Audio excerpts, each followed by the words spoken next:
Check, mic check.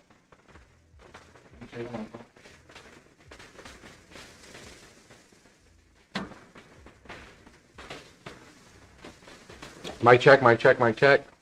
Are we doing good? Are we doing good?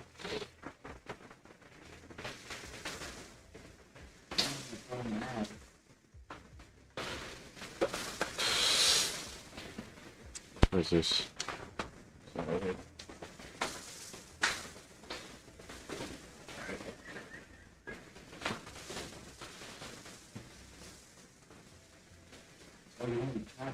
I don't have chat. No chat. Get I don't have Twitch. Well, once you get it on your phone, go get Karina to put it on some type of device to bring more with it. Mic check, mic check, mic check.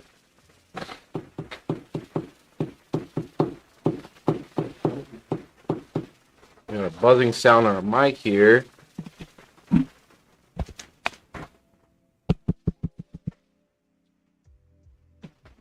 Maybe that's fine. Hello, hello, hello, hello, hello.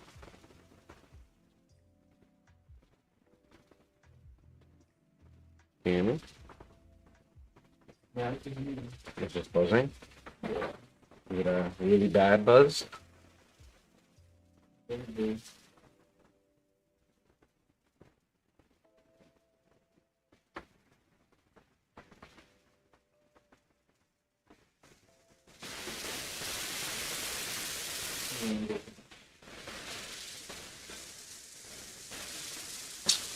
What's up, y'all? What's up, Sonic? Zack Attack? Sweet Dreams? What's up? What's up? Shadow? Thank you guys for stopping by. It's really early today. We're gonna do the 3 builds. So, it's gonna be a long one today. Just trying to figure out the technical stuff here right now, so that way we won't have any issues going through the full stream.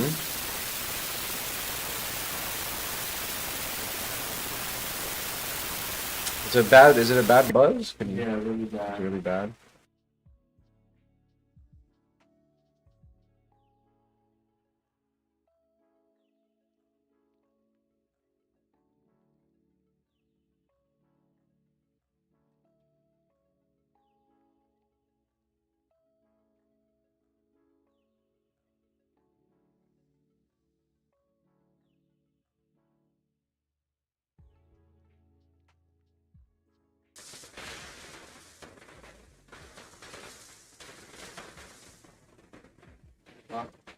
Hello, hello, hello. Mic check, mic check.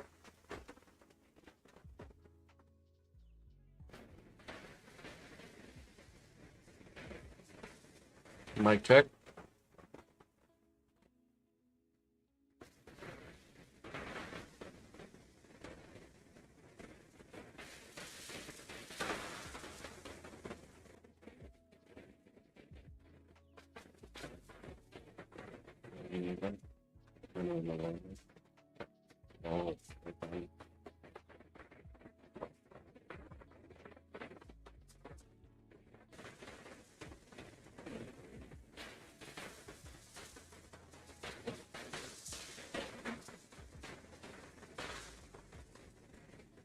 Oh, it's a buzzing bee, huh? It's a buzzing bee sound. Uh-oh.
Mic check, mic check. Still got a buzzing sound out there? Are we good to go? Get the rock and roll here.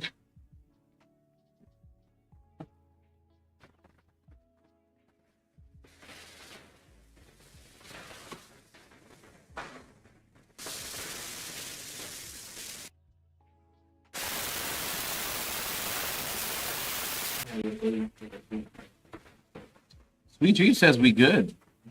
No? It's bad?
Top. Hello, hello, hello, hello. Yo, yo, yo, yo.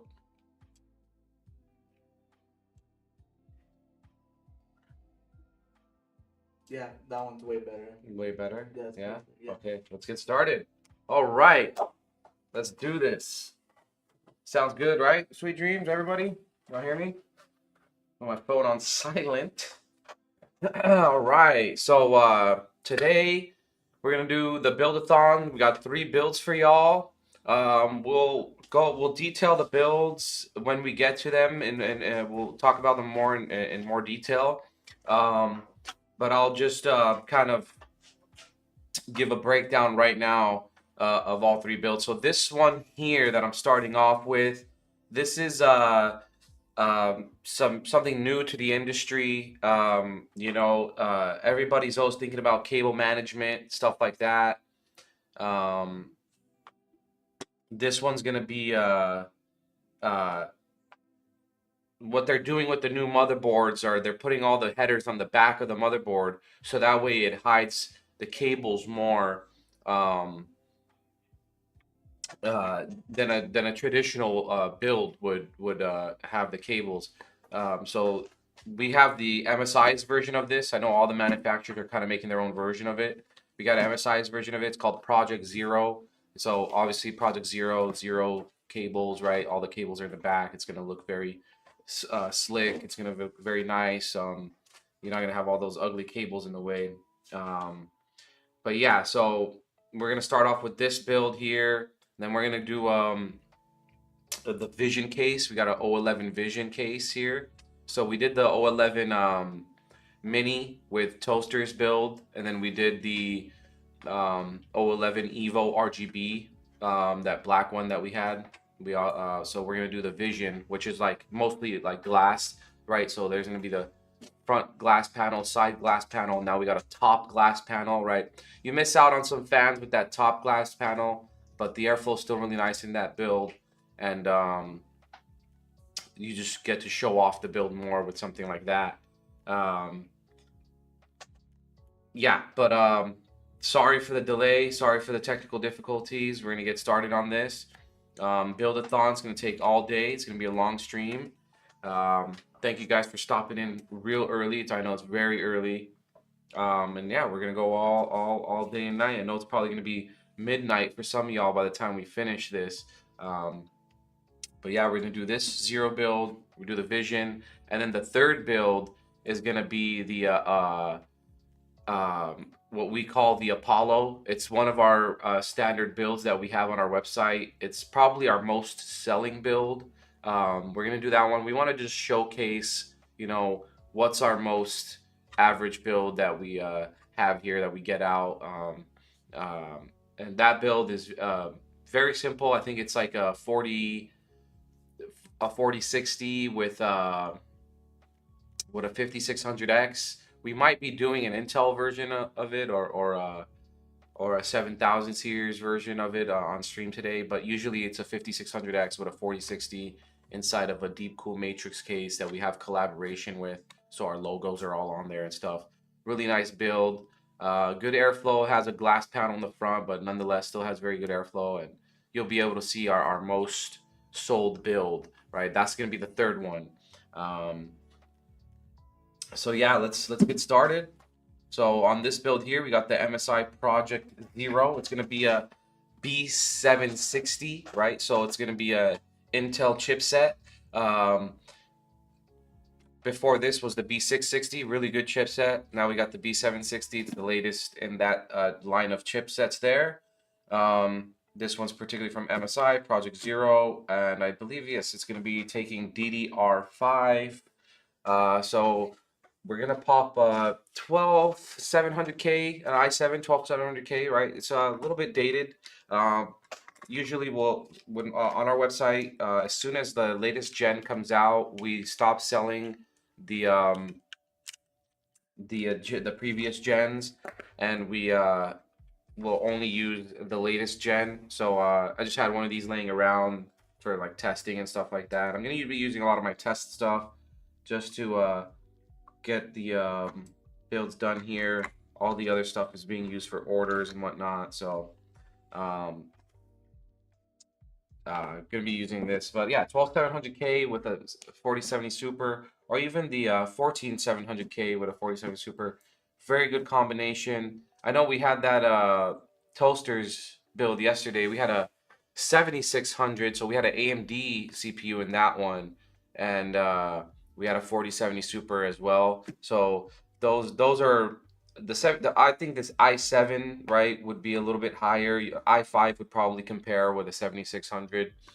So i7 is a little bit higher than a 7600, but paired with a 4070 Super, I think both CPUs are really good with a 4070 Super. But yeah, nonetheless, 12700K i7 CPU. I'm gonna pop in some Kingston RAM here. So a little bit forward. This is gonna be DDR5 Kingston Fury RGB RAM. This is really good RAM. Their Beast line, the Fury Beast line. It's basically their higher end line. Yeah, just lock that bad boy in. Lock this other one in. Oh, okay, cool. Oh. All right, and today we got some Team Group SSD. It's gonna be 1 gigabyte on this.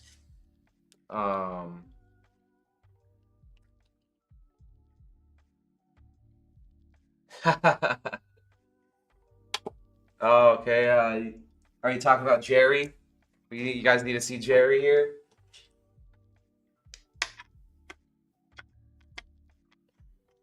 Jerry, can you give me a yeah, you guys will see Jerry. You'll see Jerry soon enough. Maybe you see Nick today too. Jerry is the tech support guy here, and also he's like a kind of an in-house tech support and also producer, director of the stream in a way. Definitely get a Nick reveal, and we'll get a Jerry reveal for sure sometime. You'll probably see Nick before you see Jerry. Jerry's kind of camera shy. He's a camera shy type of guy. Nick, he's He's more of a superstar. So we're gonna get this 1 terabyte. I actually cut myself earlier, so let me get this Band-Aid on here. Oh, first blood of the streams, right? I drew first blood, guys. All right, get that Band-Aid on there. Jerry is a multitasker. He is a multitasker. He does a lot around here. But yeah, we get this 1 terabyte team group. This I just had laying around. We usually use Kingston NVMe's nowadays. On the higher end builds, we'll use like a Western Digital or a Samsung Evo. This is just what I have laying around for myself. All the other stuff gets used for orders.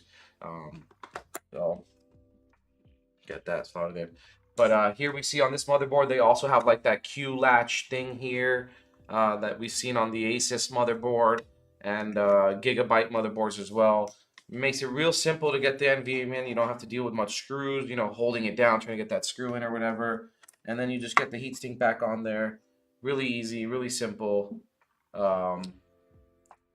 It's great. It's great technology. I think we're all tired of trying to screw in NVMe's. They made it really, really easy on us. And just boom, just like that, we got all 3 of these main components onto the motherboard here.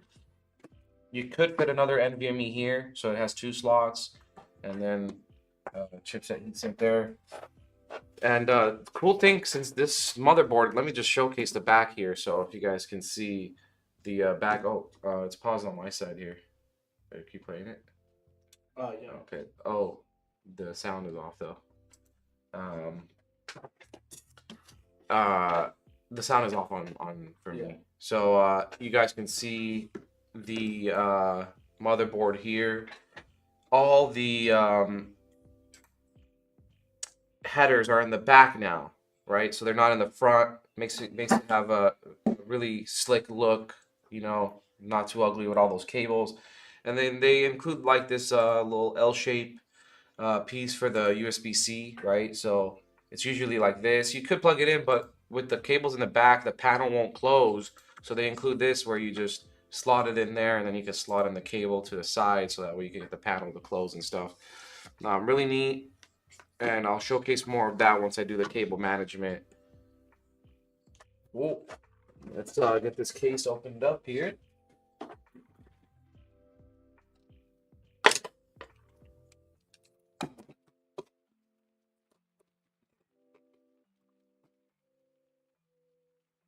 You disconnected your headphone? Yeah, I will. Hear me twice. Is all the volume on the phone?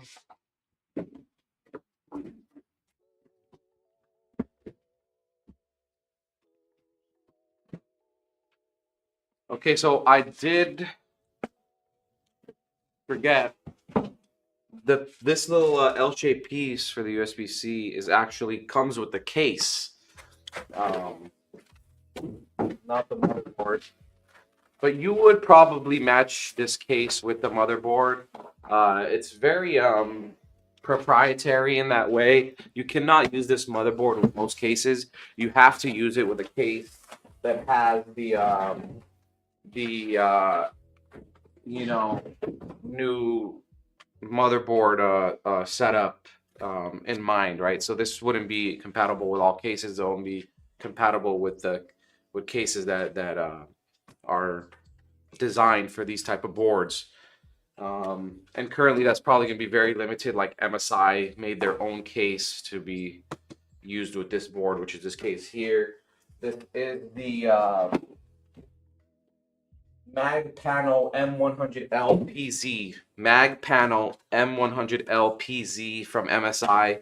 That's a mouthful of a name there, but that's the name of this case here.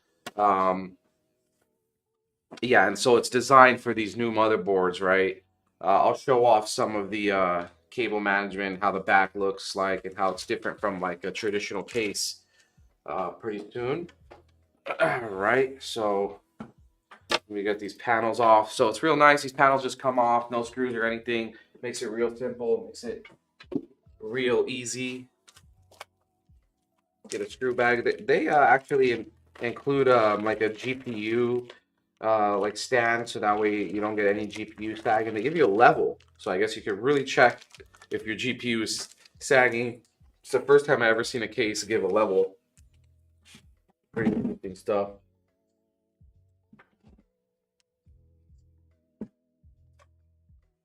Okay. What are we gonna toss in here for cooler wise? Did I forget the cooler? Okay, we can do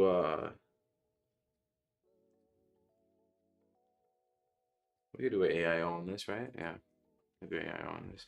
So this case does fit 1, 2, 3, 4, 7, 8 fans, right? You could probably even get some fans down here, so it probably could be a total of 10.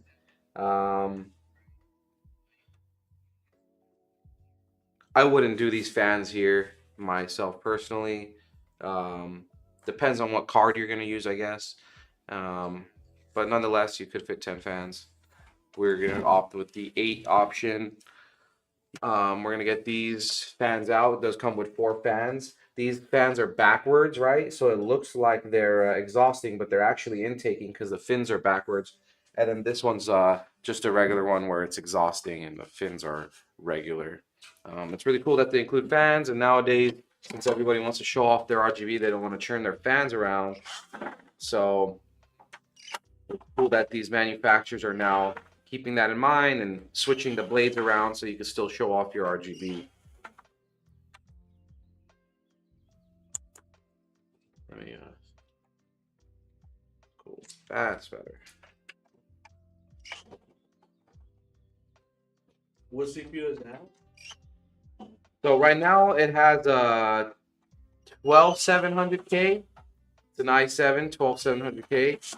So for all our orders, we always use the latest gen CPUs, whatever the latest gen. So right now it's 14th gen. We do not sell any more 13 or 12 gens, right? We just use what the current gen is. I just had this laying around, so I figured I'll just use it for the build. But yeah, we would, if this should be sold on the websites, it would be a 14700K with a 4070 Super. So yeah, we always sell the latest and greatest.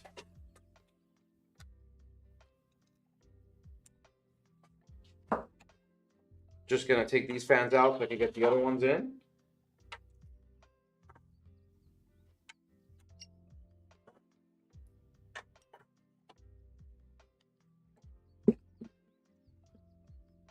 All right. I have to unplug some of this stuff too back here.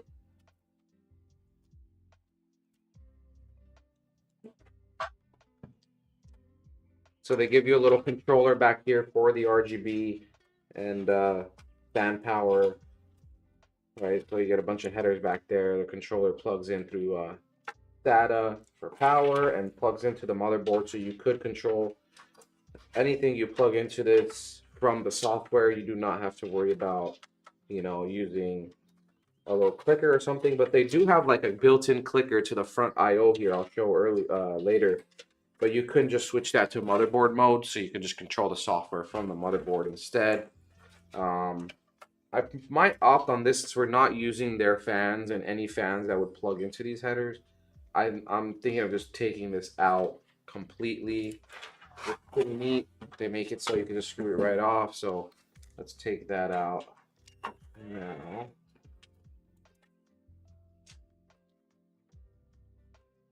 Just like that, it's out. Unplug that. Cool.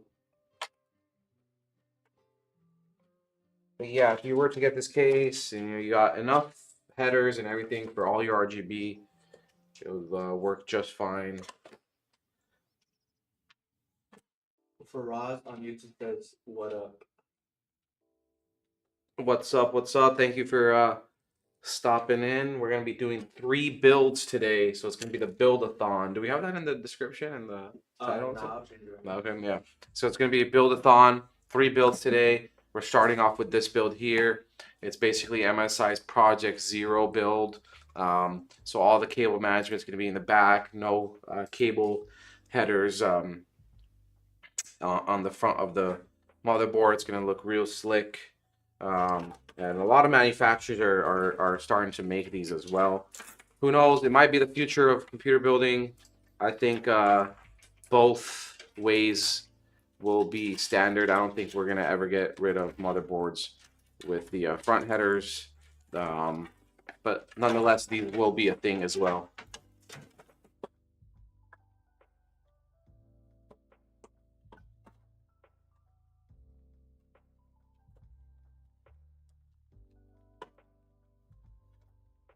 And again, they do give you a nice set of fans. You get 3 intake fans and 1 exhaust, and you could get more with the reverse blades. So they give you a nice set of fans with this case.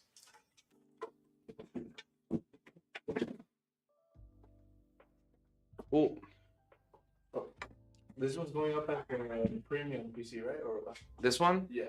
I don't think this one's going to be on premium, no. But it's gonna be on the website. If this one will be on the website, we will have Project Zero build on the website, yes. All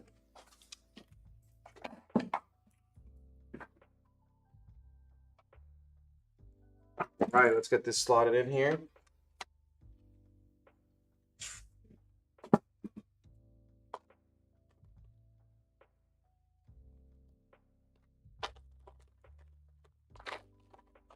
I believe we're going to do an AMD version of this build as well. So, because they do make like AMD chipsets in this Project Zero layout.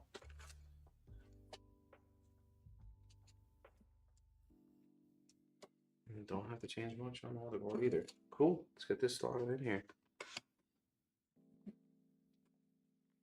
So good on the So we do have it on the website. Oh, we do have it on the website already. It comes with the i5 14600KF with the 470 Super. It goes for $1,899. Okay. I'll put a link to it. Awesome, awesome. So we do have it on the website. I was not aware of that. That's good to know. So we have it on the website, and it comes with an i5 and a 4070.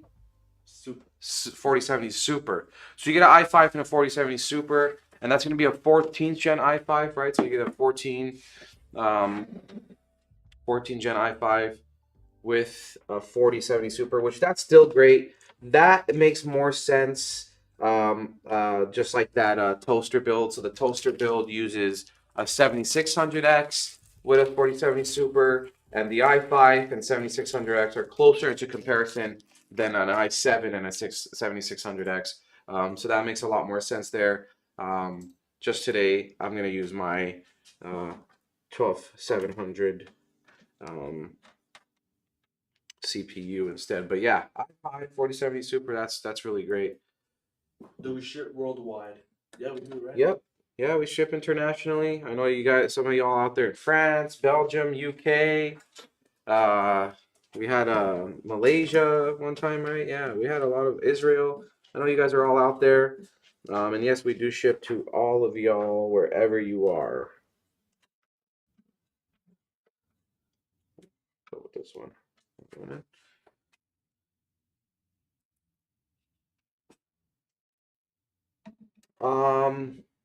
I don't think international is it might be a little bit more than domestic, but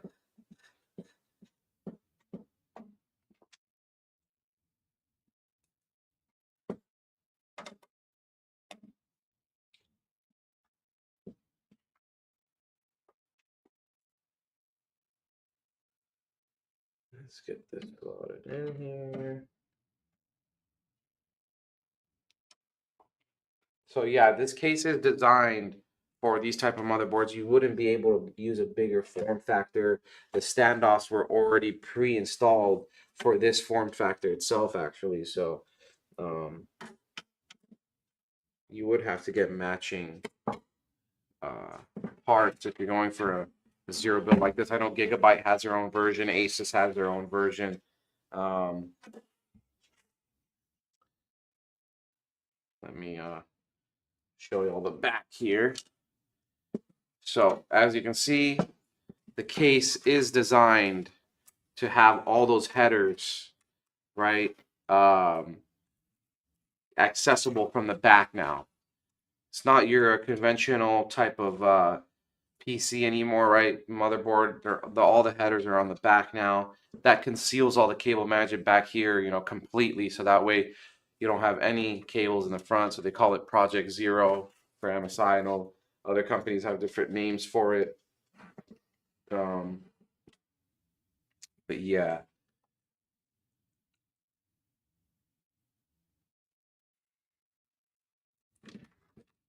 So usually I'd have to reach around the front to plug all these front I/O cables. All we have to do now is just boom, right in the back here, and it's over. Really, really simple, really awesome. So we all just do some cable management here. What happened? Your chat. Okay. Take your phone back. Yeah. Where do you want to put it? It's right here. Or does it have a stand on it? Yeah, but it won't stand like. It's not good. Like it won't. I don't think. Maybe no. I think I'm. Oh, can you get that for me?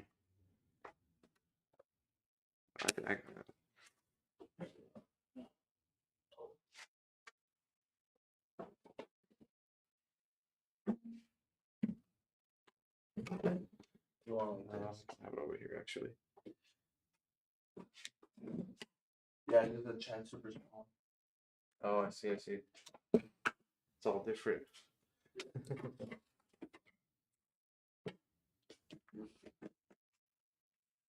That's cool. That is fine. All right, so we're gonna get our front I/O plugged in here. Real simple. Just like that. And it does have like some other cables coming off of it that we're not going to use that usually go with the controller that I took off there. We got the HD audio. That's just going to go there. So they're in relatively the same spots that they would be. They're just on the back, right? So you still have everything on the side here, like 24-pin USB-C, USB 3.0, front I/O, HD audio. It's just on the back now, but they're in the same spots they would be regularly. So let me use so we got the L-shaped USB-C connector. Just get that plugged in there. Yep, that's the way it goes. Just get that in there. Get it plugged in, so now we can close the case while it's on its side there, instead of having it protruding out. And then just USB 3.0. They already made that L-shaped. Boom, just like that. Maybe toss a zippy right here.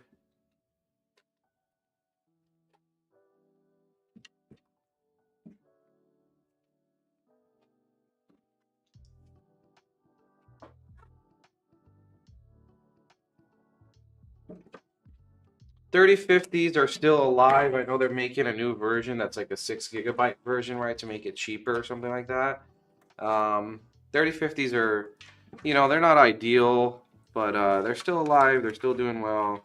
It's really good. I think it competes with like a PS4 or a PS5 and an Xbox Series X, right? I mean, those don't even have GPUs. I think they just have integrated graphics. So, I mean, it might seem like not the best thing, but compared to console gaming, I mean, it's still really good. But yeah, if you want 4060s, 3060s, those are going to be better than a 3050. But 3050 still not bad, honestly, in my opinion. Now, it all depends on what type of gaming you're doing, but if you know, 60 FPS, 1080p, 3050 won't be bad. Cool. So still a little cable management there. Get those cables nice flush against the wall there, so we can get the panel to close. Let's get some fans in there. You want to get me a 360 AIO? Black. we'll take this hard drive bay off over here. So if you wanted to add some hard drives, you could. There, they don't have the traditional hard drive bay anymore in that slot, so we'll just add it there. Kind of get that out of the way though, because I need to use this back plate area.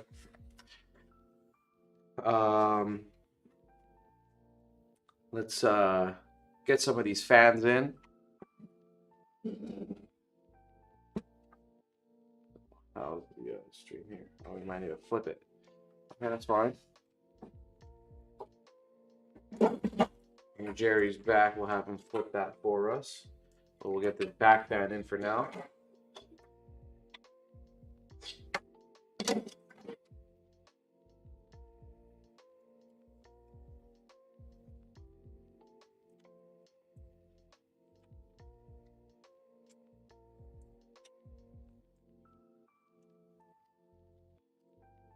Fix the wires on that there.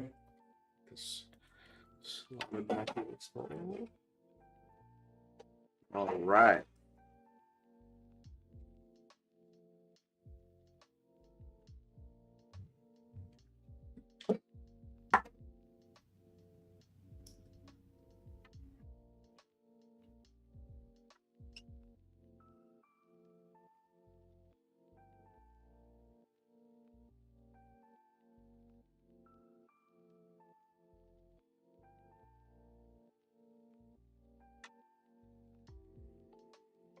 So if you're talking about 3060 compared to 4060, yeah, they're basically the same thing, but 4060 has a DLSS 3, I think a little bit better power consumption. So essentially, you know, it is better, right?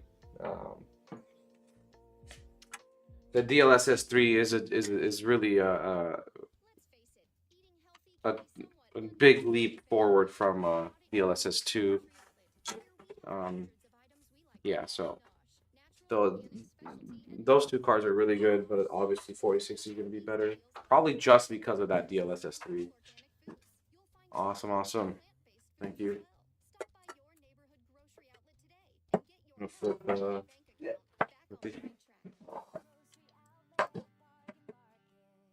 you for that.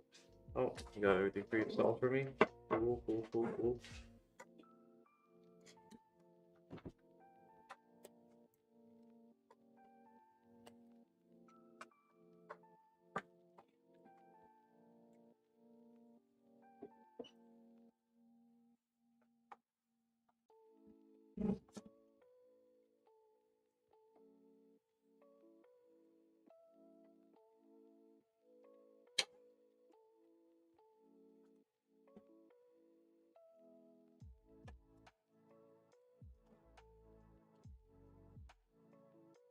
For 850, I mean, yeah, it's not bad. It depends on what other components are you getting. Is that a whole build itself, or is that just for those two components? I would I think that's way too much for just those two components. But you could probably do better. You probably get like a 12th gen i5. But the whole build itself, yeah, that's not too bad. It's gonna be around that range for those type of components. Probably get like a 750 watt power supply in there. Seems like, and maybe like $100 case, something like that. Yeah, that's not that bad. Just depends on what the other components are.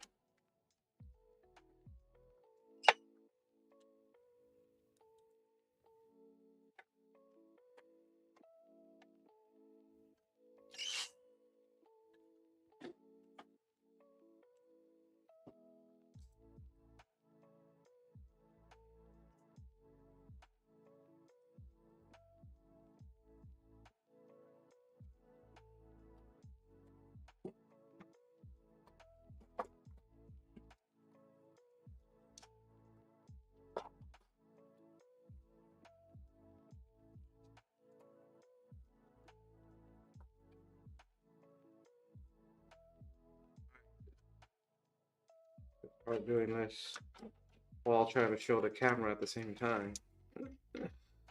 Okay.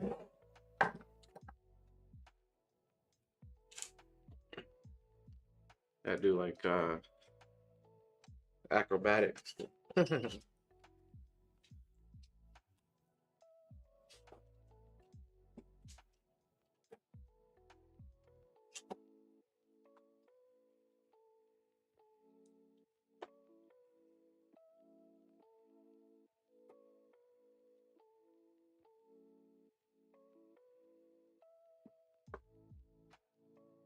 All right, thanks for stopping by, Fox. We'll be here all day actually, so I hope you stop in later on. We're gonna be streaming 3 builds, so if you missed the rest of this one, we will have more going on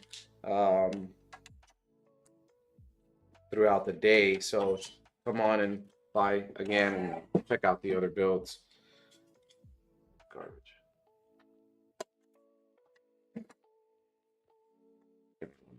Yes.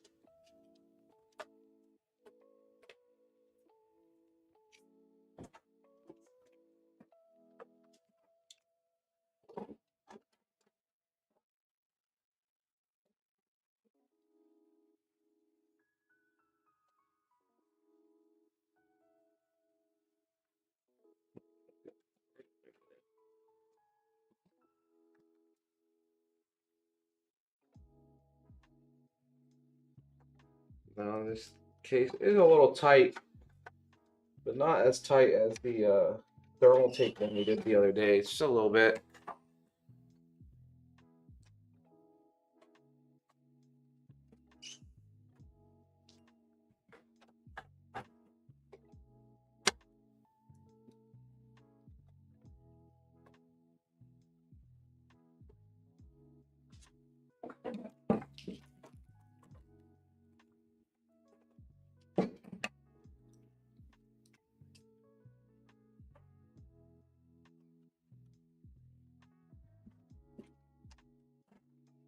Y'all see that victory royale I got yesterday when I was testing out that toasters build?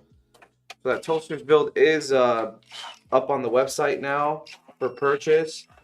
So if you want, you can buy that build. But the one I was testing out yesterday, showing off the performance on stream, you could win that one in particular in a giveaway soon. After the current giveaway we have, we're gonna have that one up on giveaway as well. So don't miss out on that.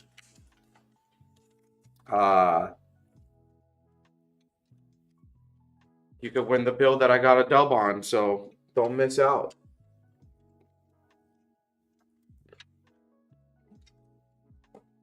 We'll have this little thing that hides the cable here.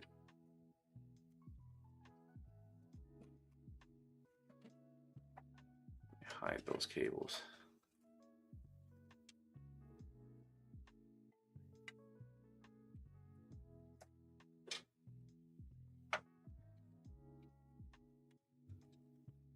Cherry did mentor me well yesterday. He did. You know, I didn't know what I was doing on Fortnite. I usually don't play Fortnite.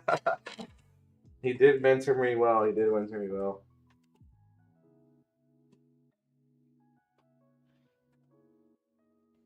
Oh, everybody's already in the middle of their workday, huh?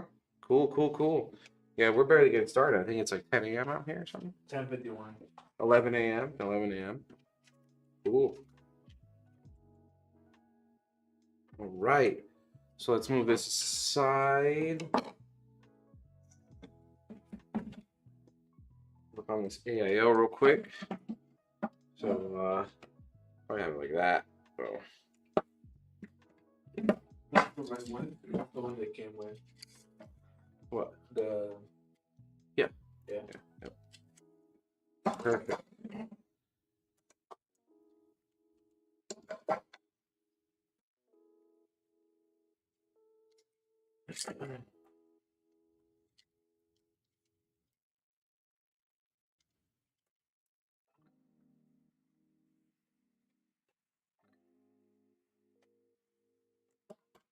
Yeah, these are RGB fans. We got a lot of we don't have those spoons for it.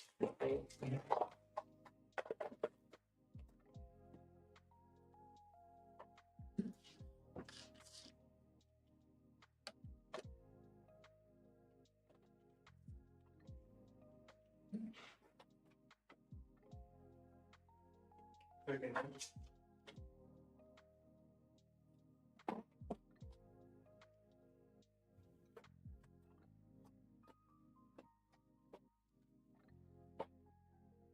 Oh yeah, we can use these.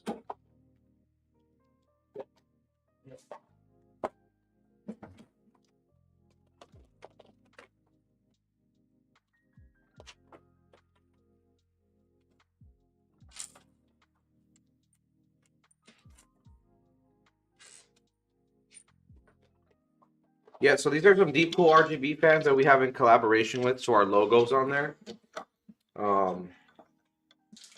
Really good fans, actually.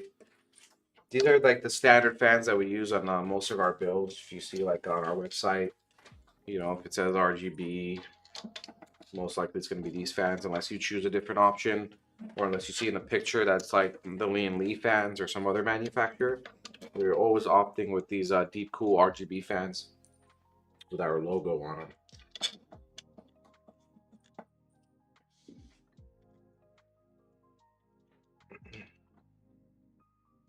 Just tossing them on this 360 AIO, and then toss it on the top part here on this case. So we'll have it exhausting from the AIO. Yeah, so I'm only opting for 7 fans actually. I said 8 earlier. I could put the one here and the other 2 on the bottom. That'll make it 10. But I think this is enough intake and exhaust. Usually you actually want more intake than exhaust. At least by 1. Actually just to have less dust coming into your system. So I maybe should even it out with like 4 and 4. You want another one? Yeah, let's do that.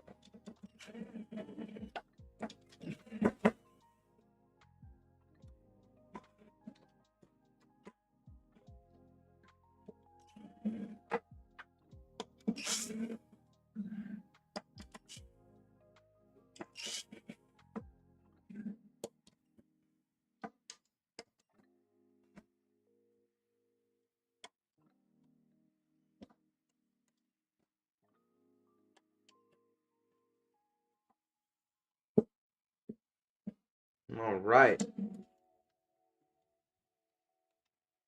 So you can see this panel comes off. You got 2 screws back here, and panel comes right off.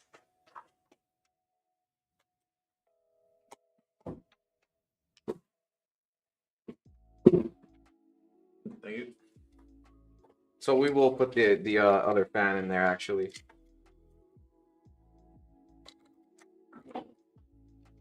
All right. So let me do that part because I gotta flip it over. There is a little. Let me go put that. So little thing that slides off. You take the screw off there, slide it back on, and then you'll you even have to put it back down. Showing off in the front, but once. And then you get this to slide out. Pop the fan on there as intake. Which way would we do it? Probably like that. Yeah.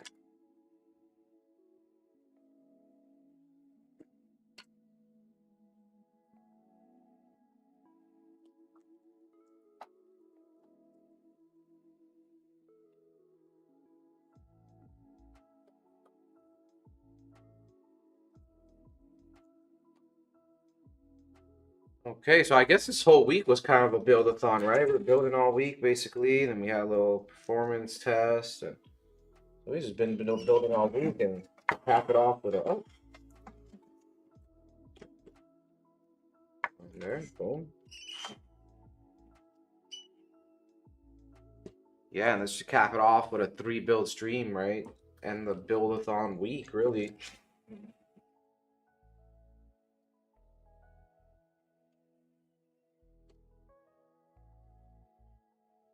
Sometimes we oh. Holy smokes.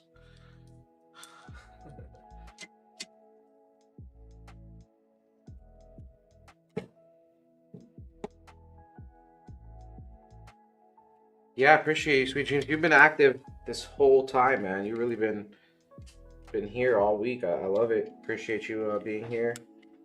Don't forget to enter those giveaways. Hopefully you will be able to, you know, get some of those promos too that we were putting out there. Just drag it back on there like so.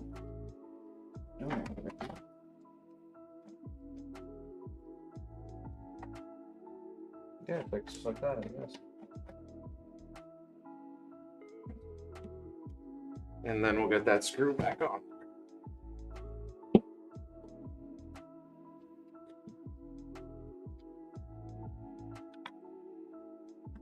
Cool. All right. So we got 8 fans, 4 intake, 4 exhaust.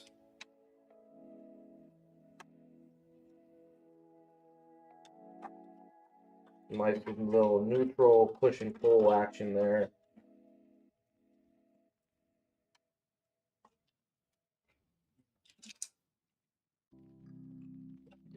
Here.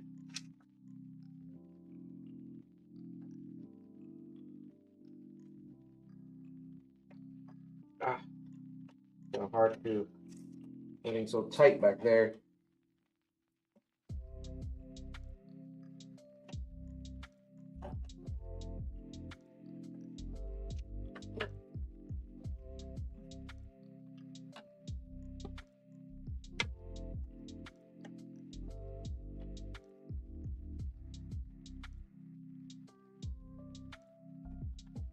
Oh my god. Almost had it. Alright, there we go. Cool beans. Pull everything through. Okay. Alright. So we got all that good stuff. Now get the AIO in. Got radiator mounted on top here.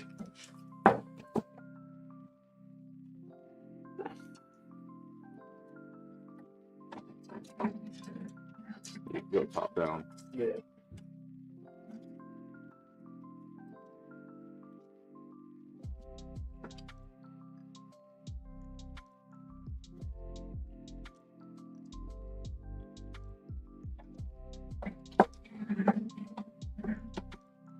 Pull these through.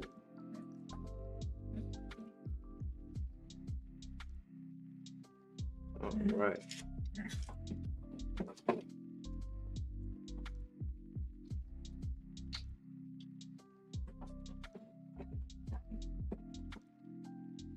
Okay. Get some of these screws on there.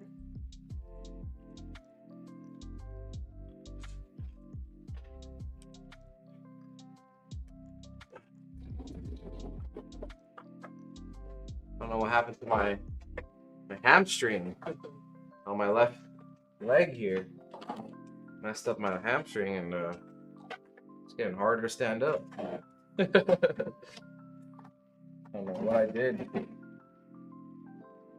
pull it. Maybe sometime when I was bowling. Man.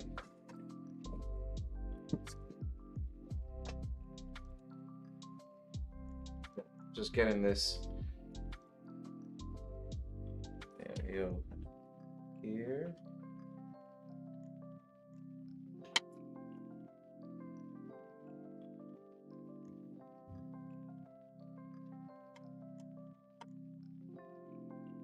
Oh, the rest of these screws on there too.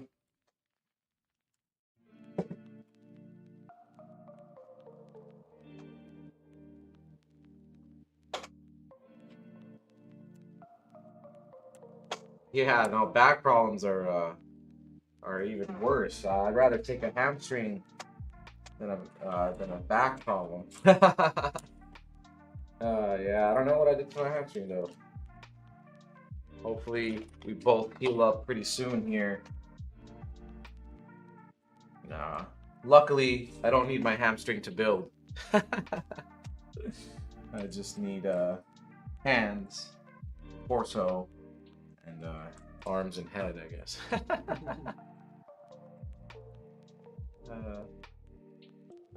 But yeah, this build relatively easy to build in. I really like it. The cable management is a little learning curve to it, right? Something new nobody's ever done before, so everybody coming into this has like literally no experience on how to do it, right? Because it's totally new with the cable management being exclusively in the back. So you just find the little channels that you want to, channel the cables through in certain ways, like, and you should be good. That. Oh, am I out of screws? That's fine. We have it. We have it here enough to hold up. All right, so just get the top panel back on just for the aesthetics there, and a little dust filter and all that good stuff. A little soundproofing too.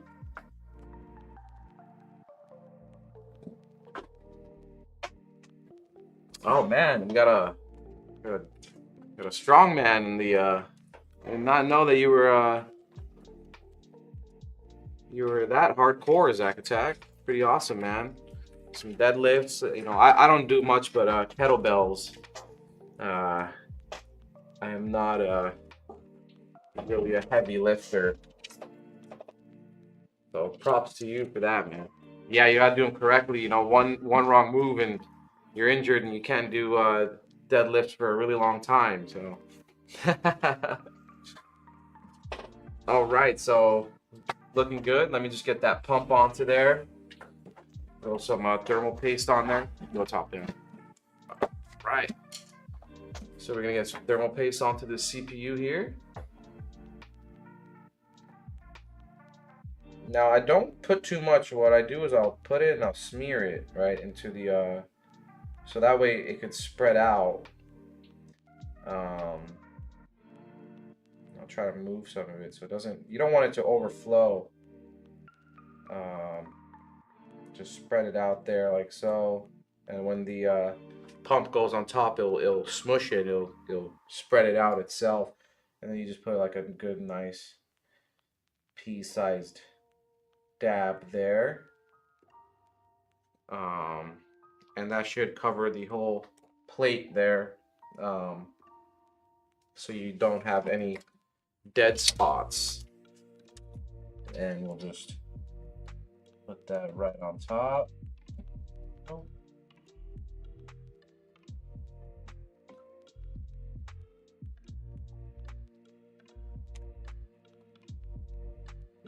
And where's my screwdriver?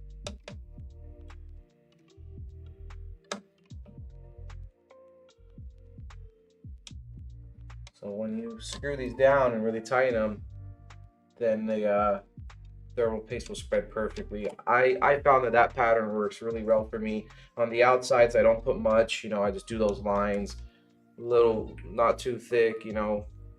Very thin if anything, and then that nice pea-sized dab in the middle there should work perfectly to cover it.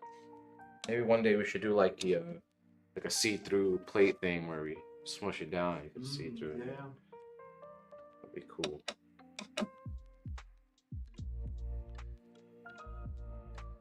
And boom. Just wipe that down real quick.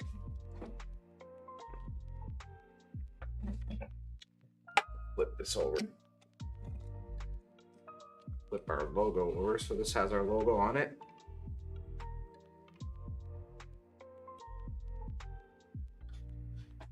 So RAM megahertz.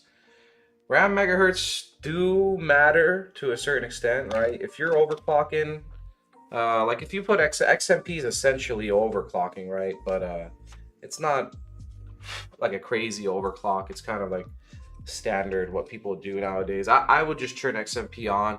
If you're doing the crazy stuff, you might need to put like extra cooling. Because your RAM is going to get really hot, but it does help in performance, depending on what you're doing, right? It does help with performance. And sometimes it could cause your PC to crash, right? If the timings are not correct and like the voltages are not correct and stuff like that, then you know, you're overclocking, you're changing the hertz, and it's gonna probably make your computer crash. So I mean, it's not gonna harm you. It's just gonna crash, and then you have to refix it and stuff, change the hertz, change the voltage, change the timings, try to find that sweet spot. But that's why usually you just want to XMP, because XMP, you know, like the motherboard manufacturers already found that sweet spot for you to get a little bit higher hertz from, you know, a little bit more usage from your RAM. So I would just rely on the XMP, right? And what is it called for XMPs? Intel, isn't it? And then AMD has their own PSM name for TPM. something like that. No, I don't think it's TPM. No, it's DOSS or something like that. Oh yeah, Yeah, something like, yeah. So yeah, just use XMP. You don't want to overdo it. You know, messing around with those settings yourself, unless you really know what you're doing. But yeah, I would just XMP it. Golub on YouTube says, what are the specs of the PC? So the specs here, we got, so on the website, it's going to have a 14 Gen i5 with a 4070 Super. Then you get a B760M Project Zero motherboard, or I think we might use a Z790. So we're going to use like different chipsets from this MSI Project Zero motherboards. And then what comes standard on there? I think you get an AIO standard with it, you know, standard RGB fans. But the two main components is going to be 4070 Super with a 14 Gen i5. And so it's going to be Project Zero motherboard, which you have to couple with the Project Zero case. The one on the website only comes with 7 fans. So it comes with 7 fans on the website. Today we put in 8. DDR5 RAM. DDR5 RAM. 4070 Super. And i5 14600K. Got it. Yeah. Okay. Let me just. Better. That's much better. That's much. So yeah, post the link. You can post a link to that in the chat, right? So you can see all the specs. Yeah. So we'll post a link in the chat so you can see all the specs for yourself on how it's gonna come on the website. Obviously, you could customize it yourself. You could put some different components, upgrade it, however you like it, or if you want it just specifically this type of build with the case and the motherboard, and you want to choose all types of different components, like say you want a 14900, you could choose that, right? So for this build, they would have to contact customer support. Yeah. Because it's like a pre-built that we just have. Standard build. Okay. Yeah. They want like extra stuff on there, they would. Yeah. So if you wanted to upgrade, and this is with any build really, if you wanted to upgrade these builds, you would have to contact customer support to get exactly what you want. If it doesn't allow you to do so on the website, right? Sometimes on the website it's a pre-build, so you won't be able to change the components. Contact customer support; they'll help you out with that. Choose the components that you want. And if it does allow you on the website, you can just pick from the list. There's like pick list, drop down menus, and you can just pick what you want, mess around with exactly what components you want in there. But standard, it's going to come with a 14 Gen i5 and a 4070 Super. All right, let's do this cable management here. Get all these fans plugged in, get motherboard in, CPU, get it turned on. I need splitters. Yeah, fan splitters, 2 of them, and then RGB splitters, 2 of them, and then one of these.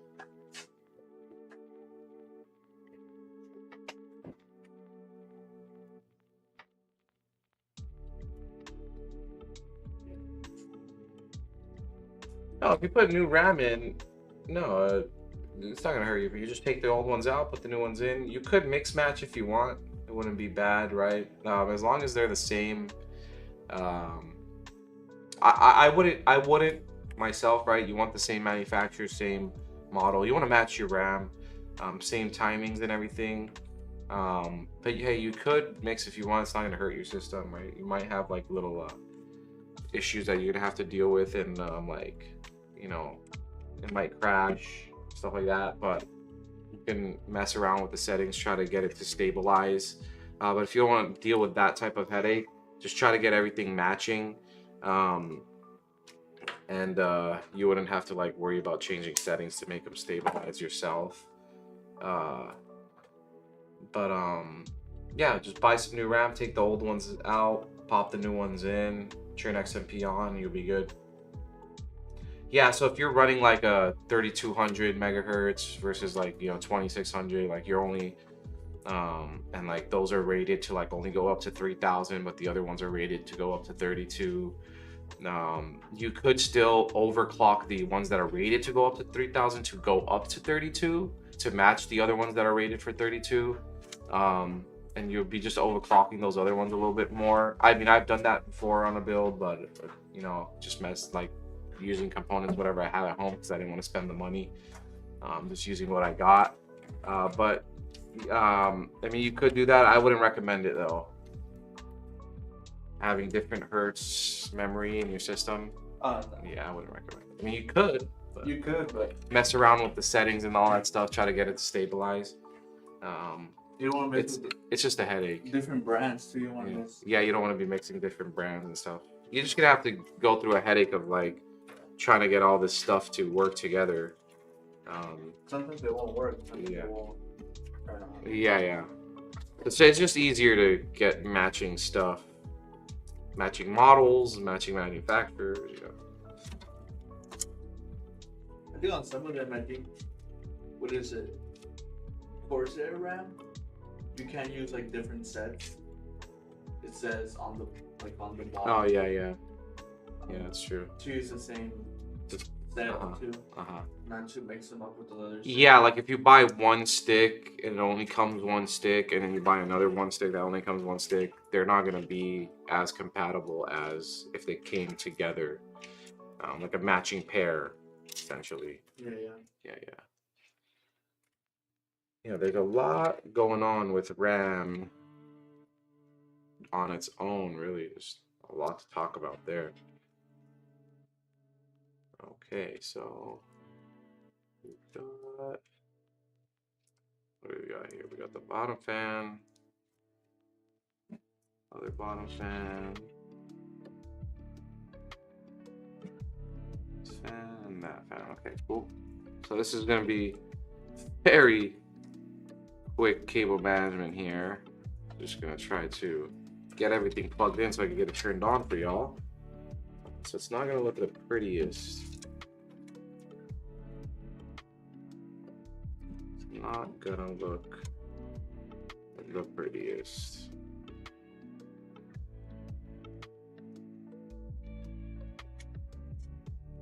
Could just boom right there.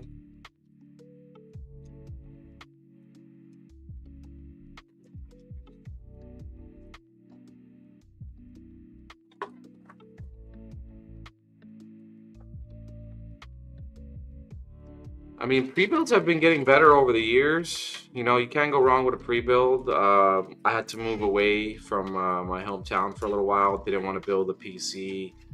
Didn't really have time with all the work and then making a big move like that.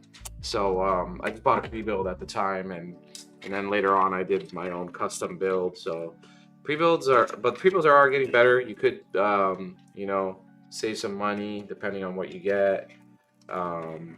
And a lot of times pre-builds are like the components are chosen for you in a way, so that way you don't have to like make the choices. Sometimes you'll make a wrong choice if you don't know what you're really choosing and stuff. So pre-build's really good for people that don't really know what they're you know, they're new to PCs and stuff like that. They don't really know what they're choosing. And yes, pre-builds could be really good. It just depends on who you are and what you know, and you know, and if you know how to build or not, things like that. Pre-builds are really good. I mean, the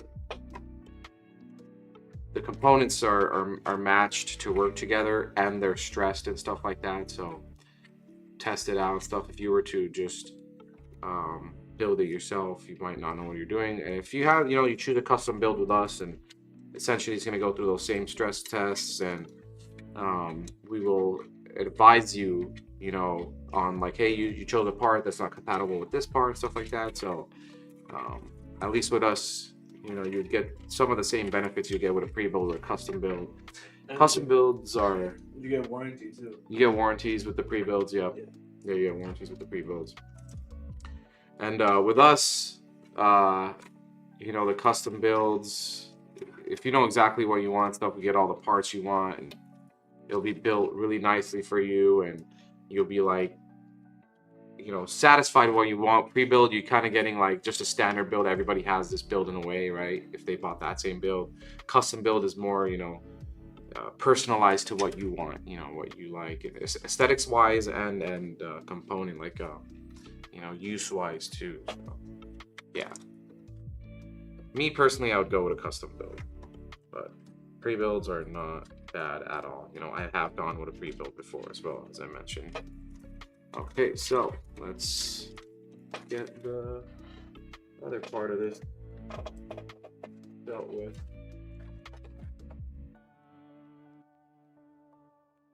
It looks like a giant ugly spider web now, but I'm working on it. There's a lot of cables to deal with, especially with these fans.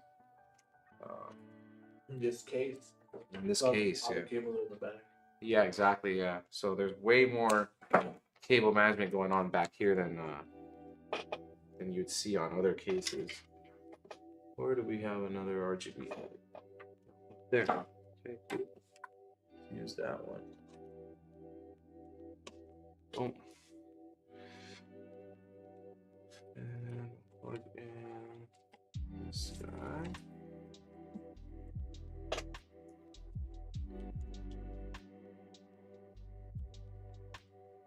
Okay, so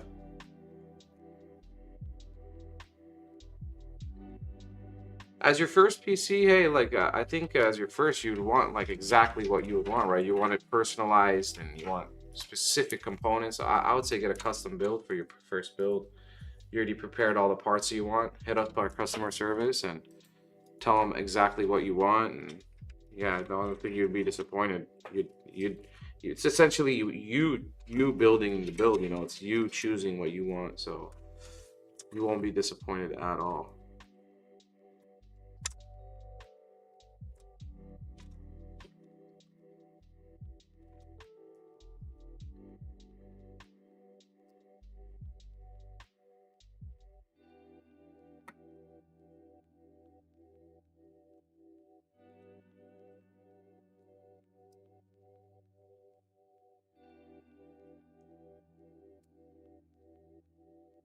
Some of these cables are really short.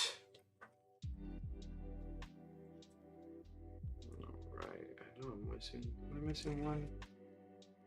Might have to be missing one, right? Oh. Need another one? No.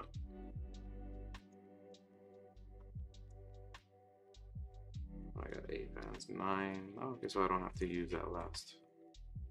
I thought I was missing one.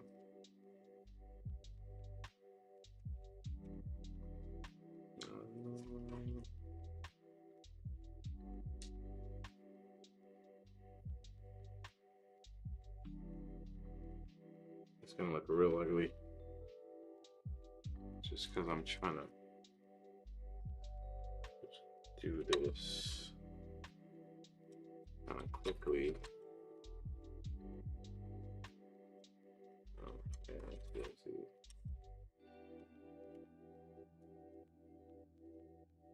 We could go over here with the rest of it.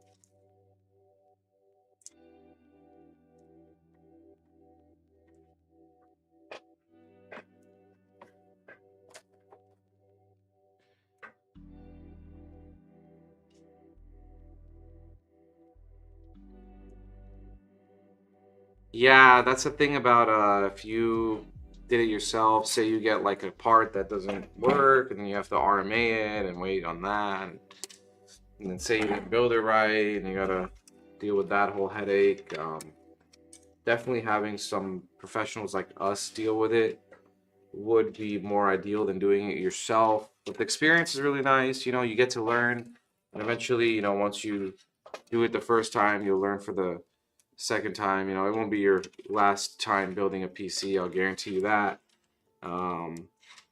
So yeah, it's a great learning experience, really. And then you just don't want to mess it up. Obviously, you want to be gaming on it, and you're spending all this money on it too. So you don't want to end up messing something, breaking it up. And what I'm always scared about when I'm buying parts for myself is like, oh man, I don't want to have to return this part and wait on it again. Once I got all the components, I want to build it, have it working, turn it on, you know, download, install software, everything, have it ready to go. Like my last build I had to do, I ordered a motherboard and the motherboard was messed up, so I had to return it, wait for the new one to come in, and I was like already so ready to build it and game. And so I had to wait on that, which was very annoying. But hey, look, I mean, it happens, you know. Nowadays, though, it's a lot less chances of that happening, right? The components are getting better, and manufacturers are getting better at, you know, testing their stuff out, not sending defected stuff out. So, not too much of a worry there anymore.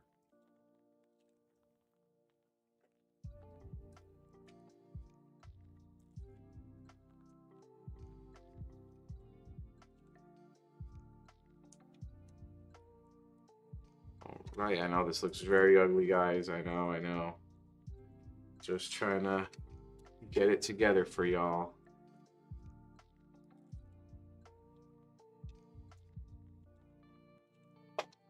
Just trying to get it together. Might just even.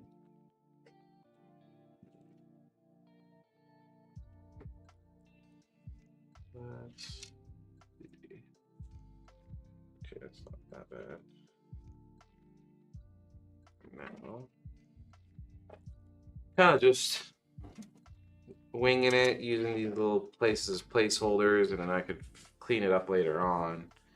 Kind of just get them all bunched up together, see what, you know, so it's not a whole kind of mess, you know, slowly managing the chaos. And then eventually I could go back and redo some of it to make it really look clean, have the channels down perfectly, and all that jazz. Go into there. I know we have a the pump. Where's the pump? That's the real question.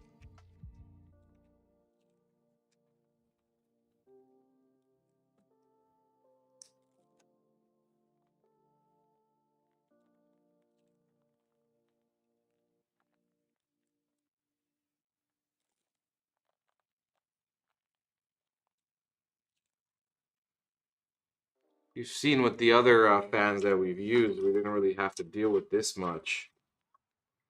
Yeah, that's the pump. So I'm gonna put in the pump where it says pump. Put it into the pump header. So yeah, you've seen before with other manufacturers' fans, we didn't have to really do much cable management. They come with controllers, stuff like that, so it makes it really easy to just, you know, toss it together, cable manage. With these, it's the more like traditional way, the old school way, right? You just kind of have all these wires all over the place. So it's really cool nowadays what they're doing with all the new fan technology to make the cable management so much more easier. And you know, you get like those fans that link together, and so that way you only have one wire to deal with for 3 fans, right? So in this case, you got 2 wires for each fan, so it's like insanely amount of more wires to deal with, you know. I just did this really quickly just so I could get it turned on for you guys. My cable management will never look like this normally. Just trying to kind of manage the chaos here, you know. Get it turned on for y'all. It's currently 11:28 a.m. Yeah, it's AM time still here. Not even lunchtime yet. I'm just gonna leave this like this for now. Oh, did I unplug it? Okay. Cool.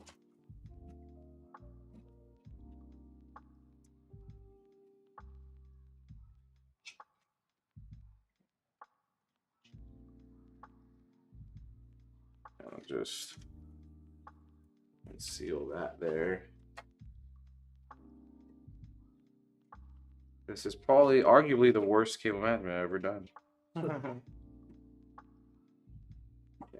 So just try to get it all plugged up. That can all be managed later on. You know, especially you just kind of want everything plugged in, get placeholders, and then remanage. I'll do the remanage on my own. Just want to get this stuff turned on for y'all. So we'll do box 4070 Super from Zotac. Zotac, honestly, they make good products. They're really good. The pricing's good on Zotac. The look, I wasn't too fond of it at first, right? I didn't like the Zotac look at first, but it grew onto me, you know, especially those 4070 Ti Supers, like those white ones they have, or the Ti's. Hopefully they do that same thing with the Supers. So it was essentially the same exact look. It had a third fan. It was white. I don't know, it just grew onto me. Really liked it. After a while, take this stuff off. Save these later. Cool. Another peel right here. Has a little RGB on it. Comes with the 16 pin 12+4 that splits into two 8-pins. We're using that because today we got a 750-watt power supply from EVGA. So this is not ATX 3.0, so we will be needing the splitter. Sometimes when we got the other power supplies, we won't need the splitters because the new 3.0 power supplies don't use those splitters. They have their own splitter there today. Get these brackets off, of course.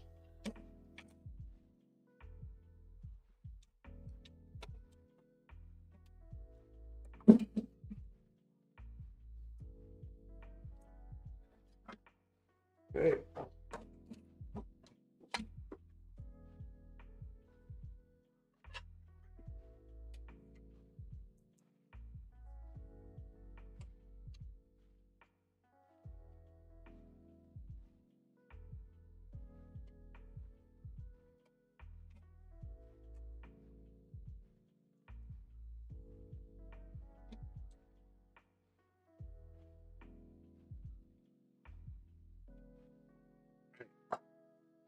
And then we'll put the connector on here.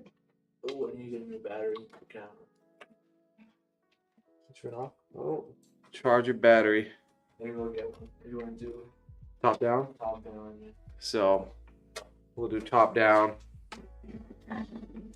So essentially the only cables you'll see on the build like this, right? The way I managed them here, you won't be able to, you could see these cables here right now, but usually you'll be able to, like, if you manage correctly, you'll get back there and you won't be able to see those cables. The only cables you can see on this build here is these cables here that are going to go down straight into the shroud. So I think Asus is where the ones they put a connector on. So you would need a proprietary GPU for those Asus boards that also do like a Project Zero build. And on those Asus boards, they put a connector onto a proprietary GPU. So you'd have to get those proprietary GPUs to match with those boards. And then also match with a case. So those are three components you would have to get matching. But it also what that does is eliminates this cable, right? So essentially, this is not Project Zero in a way, right? It's Project One, right? Because you got this one cable here. But Asus did a good job at making a GPU that's proprietary that puts the 8-pin on the back of the build, so it's completely no cables at all. And these are not cables; these are hoses, so those don't count as cables.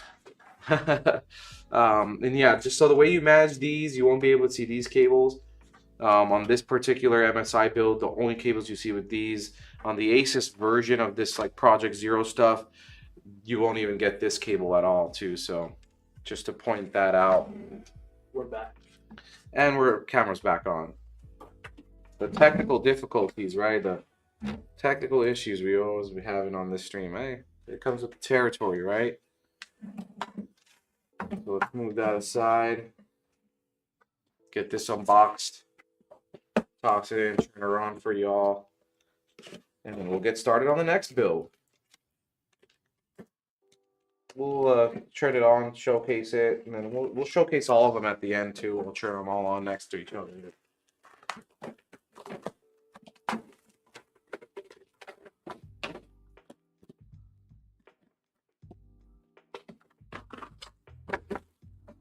So this 80 plus bronze, I think the first bronze power supply we've used on stream. We've been using 80 plus gold and cybernetics gold rated. Bronze, I think I have a bronze at home, so bronze are not bad at all. EVGA, they make great power supplies too. EVGA makes all types of great products. Really like EVGA. It's a bummer that they don't make GPUs anymore, because honestly, they made the best GPUs in my opinion, right? Those FTW 3080s were just really nice, really crazy, outrageous GPUs. Their Kingpin series motherboards too, I think they still make those. Those are really nice. Nonetheless, we got MSI today, and MSI has been making products for a long time. I remember my first gaming PC I built was like a Z170. It's like a Z170 with like a 6th Gen i5 or something like that. That was an MSI board that I used for my first gaming PC. So I'm gonna probably do like some plug it in here. Gotta get these GPU cables plugged in. The area where the shroud is kind of be hard to plug them in after I screw them to the power supply, so I'll get these in first.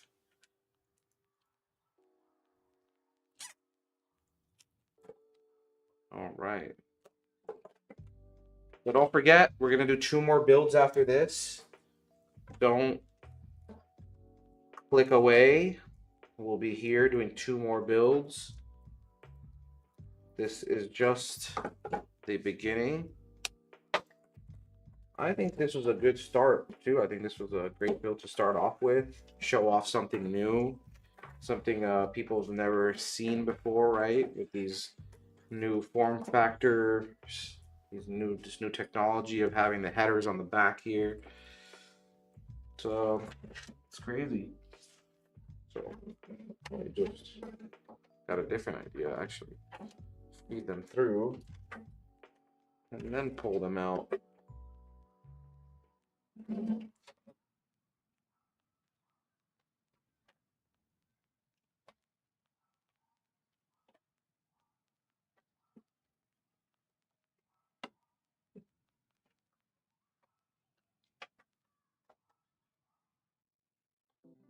And we'll get Nick in here to entertain y'all with an interlude while I go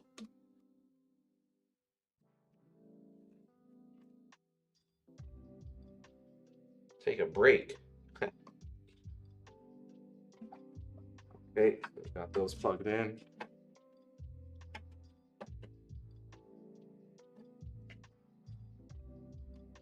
Nice. Kind of weird.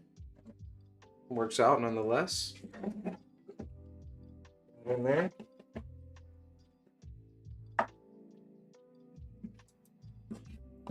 So it's hard building on camera too, because I kind of want to show you guys what I'm doing, so I have to have this weird contort my body in weird ways to kind of show y'all.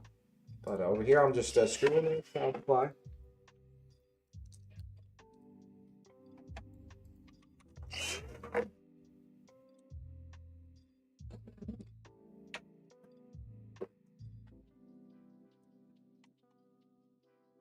All right.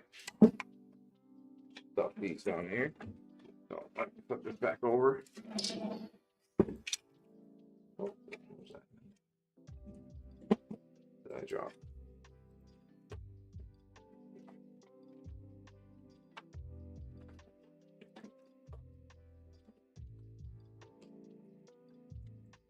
Again, don't gotta wire anything to the front. Just boom, the back here.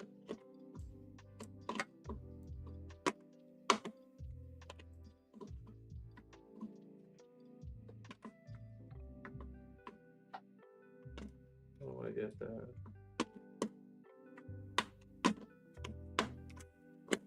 Boom. And then CPU. This actually makes it a little bit easier to build, really.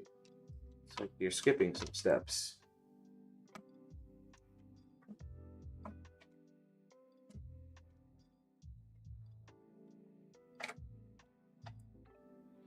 There's some zip ties over here.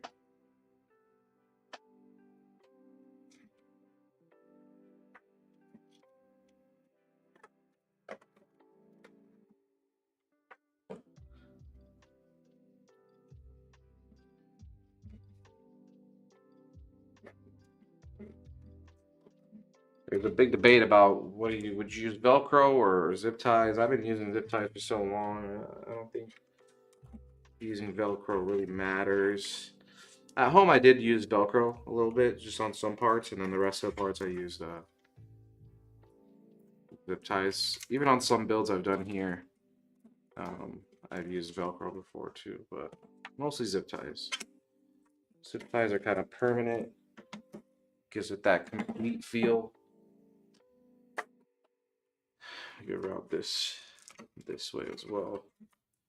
So again, very rudimentary, very just quick, winging it kind of cable management here. Just trying to get this turned on for y'all. But if you spend your time, you can wire down here, get the cable management of these fans, like really neat. Find different channels to, you know, get them all neatly done.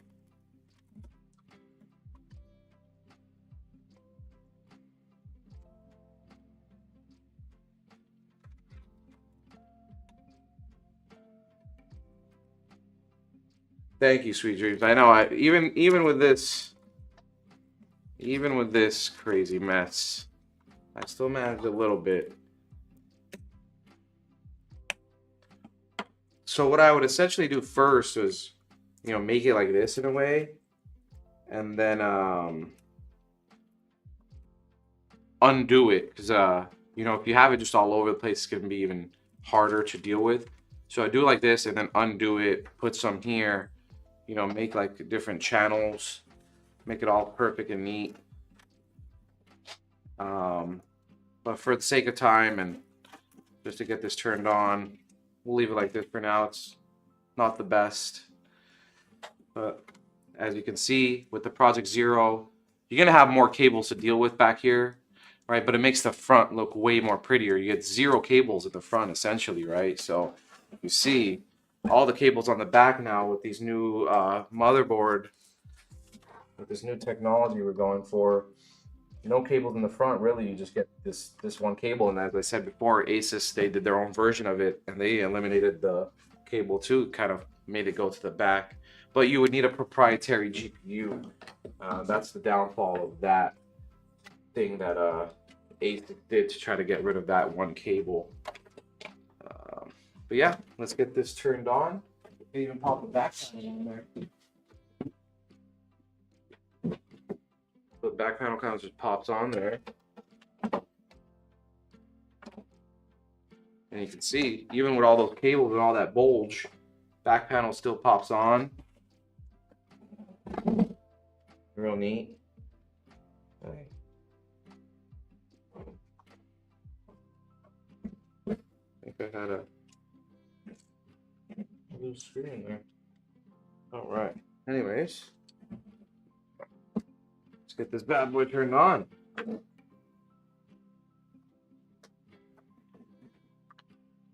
Where's my cable at?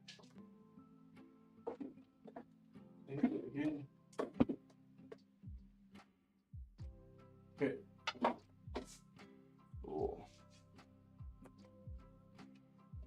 You can feed it under. Yeah.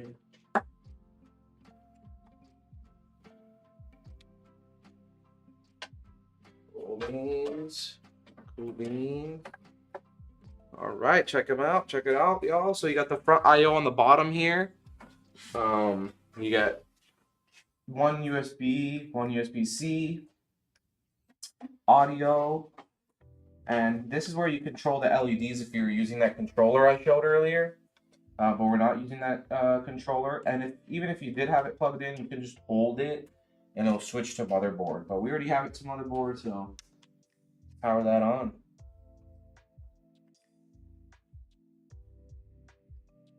And this color is like our teal color, like same color as our logo.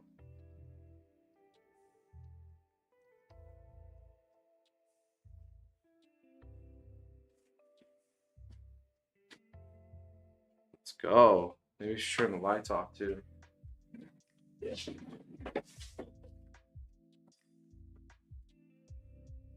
Nice. Yeah, we do like a little teal, like turquoise-ish color for our logo. So it really matches the build. And y'all can see how pretty that is. A lot of airflow, you're right. You got intake here, intake from the side there, the back side, exhaust from the top, exhaust from the back, you know. And if you really wanted to, you could actually fit 2 more fans on top of the shroud here. So you can get 10 fans in total. And if you do want that, you could request that on your build with us. We will do it for you. But standard, it will come with only 7 fans. So standard 7 fans, but if you wanted more, we would add those other 3 for y'all. Again, essentially all cables are gone, right? You would actually have the power supply cable here and some more on the top there and all that stuff. The only cable you get now is just that one GPU cable there. So real clean, real slick look. Yeah, you could turn that fan light back on.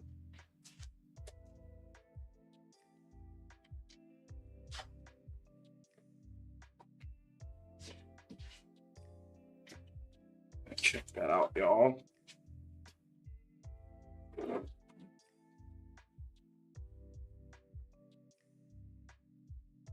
So we'll start on the next build soon. Next build's gonna be a O11 Vision case. Really awesome case. You'll get to see way more RGB in that, right? You'll have glass panel on the top, side, and front, right? So you'll have all types of the glass to see through. It's crazy. It's cool that they call it the Vision because you really do get like a total vision of the whole case itself and the whole build. And, you know, you can see through the top essentially. So that's the real cool part about that case. We'll do that one next. This one here is still really a great beauty. You know, eliminating all those cables.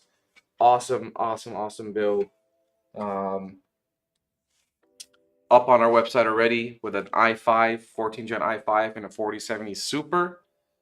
The next one I think will be like a Z790 with a 14900K.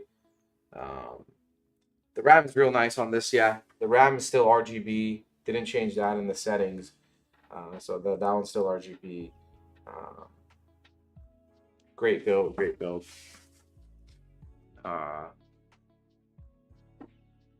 We'll also show off the toasters build again. We'll show you all that. We'll have a little interlude before we start the second one. So don't go anywhere. We'll have Nick come in here. You guys will meet Nick. He'll talk about this build for you a little bit, talk about the toasters one, and then I'll be back to build the Vision one, and then we'll do the Apollo after that. So we got 2 more builds, Vision, Apollo, and that'll be the Buildathon. Thank y'all for stopping in, and I will be back soon enough. So have fun with Nick. Not too much fun. I'm the main attraction. All right, y'all. Thank you.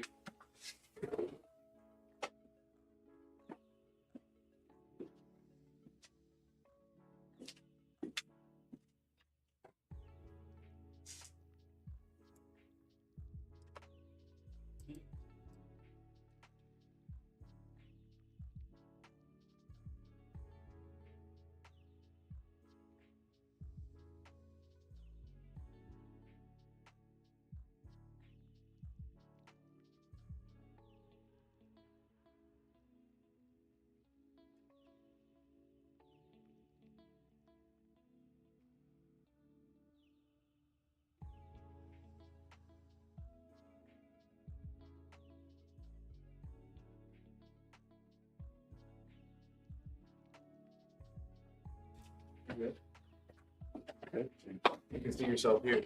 So, hey, what's up, guys? I'm back for a little second. Let me introduce Nick. Nick is a good guy. He'll be talking about this build a little bit, the pricing. It's on our website right now. He'll explain some of the components that you'll find standard. So it won't be 8 fans, it'll be 7 fans, right? Some of the, like I used a 12700 today. It's going to be a i5 14 gen, not a 12700. So he'll talk about that. He'll give you the price on this. I think it's $1,800, right? Yeah. Say what's up, Nick. Yeah, $1,800 sitting exactly at yeah, $1,800. Yeah. Thank you, David. Thank you. Yeah, so I'm gonna just go briefly over. Once again, my name is Nick. Welcome to the stream. I'm gonna go briefly over just some of the what makes this project Zero truly a great purchase. So we all know as we're getting into the next generation of graphics cards, they're getting heavier. And what makes this motherboard special is that they have actually put extra solder points on the motherboard. So the 16 bandwidth PCIe slot actually now doesn't as much sag as it used to. So that's a great new addition that MSI has been putting into their new motherboards. And that goes also for the latest motherboard for the AMD drive, which is the the Project Zero B650 motherboard, B60M, 650M, sorry. And that also is a big plus on that side, especially the cable management system. Now that's incorporated towards the back end entrance, makes our lives easier because we get to put out these builds faster for you guys, and also aesthetically pleasing for those of you that are a bit more iffy on the whole cabling sticking out places left and right. So it's a big plus. So they're definitely going towards different directions. Yeah, that's how we think the rest of the technology is going forward with things. Let's see what else. Compatible with the 14th, 13th, and 12th processors. Supports DDR5, and it has 2.5 gigabytes of LAN speed. Wi-Fi 6E solution, which is the latest Wi-Fi technology to boost up that gaming performance. And it's an excellent choice for a motherboard. This PC is a powerhouse of a beast. So yeah, definitely check it out on our website. Once again, this this build, it's sitting on exactly $1,899. So yeah, have a look. Any questions you guys might have, I'm free to answer them now. Yeah, let it rip. Chat's right here for you too. Chat's right there. Bang. Fantastic. Yeah. Hello, everybody. Great. Happy to be on board. Yeah. What else can we talk about this build? We got a Zotac RTX. Fantastic. RGB lights. yeah, so about these motherboards, particularly, if you Google the motherboard itself, it's either the B570 or the 650M. They are only compatible with certain cases now. One of those cases is the MSI Mag Pan Zero M100 PZ series. There's also other cases out there such as the Sama SAC 451. Right now they come in black and white. And we also have a Lian Li case, the Landcool 216R. It's black and white as well. And those cases are particularly for motherboards such as these.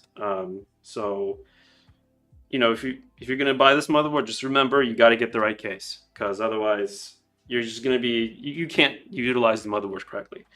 It has connectors in the back, fan headers in the back, your SATA ports are in the back. So, yeah.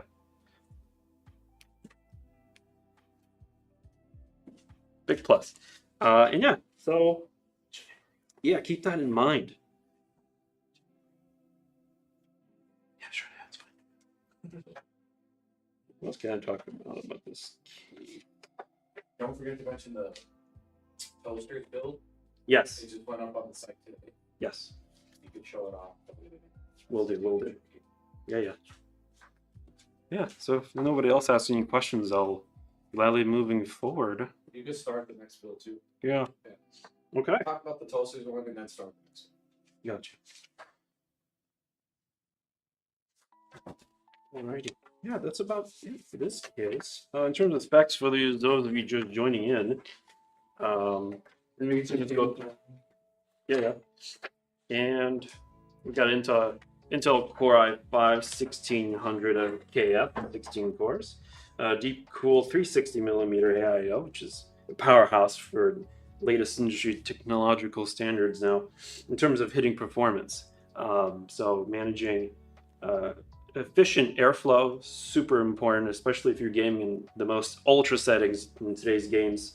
And yeah, you got a RTX 4070 Super in here. Also another powerhouse of the 40 series cards. Really great for all tasks in terms of software management, rendering, and gaming. So yeah, that's it for this beast. We're gonna get into another new build, a build that we built yesterday, and that build is gonna let's just have a look at it. I'll turn this guy off and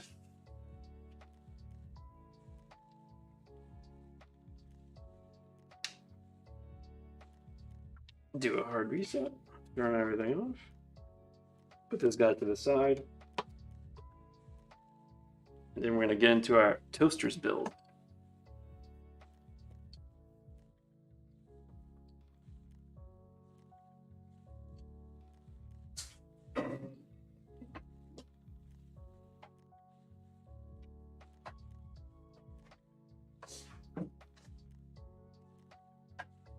Oh, yeah, you can keep that same cable. Yeah, sweet. All right.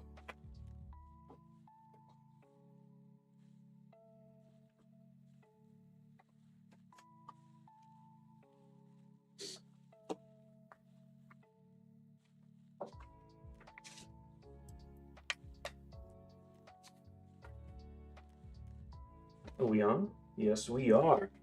And sitting exactly at 983,000 followers, 14 million likes on TikTok is Toasters. Now, what we did is we collaborated with Toasters Tech, excuse me, and we did a collaboration and we talked about performance, because that's our goal here at VRLA Tech. Is we want to push the limits of what we can when it comes to form factors of cases, right? Many myths out there says, that sometimes the smaller case, worse performance, but this guy is a beast when it comes to showcasing that energy. And yeah, he's a popular TikToker, makes awesome builds. Have a look at his website. Not his website, his extensions, which is he's a TikToker and also he's on YouTube. Big fan of the computer building, community, and just at $2,200 is this toaster's case. Super powerful. I'm gonna get into the specs, talk a little bit of what this piece has to offer, and let's just, if you guys have any questions, bring them on in. I'll be happy to answer, but you know, as the stream's gonna keep moving on forward, just talk about the specs. It has the AMD 5-7600 6-core and 12-thread CPU. It could be overclocked to 3.8 gigahertz, and it's cooled by a Master Liquid ML360, also RGB capable, and big performance boost, honestly. In terms of the form factor, having a 360 radiator is super important, super vital. Big boost to performance, obviously. Keeps the case nice and cool. I'm touching it now, and it's very cold. And I'm pretty sure under some stress tests that we have already done, slightly warm. Does not get any hotter. And that's a huge punch. So, yeah, big plus. Comes with the 4070 Super, and that's also a big plus to the case in terms of performance. And also we have a ASRock A620M Pro motherboard. Wi-Fi? Yeah, sure. Yeah, it's fine. Okay, it's fine. Yeah. A salad, chicken tenders. You have salad. No, I'll have a salad, chicken tenders. A salad with chicken. Yeah, they have that. Okay, cool. Yeah. Dude, excuse me for a second. Yeah. In terms of power supply, I believe we have a 850 watt power supply, gold standard, and yeah, we have this case could fit 8 fans, all RGB operable, and what else can we see here? In terms of, you could put this bad boy underneath the desk, or if you have the space for it, or on your table. In terms of size, fairly tiny and not too heavy too, including all the components that are currently in the build. So, it's up to my chest cavity pretty much. So, yeah. Wouldn't say too small, wouldn't say too big, just the right case for all you guys that are interested in, maximizing space while also maintaining performance during your gaming sessions. So yeah. Yeah, yesterday 4K we're averaging 60 FPS, and then 1080p on COD. 1080p on COD and 60 FPS. Over 200, yeah, and on COD 1080p was over 200. On Fortnite 4K it was like 60 FPS. Not a stutter. Not a single stutter. And performance. This was all on Fortnite was epic settings. On COD it was ultra. Yeah. So it's a big punch towards the side for efficiency. And when we did the collaboration, we focused on the cooling performance as well as keeping the form factor of the space for the case, for it to be operational, operable, and truly a beast towards performance. So if you're thinking about gaming on it, fantastic results as provided just earlier. And if you're thinking about using art softwares, huge plus. You have a 4070 along with a Ryzen 5 7600 core AMD CPU.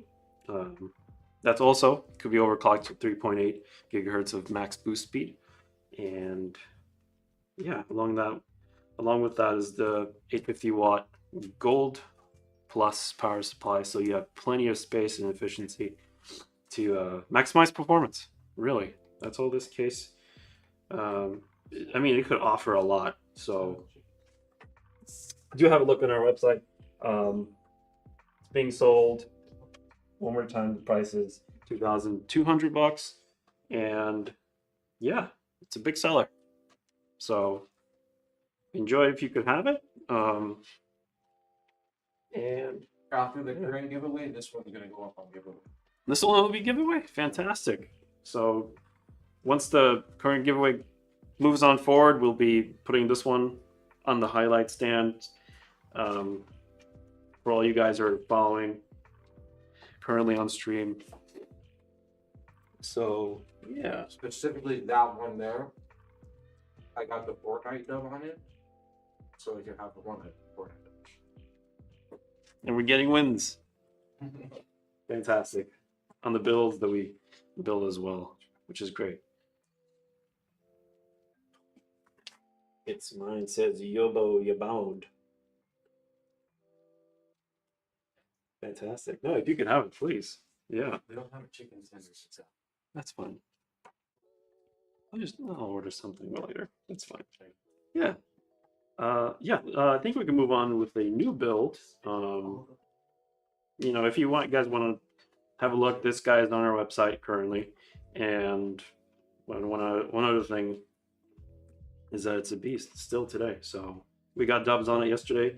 If you guys could have a look on our YouTube channel, we won some games on this thing and showed performance settings, I believe. And yeah. Any questions if you guys have them?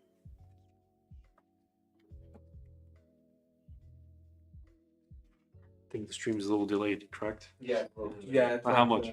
Like 5 seconds. 5 seconds? Yeah. So this is your next build right here. Yeah. Oh, my box is out there. Take the CPU out. Mm-hmm. Jerry will help you take this off the desk. Well, yeah. Okay. So this is Toaster's build. Do enjoy it. Follow Toaster's Tech. He's on YouTube, TikTok. Big fan of the computer PC building community out there. So he's definitely a worthy look. He shows some really awesome techs, cool lighting. So give him a look. We're gonna power this bad boy off. And super quiet, by the way. Very quiet PC. I'm gonna jump into our next build.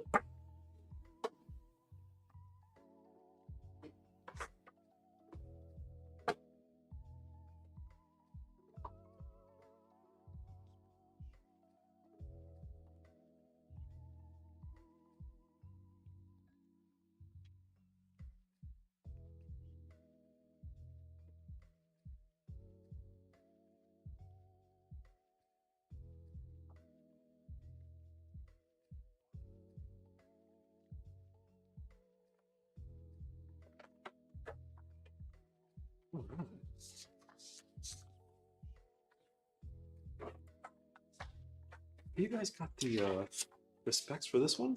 For this one? Yeah. What's that spec sheet? I think it's a 4080 Super, 4900K. Then the case, let me glance. I think all That's pretty good. yeah.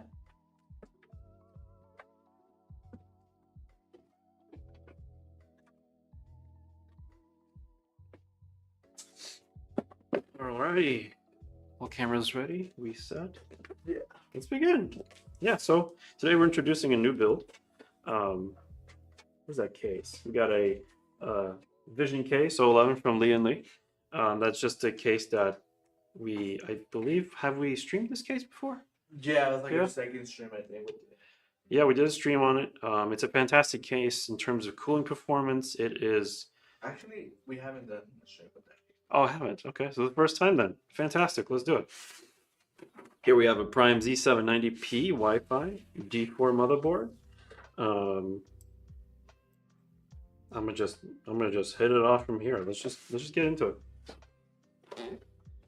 Someone on YouTube asked, do we ship to the UK?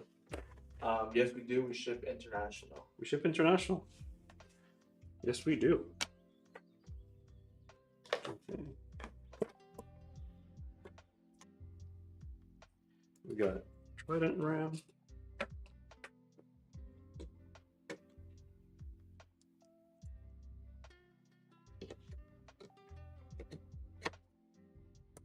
Get Get that nice rooted snap in. That's when you know that the RAM is locked in and loaded.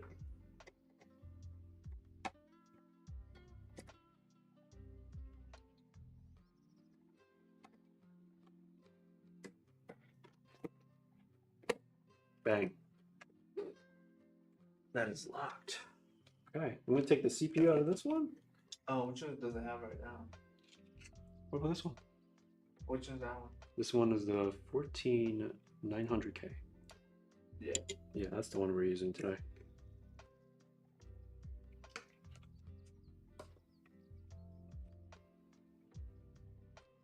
I'm gonna put this one to the side.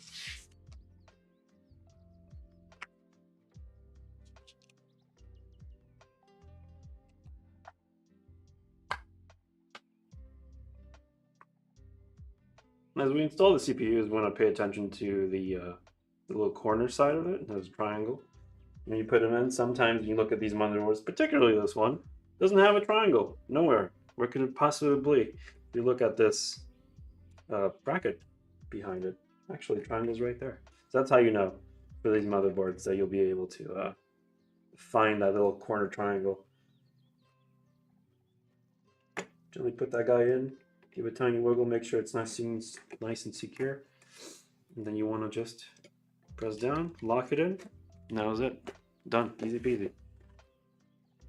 We got the RAM in, we got the CPU, Intel i9. Let's get into M.2 slot. Did they give you one? Yes, I have one right here. Fantastic.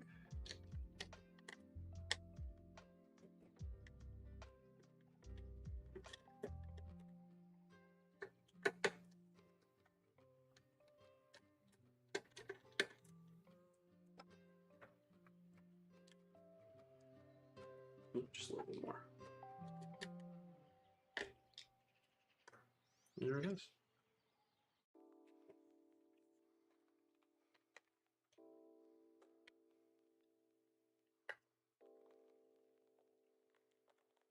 Oh. Wow. Thought it was too layered.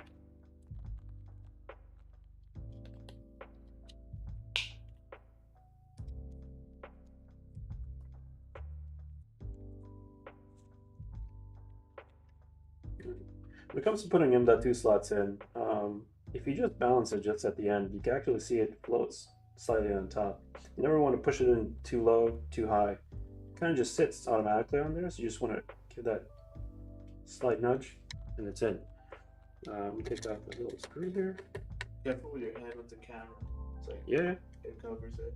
it's good. As long as my big head doesn't cover it. Yeah. Yeah, like this.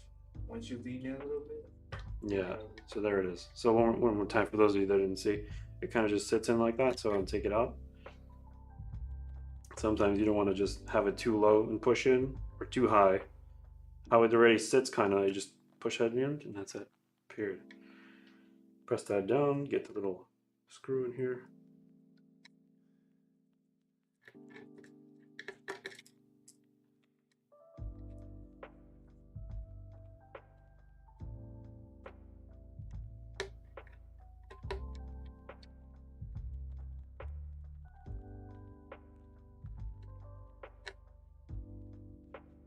Fantastic.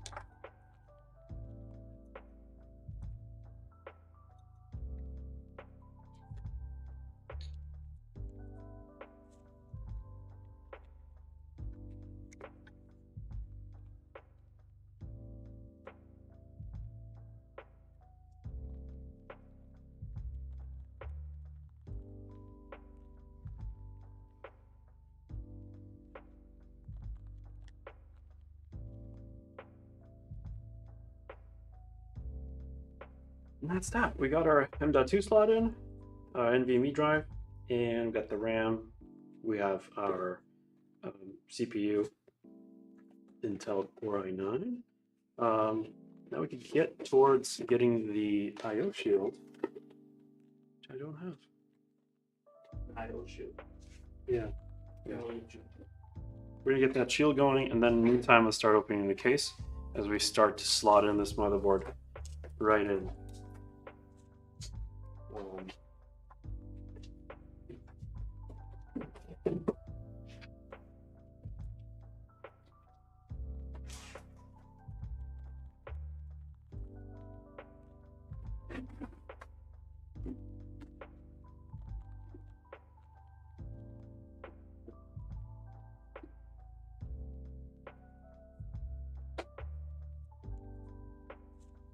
Gonna need a lot of more space for this. For this case, because it's a big one. In terms of receiving it,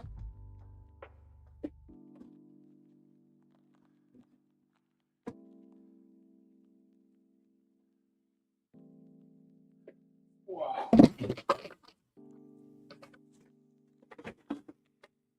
That's the kind of box you're dealing with. There is the Lee & Lee 011. Just drop this guy down here.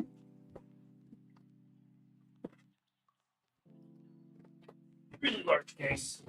Heavy, I won't lie. But it comes really well prepared in terms of having a phone, all the necessary equipment to make sure the glass doesn't break.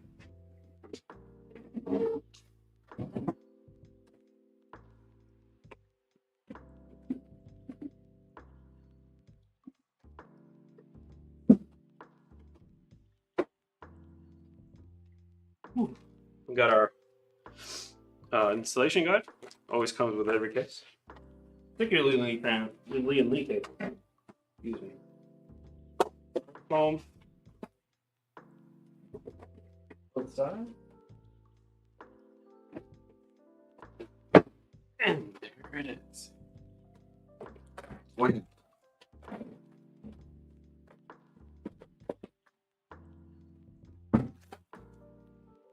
These cases are getting really popular. I myself am going to definitely get one. The amount of fans you can fit in here is extraordinary. They come in black and white. You got space for a 360 radiator right on the side. Right here. Put it on the bottom, but definitely not advisable. You could put 2 fans on this end. But there's something more special about this case that can really raise some eyebrows. Is that it's customizable ability, which I'll showcase right now, to lower your motherboard if you need or are looking for space within your case currently. So let's say you want, you design, you're an artist out there, you need a few GPUs.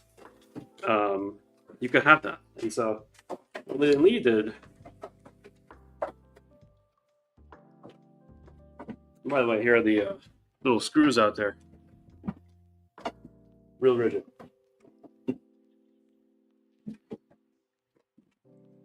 These are all hand, but could be done with your fingers, but I like to use screwdrivers. Sometimes they could be really tight. Yeah. So I'm gonna get the top off.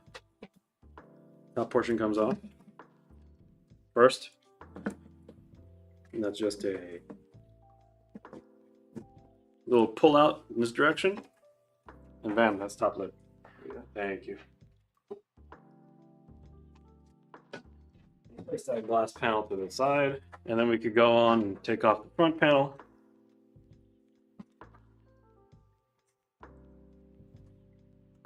That sweet dream says lovely and Lee cases.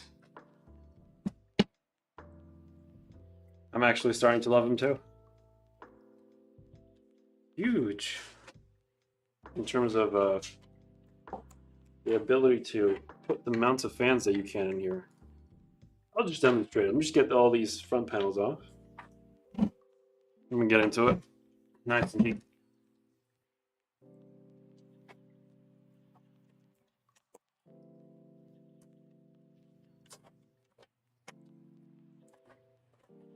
There it is. Now this guy, all it is a push towards yourself. So just pull it towards yourself. If you're standing facing this direction, and just lift. And that's it. Yeah, that's how you take off the front.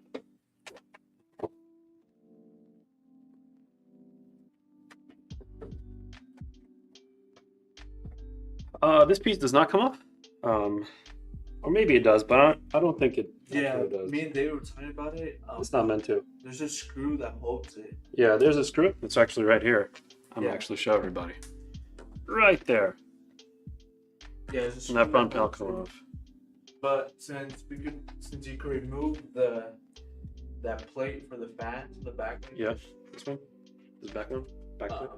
Yeah, you can remove the back panel, and then where you put the 3060, the AIO, you can remove that so you can put the fans. Yeah. So it makes it easier for you. But So this accessibility is ginormous for this case, for sure. The back panel comes off this direction, so it's also to pull back toward himself. Just like that. Don't mind the bend, you won't break it. It's metal steel. Or aluminum, excuse me. Mount frame. This is what we got going on in the back. Yeah. Switches over to that side in case you need to work on your cable management. And comes back down. You can also put, if you have controllers, you can mount them here. That's what these slots for. And in addition, you can also put your drives here as well. So yeah, lots of storage space. Power supply comes in here. This little bracket can come off in case your power supply is actually really large. And maximizing that effort space, you could also remove these knobs in the front. They're actually hiding behind here. Actually was building one of these cases, and when I put the motherboard in, what happened was, let me show you guys, is that when you put the motherboard in, this whole piece, this whole section comes off. yeah, because you can lift it up or down. Yeah, exactly. Lots of screws. That's fine. That's totally fine. Look at that. Slight wiggle, and bang. Got a whole piece right there. Let me show you that a little bit. So it comes off. So now you can easily have the freedom to work on your motherboard without, ruining anything. And then the best part is you don't have to take off all these standoffs, and if you mess up a cable, it didn't fit right and you can't get in there because everything's already installed. This really saves the effort because you keep your motherboard on there. You take your your shield off, so it's perfect. Yeah, so that's what that works. And also, if your power supply is really large, say you have a really big power supply, you wanted to upgrade towards the future, these little brackets where you could keep your cable management, those come off. So by loosening up these screws, they're up in front, just behind the metal frame that we just took off for the motherboard. Need a different screwdriver. You can actually shift those cable management brackets all the way up here. That way, when you slide in your power supply, you're not hitting those brackets. So you're actually increasing the amount of space you could possibly have in this case. So that's a big plus towards buying one of these.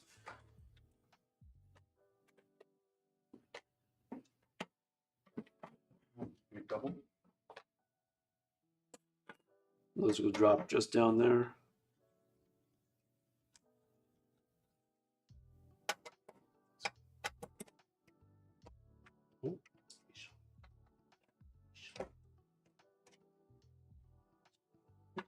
Oh, no, but you can, in case the power supply is too large. That way you can shift those brackets up.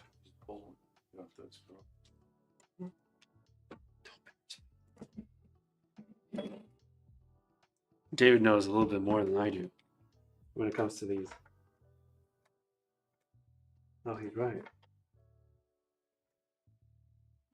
You can just pull these off. So there you go. You can pull these off. So you actually keep these little, I guess these silicone or latex rubbers on with the, yeah, that's what. With the, oh God, so bamboozled now. With the screws, excuse me. Yeah, you shift those guys a little higher.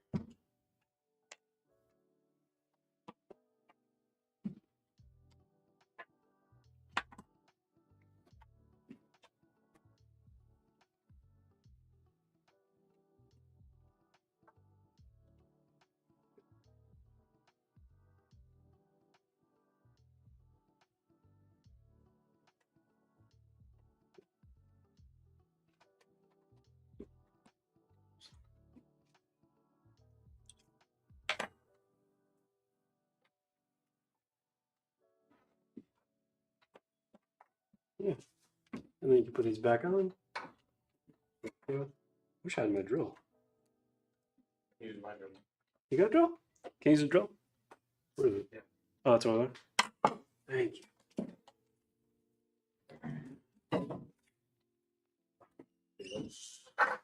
Yeah. There's a person in the YouTube chat. He says, "Bro, I turn on my PC all open but no display on my monitor. I open up and I see on the motherboard 4 pins bend. This is the problem for no display or CPU rest. All components work fine. I test." Depending on which 4 pins you're talking about on your motherboard, it could be causing the no display issue.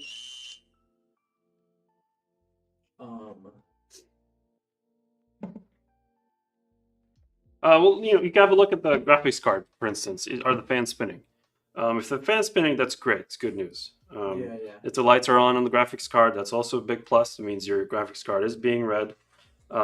But not having a display, you could just have a look at the back of your PC. Make sure that your cable's not loose or anything. Make sure the cable you have isn't old either, or it's chewed up by your dog or your hamster that came in around the corner and decided to nibble.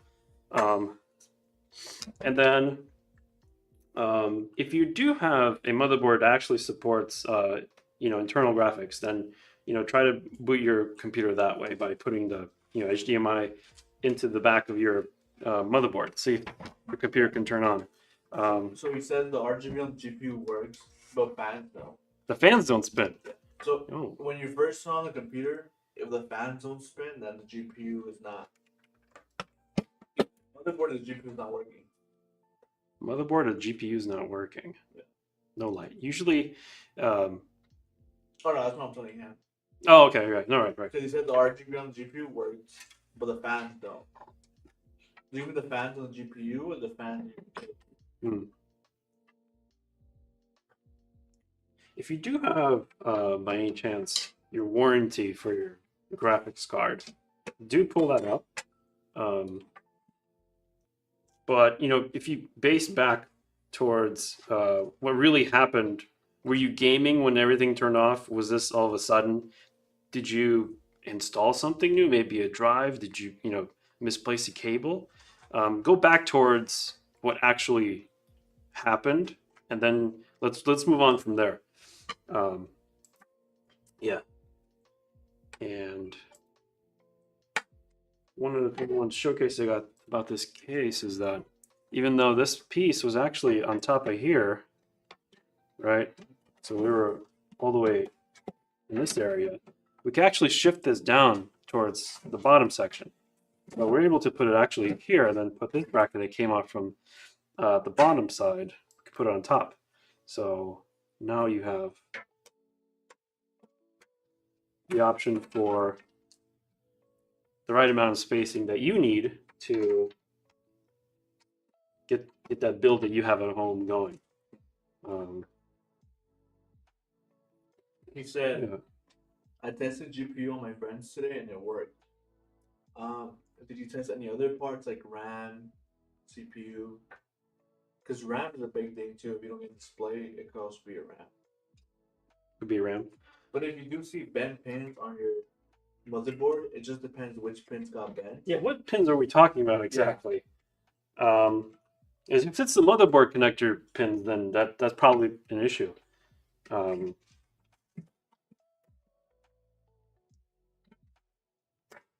Just get that good snap in there. There it was. Okay. Let's get a motherboard in. We have 1, 2, 3, 4. So we don't need these. Yeah. Let's have that. These guys. Fantastic. The above one. That makes sense. The above ones. We'll be talking about CPU. I think well, how much pins are, well, hold on, we said 4 pins. Yeah. It could be. I think to the CPU. That must be a CPU. He's not mentioning the motherboard Yeah, it might be power the connector. CPU ones. It's bent. Well, they're not ripped from the actual nest or the solder. So I mean, for him to see them bent, he probably doesn't have anything connected. them being bent is It shouldn't affect the not display. okay, but no, you're right. It shouldn't mean that it's broken. You could bend them back if you're careful. You know what you're doing. But it shouldn't affect display. No, but it shouldn't. No.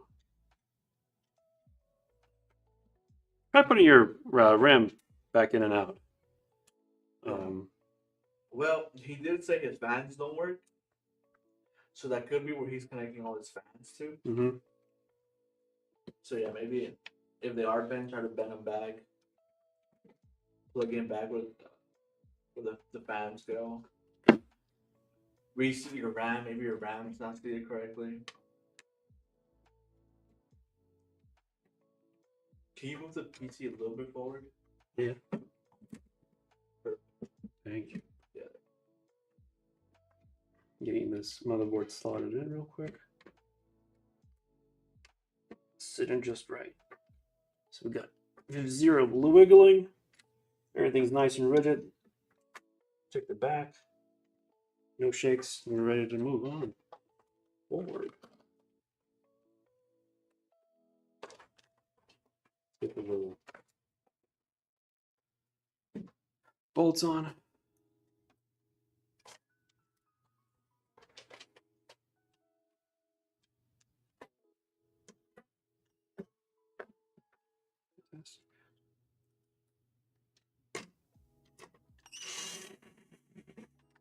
There's other ways to troubleshoot as well, in terms of, if you have a friend, if he has a spare CPU, not a spare CPU, but separate computer, just running to see if his computer is compatible with yours.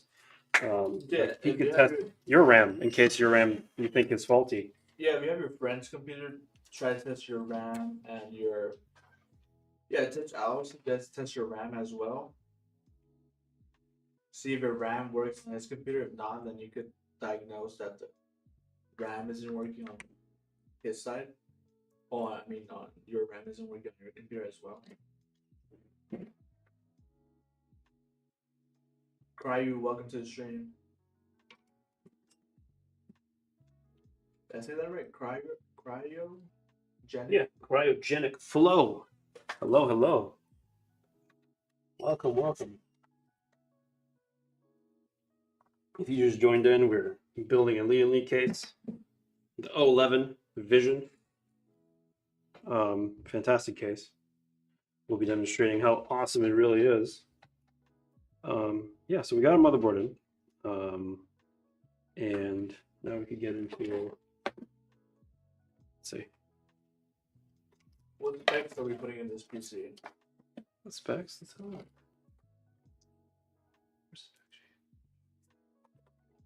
Only thing they gave me spec sheet. We're putting a 14900K with the Z790 Prime Z790. Yeah. I believe it's DDR4, correct? If I'm wrong. DDR4? Let me make sure. Yes, it's DDR4. DDR4, Right. And then what graphics card are we putting? A 4080 4080 Super. Yes.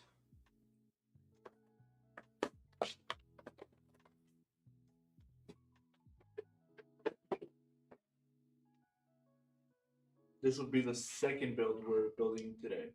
3.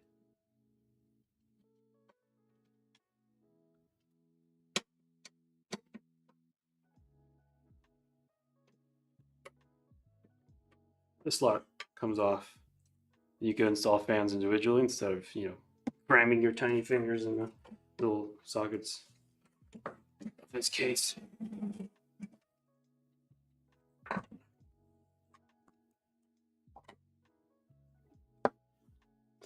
Okay. Got ourselves a Castle 360EX wide version. You fit 3060 cooler either on this end, or you can put it on the bottom, but not pressurized. and you could install 2 more fans onto the side here. So, right around here. Oh, jeez. Oh, that slides off. Sorry, folks. Put that back on. Not a problem. Everything's fine. Yeah, here you could maximize the put 2 now fans. Before you couldn't because this, you know, the motherboard was slotted up this way, so you can only put 1. But now you have space for 2 more fans, which is ideal, maximizing that energy of air efficiency.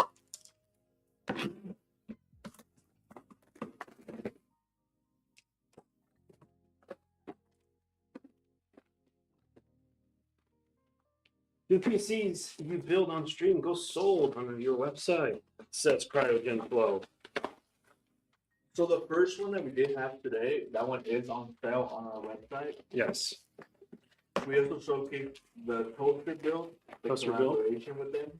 That one is also on our website. This one, there's a similar build to this one. I think the only difference that it would come with deep cool fans. Yeah. But this is our Helios, so you can go into our website, look up Helios, and you can go ahead and customize it however you want. If you want a 4090 in it, you can also put a 4090 in this.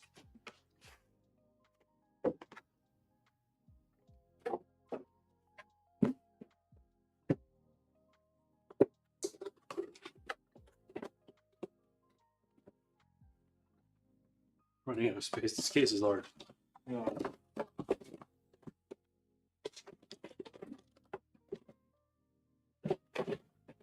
I don't think you need this anymore. No, I don't need that anymore. Move this up a little bit. We got our cooler here. Oh, 3 fans, as well as the little screws and connectors, as well as the bracket.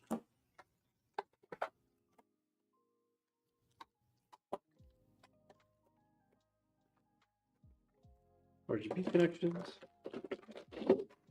Back off.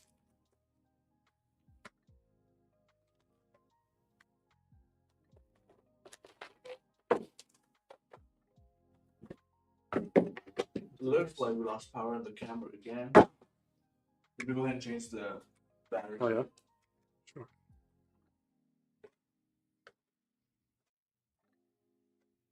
Oh, that's cool. Oh no.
Can I get the bracket that comes with these heat cool? Yeah, what you need, Intel? Yeah, Intel. Yeah.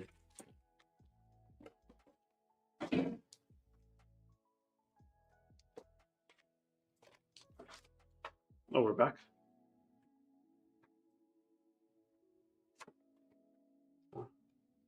Zack Attack says, I'll be nervous moving the case.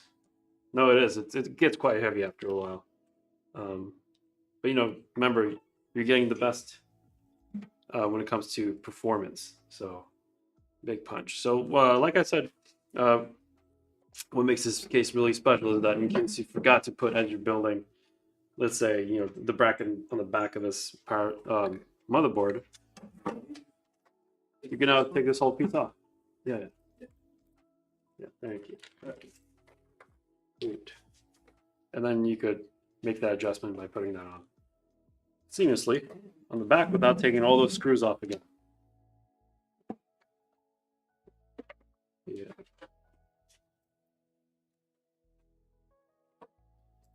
This case is large. Hard to showcase, but when you're actually working. Yeah, I'm gonna put the brackets on the back.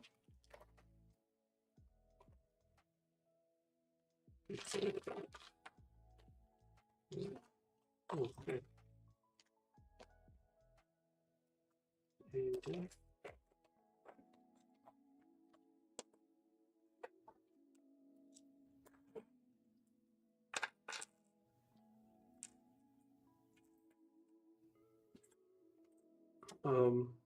Yeah, let's look at the AIO cooler. You guys ever wonder, like, oh, sometimes AIO coolers come with different types of brackets, which ones fit which? You could just kind of see which ones will, which ones won't. So these won't fit. You look at the other ones. And these ones will be probably for your cooler because it's A&B. So those are the plastic guard, and you take those off, and then you can mount those like so. Tight screw.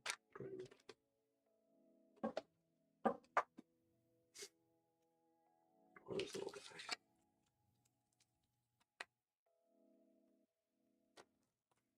So that same guy that was having issues with that. I played yesterday for 3 hours, the whole screen freezes. I turn off and no display. So definitely you got a GPU problem. If you saw artifacting any moment, then yes, definitely a GPU issue. Also, if you were gaming, I don't know how your performance is in terms of cooling for the GPU, but something everyone should always keep a look at is the fan speeds. You know, if you're playing really long sessions, you want to make sure they're up at 100, 100 speed. Because the thing is, I always say to myself, I just have them run at 100. Like, it's so cheap to replace the fans if they break, because that's what ends up happening is that the bearings, they just fall off, they just break. Instead of replacing your entire GPU now. So you can always run your graphics cards on full performance in terms of fan speed. You're only helping your GPU, so don't be shy. Your GPU will thank you.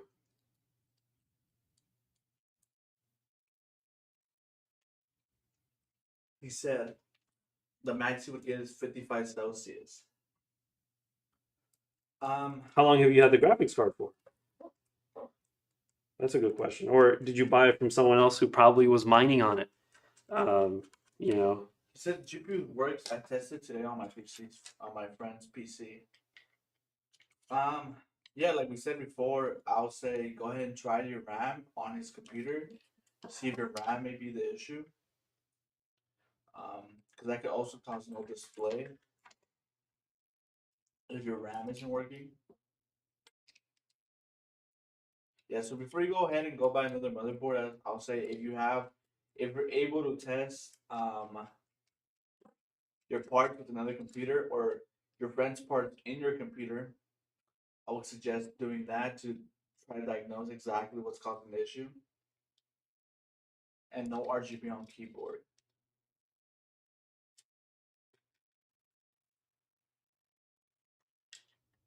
Something could have happened. Let's go back to the power supply at least. How much watts are you running? Do you know how much? Did you upgrade your card recently? What's happening?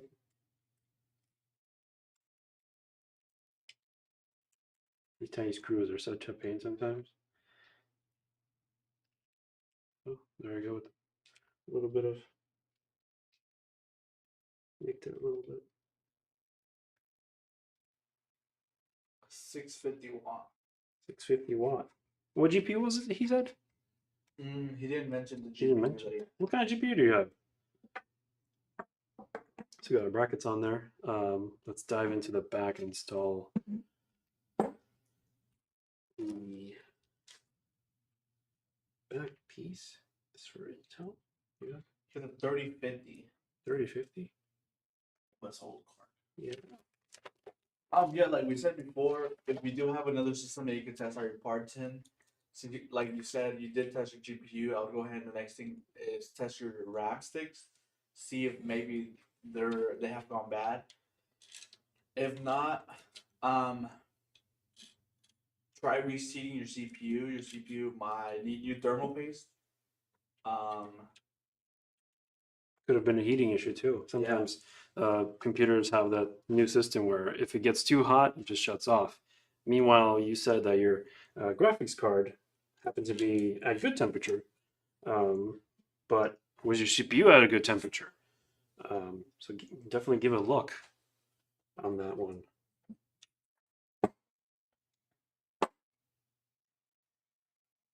You tested your RAM, GPU, and power supply on PC. Yeah, the last things you would need is your CPU and motherboard. Yeah, if you could go buy a new motherboard, see if that fixes your issue. If it doesn't fix your issue, return the motherboard, and then you could diagnose that it might be your CPU that's causing the issue.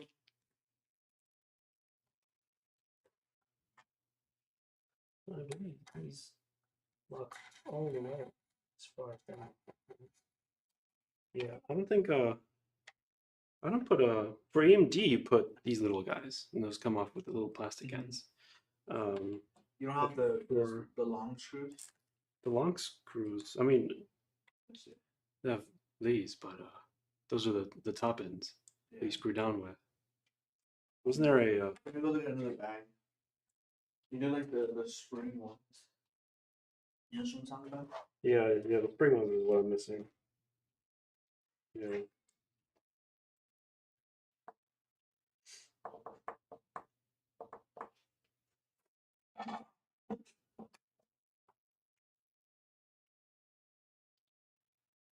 Just about getting ready to install this guy. We could do, based on our design this way, which is probably the way to go. And that's probably what we'll be doing. So that right there is going to be fitting on to the case just as it looks right now.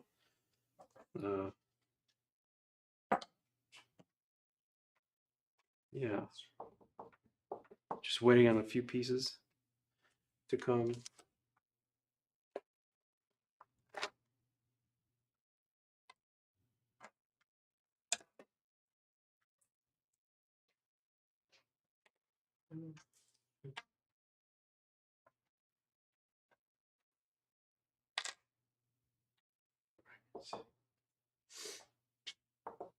Yeah, any questions you guys might have, shoot them while we wait for some extra pieces to come in.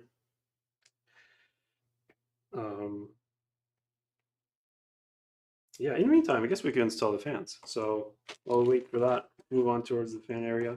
Just put them into our AIO. Here we got the Corsair fans, white, RGB. Truly powerful fans.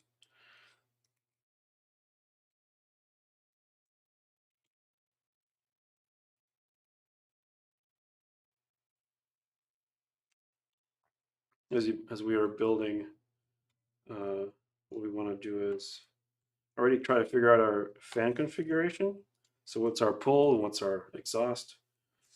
So I'm thinking we could do intake and then we'll do exhaust from bottom and up. So yeah, we'll do. Appreciate it, Caesar. Yeah. Is the bracket that I was supposed to be using? But it says Intel. Oh, I got something else though. What was the other ones? It was these. These are the one I was putting in. Yeah. Yeah.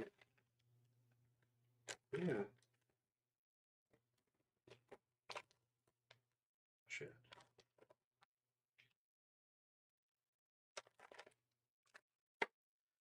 Yeah, we have a lot of those. We have the Same ones, but these already come with the. yeah. But sometimes they don't. I mean, but otherwise, I mean, you can't put the. These are way too long. So I don't think that power pressure will be. Let me take these off, and then I'll put these guys on, and then we'll be set.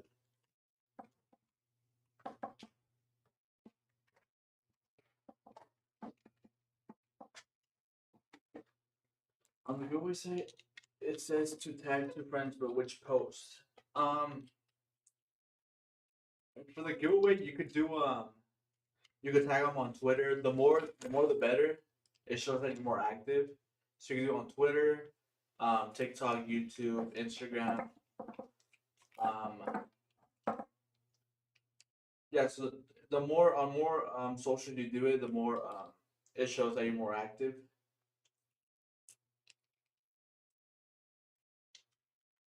Yeah, but you could choose. You could choose if you want to do it on Instagram, on Twitter, on TikTok.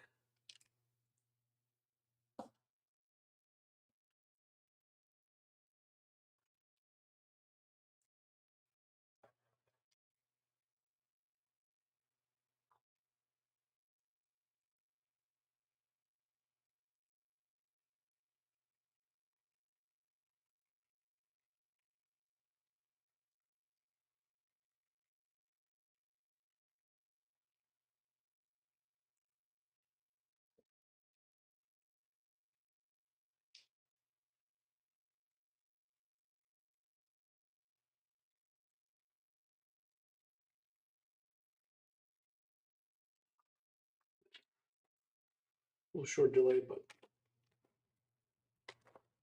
we made it.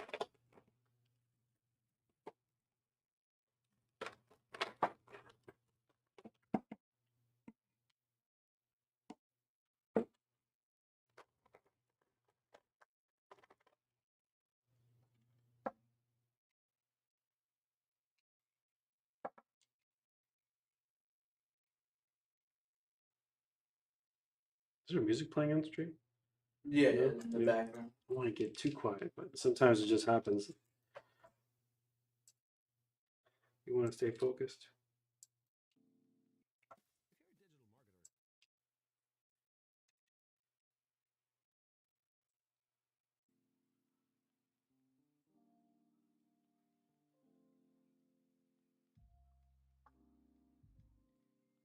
Yeah, if you haven't answered the giveaway, go ahead and go into the giveaway. Let me see when I believe the giveaway should be ending soon. Yeah, you have 5 days to enter the giveaway. The giveaway PC does come with Intel Core i7 14700KF. It comes with the 47 Ti Super, 32 gigabytes of DDR4 RAM, a D790 motherboard, and it comes with 14 high performance RGB fans. So yeah, so if you haven't entered the giveaway, go ahead and you have 5 days to go enter. I'm so confused.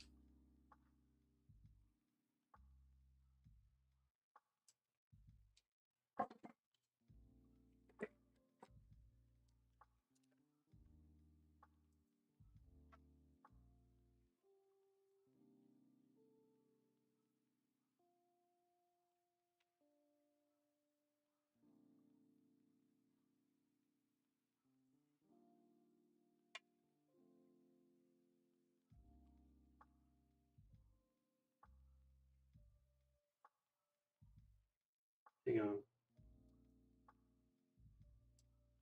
Top pins, do they screw in or no? Oh, they do.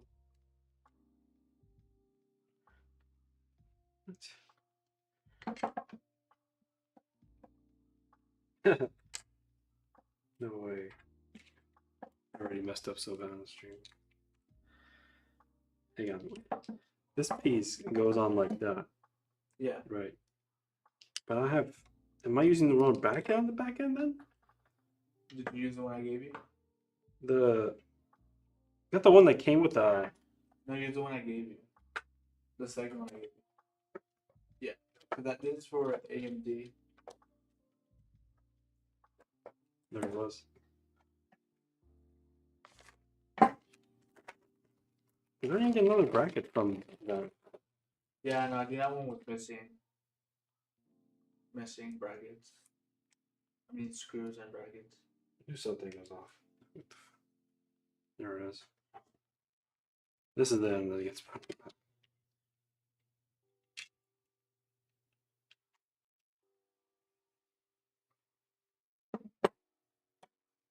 There it is. Now we can cook.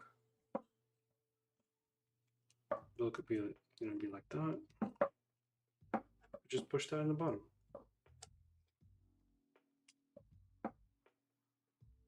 Keep that lining going.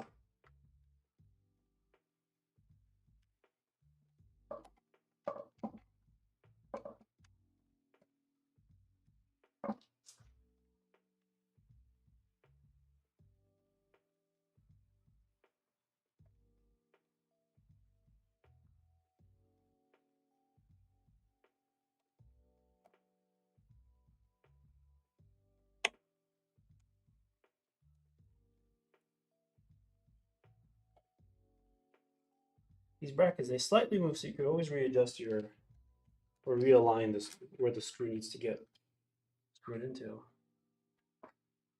So, helps out a lot. A little tricky, but I do expect these things to happen with a bigger build. Just happens. Sometimes holding the back is great too.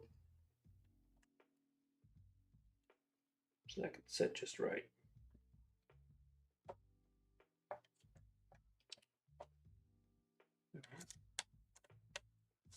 There we go. The idea is when it comes to screwing down the CPU, you could do one corner, get the other one diagonal to it, and then you get the other guys in. It's a little pressure. We'll evenly spread that thermal paste that's already pre-applied on the AIO.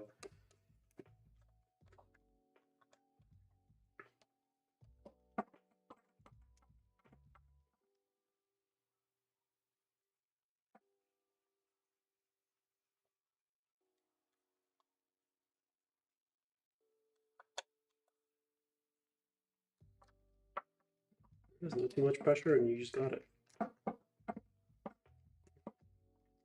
Yeah, sorry about that, guys. Our camera died before. Ran out of juice. All right, now we could freely install this into the PC. Just gotta make that space for it, that's all.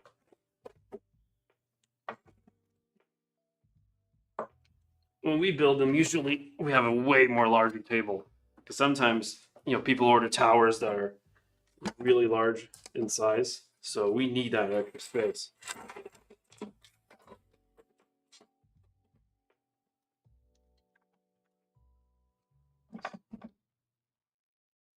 Usually everything you can always cram into one screen, but not today. There. The camera can still pick that up, but I'm about to move everything. It's just the matter of hands that's needed. It's great. Take that. Let's slide that in like this. Place that down gently. Right there. And then you can situate this motherboard like so. Just like that.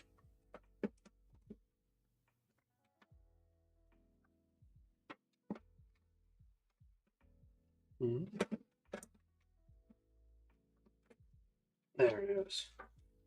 There you go.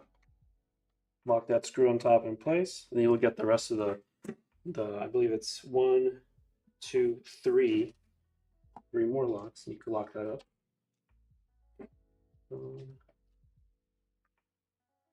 Scooch that over a little bit more.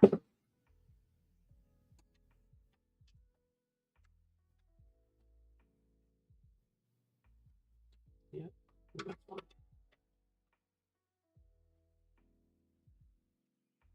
Yeah, so we can now situate our cooler in the back.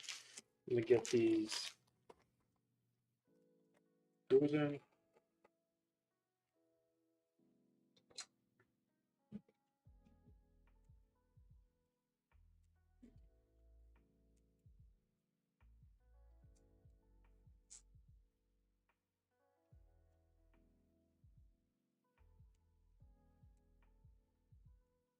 Then we'll move on to the fans. Yeah, let's get it going. We'll lift this up now.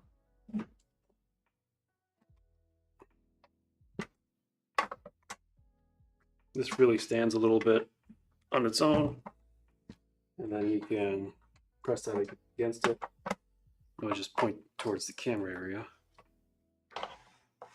That way everybody can see it and I can see it. Yeah, the cooler's can go here. Kitchen. Also, a lot less, more stress on the fan, on the pump itself. So now you have, instead of a, if you were to place this on the bottom, then you'll have more, I guess, stress on the pump itself. So now it has to pump more. To keep the CPU cool. So let me just put one right there, and then one on the bottom.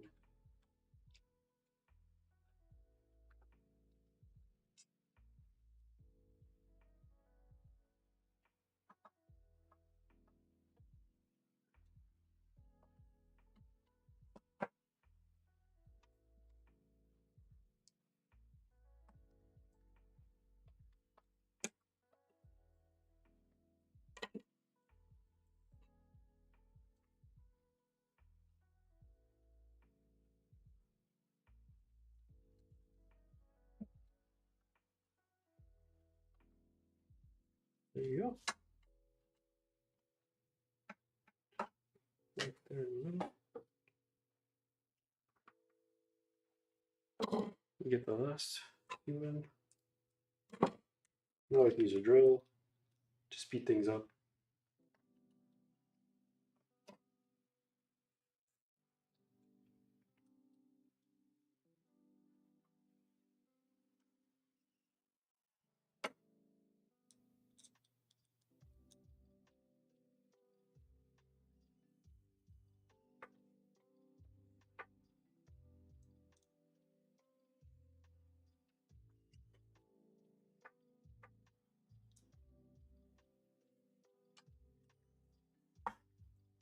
There it is, just a few more left.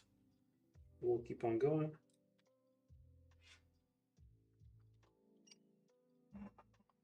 How much builds are we building today? 3? Yeah, so this will be the 2 out of the 3 builds we're building today. We got one more left. I'm really curious if we are the only ones out on the internet who have built 3 in one go.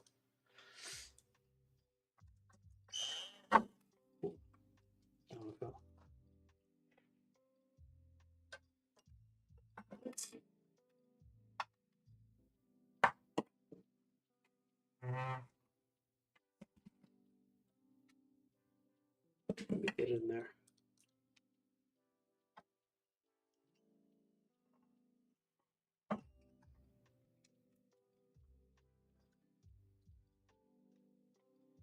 Screws, man. They be screwing with you. Last one. I promise. There's too many, but once we get that situated, then we don't have to go back to it ever again.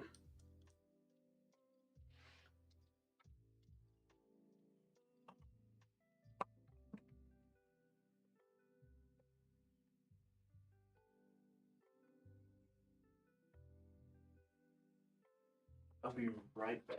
Yeah, yeah. It's currently on this camera. Mm-hmm.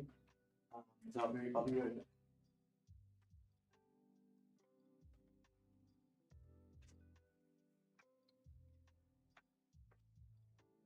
Nice. All right, solid and fixated in there. It's really for a power supply. We can now start putting our cables through. Put that one there. Put this one here.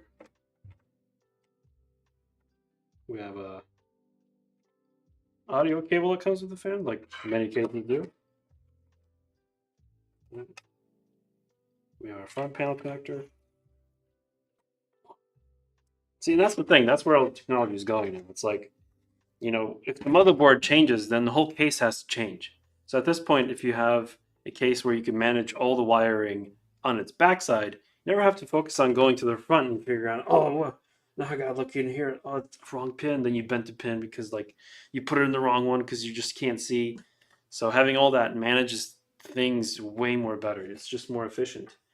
And I think that's the direction that I think we'll all be going into, for sure. Yeah. So let's keep. That's what I mean. It's like, plus it's a big case. It makes it more of a hustle, you know? Like you gotta just put your hand behind it. Sometimes it's a little inconvenient. Some of the cables like to just hide out in the back. Let's see what I got here. Panel connectors.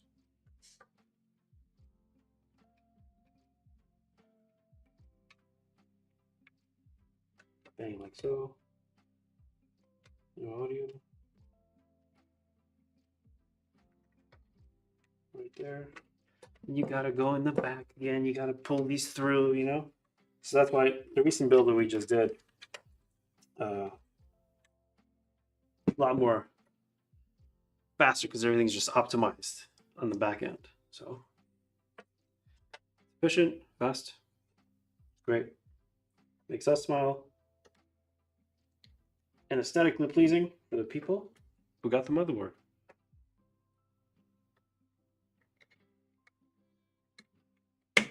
Bang. And that's all for the connectors for the case itself to the motherboard. We can start putting in the fans now. With the ones. Using Corsair.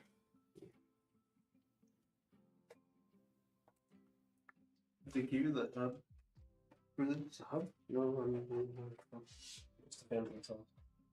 I never worked with Corsair fans, No. but I think It's the same one. like Leanly. It's actually So no, it's not the same like Leanly, but it's the hub will come with like for power and RGB. How many do we have? we have 8. We should have 8 for this build. 8 fans can fit into this case, but you could put a few more. If your motherboard can support enough fan headers, you could put more. I'll tell you where you could put more. You could put 3 more in the back, and that'll be right here. Right there. So you could have these 3 up in the front. If you wanted more juice, more efficiency, you could put 3 more in the back. So totaling 8, 9, 10, 11. 11 fans in total.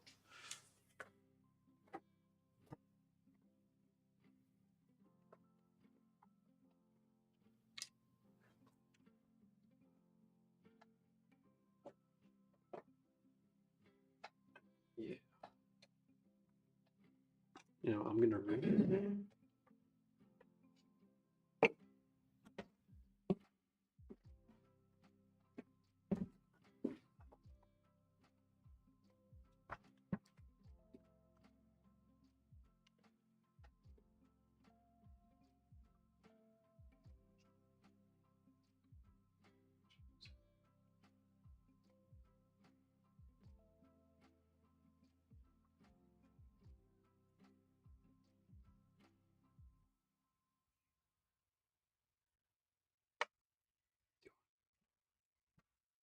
Let me just install these last fans in.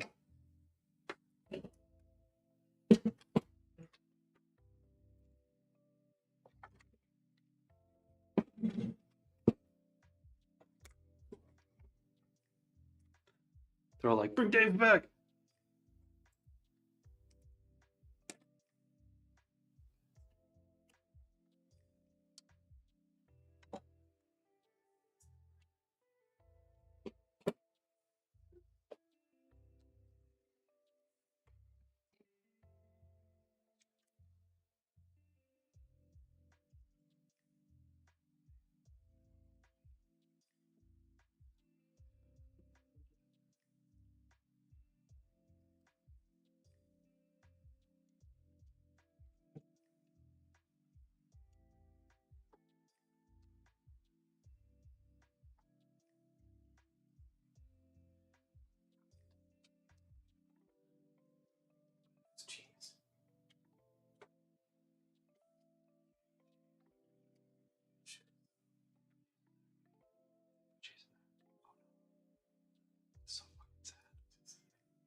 Let's use a drill here.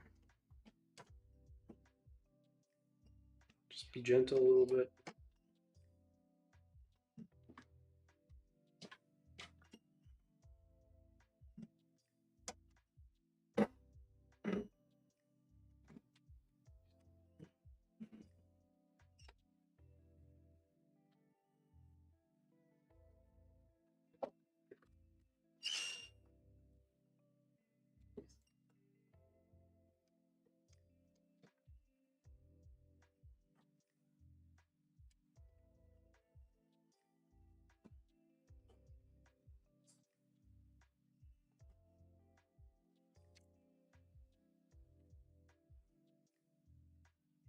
What are the chances of that happening, huh? Use the other thing. Use the long one. The other one. Yeah. That's it.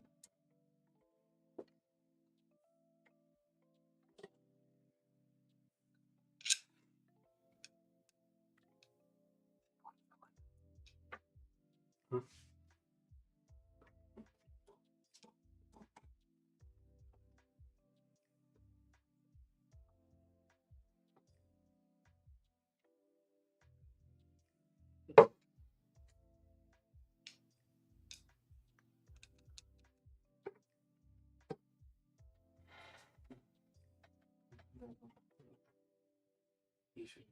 Yeah. Am I doing the wrong case? Am I doing the wrong case? No.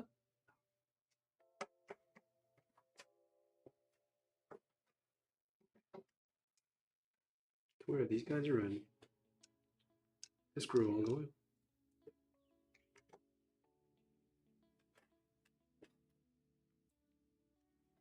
Sometimes you gotta have it loose a little bit. Not all the way in.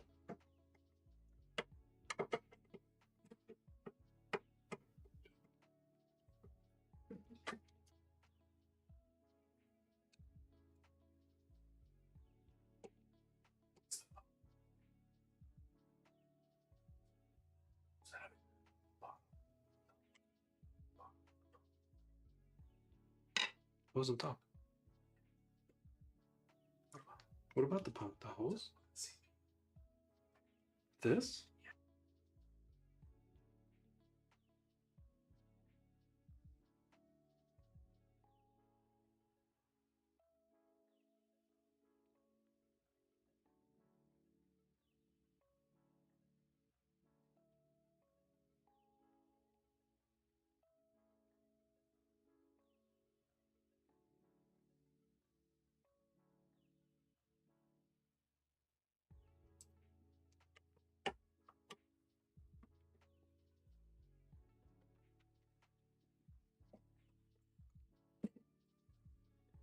Yeah, well, they're in it.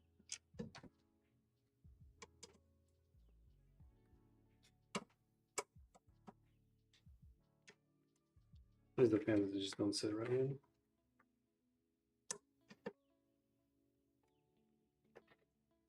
There we go.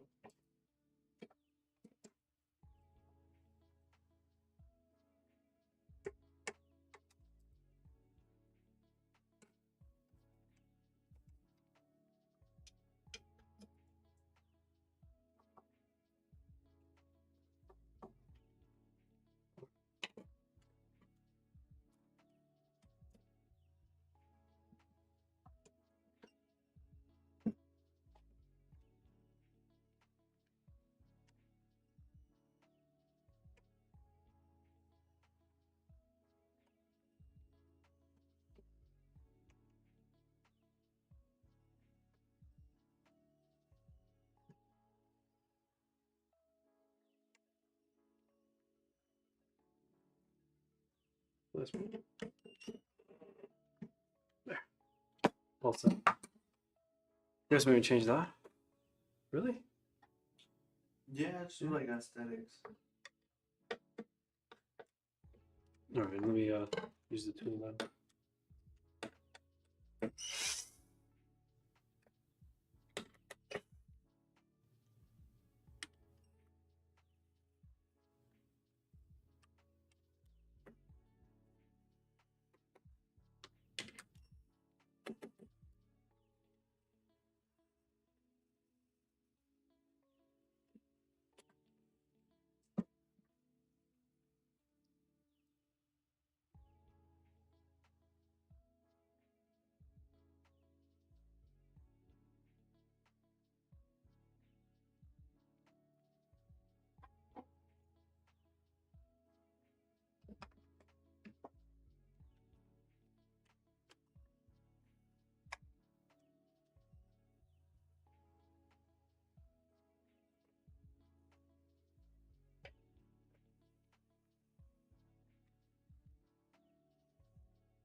I'll manage these, put them in the back. Even the controller by any chance. I have a link for you.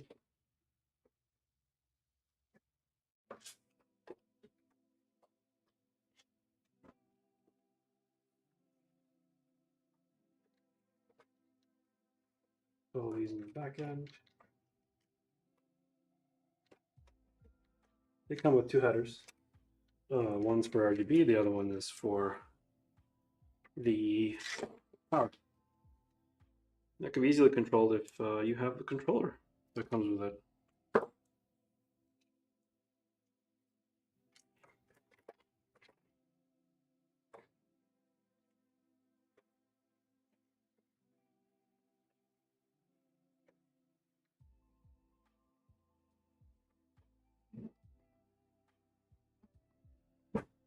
Just got a little more heavier.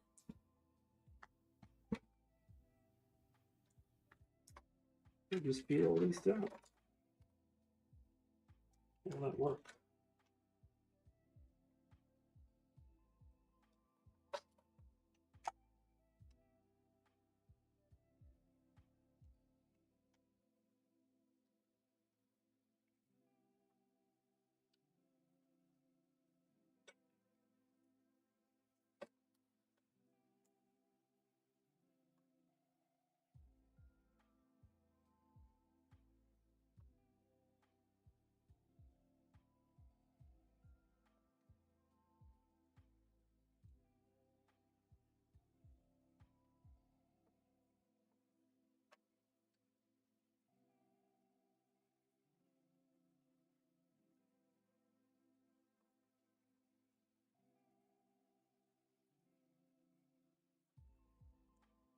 Yeah, there it is. Yeah, now we could do the bottom piece.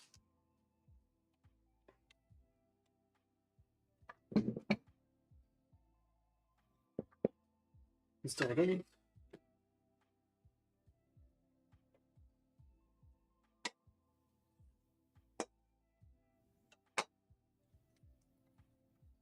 Yeah, so this situates kind of like that. Just like this. So I want my the wires coming out from the back to go underneath the motherboard for the most aesthetic pleasing look. And I'm gonna have these pull out hot air out of the bottom side. So I'm gonna face these like that. Right, let me get another couple.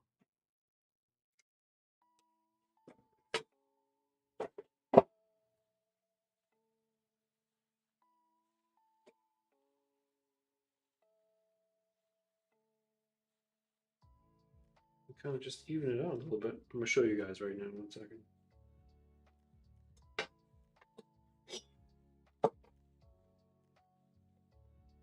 So back end. Maybe I could squeeze that look in a little bit. See if you guys can see.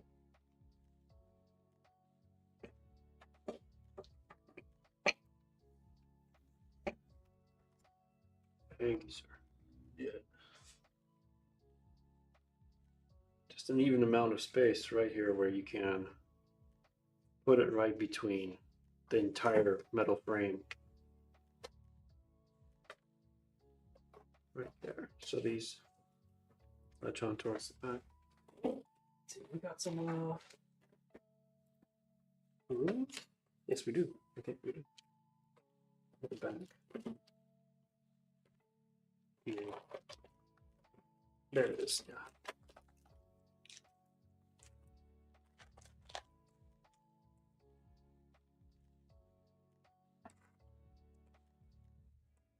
Can you get a ace fan screws? Yeah. Yeah, I don't have any here. Yeah.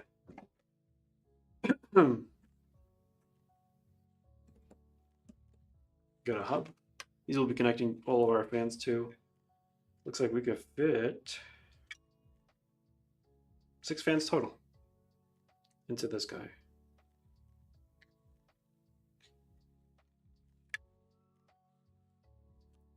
We have 8, so we'll probably use another controller. We have it. Or we could use a splitter. That'd work too.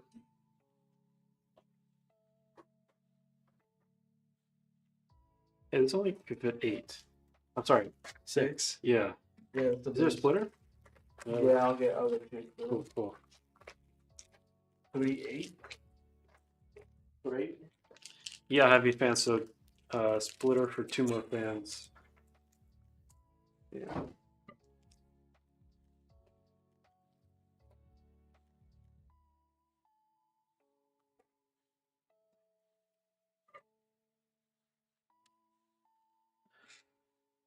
Get going. Let's see. Right there. So everybody can see.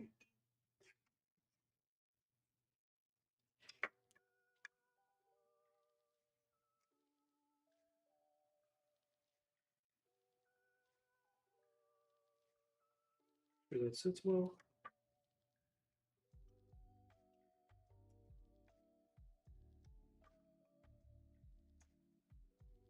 Yeah, let's do it. Put my first one in there. Hold the frame down.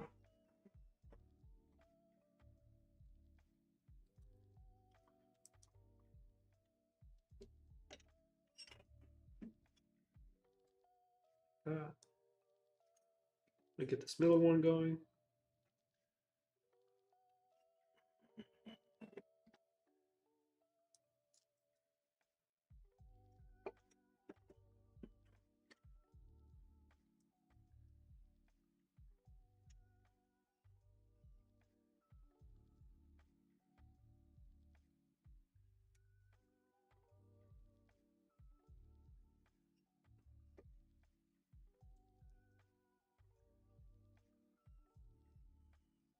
Notice I'm not tightening all of them down too hard.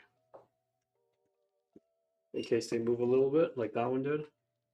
That way you can always redirect the fans in case you need to. Just a little bit. 2 more screws.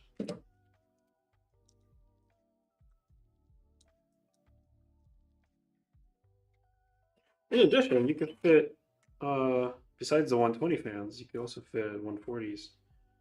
That way the extra extension pieces are there.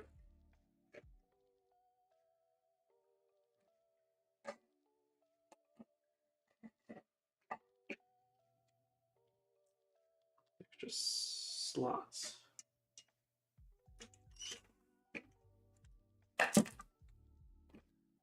Alright. Make sure that nice and stable. Nice. Now I can press those in.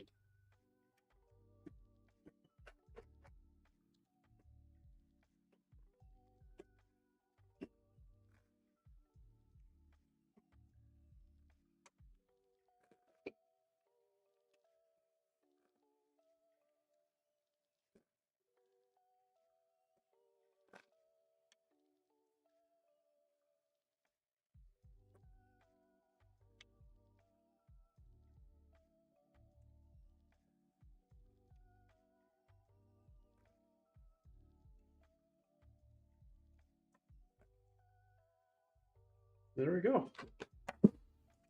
Bang. Once that's done, let's move this back a bit so you guys can see. Well, that you guys can see actually. Those screws are in.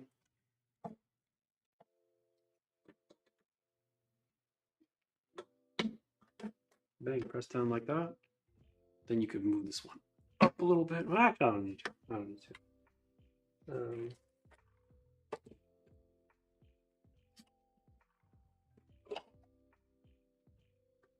These little guys get put in right there.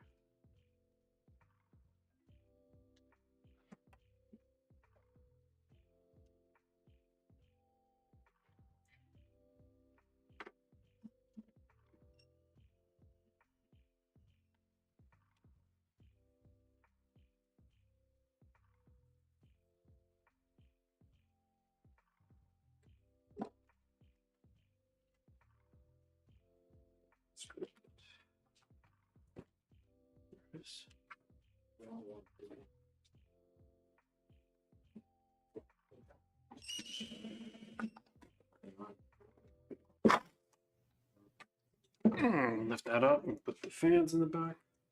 Even for the bottom.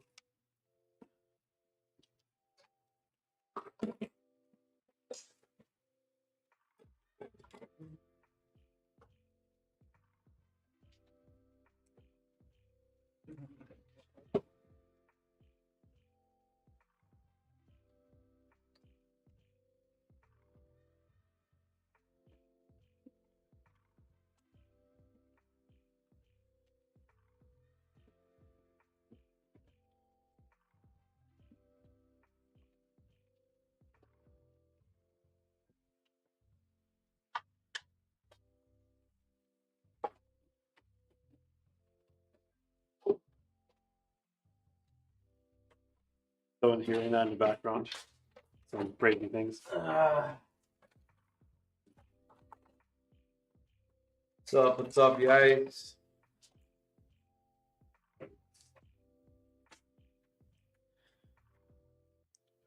Looking good, looking good.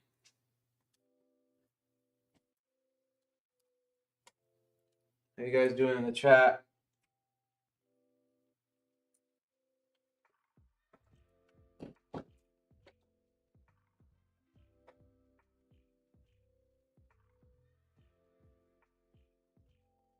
Yeah, we got a duo going on. I'm gonna be hopping back in here pretty soon. To handle a couple things on my own. Nice, Zack Attack. I like that, bro. Honestly. What's better than watching some PC build, getting a pump in? There it is. He said working, not working out. Oh, he said he works out. He said he works out. So I was like, I thought I saw working out. Okay, working yourself. Okay, that's cool. Yeah, sometimes I'll listen to like a podcast or watch something while I'm doing my regular stuff too. Press button. Let's see. Yeah. Press button. Where do you have it? We don't have it. Get the it's an XVG one on top of the on top of the rack here. Yeah.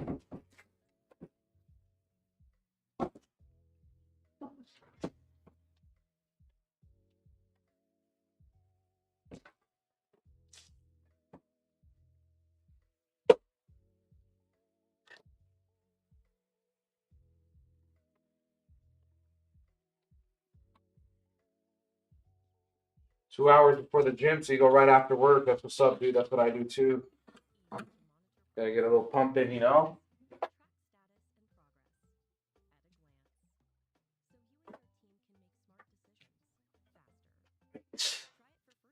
me hop back in here. Did you? Yeah, that's fine.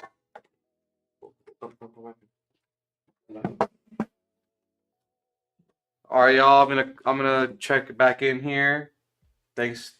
Yeah. Say thanks to Nick. Thank you guys. Yeah, you guys are awesome. Sweet. He's awesome. Yeah. I'm gonna head off now. Yeah. Yeah. Say bye. Bye, everyone. Give me another one of these. One more pen. Yeah. Okay. Same one.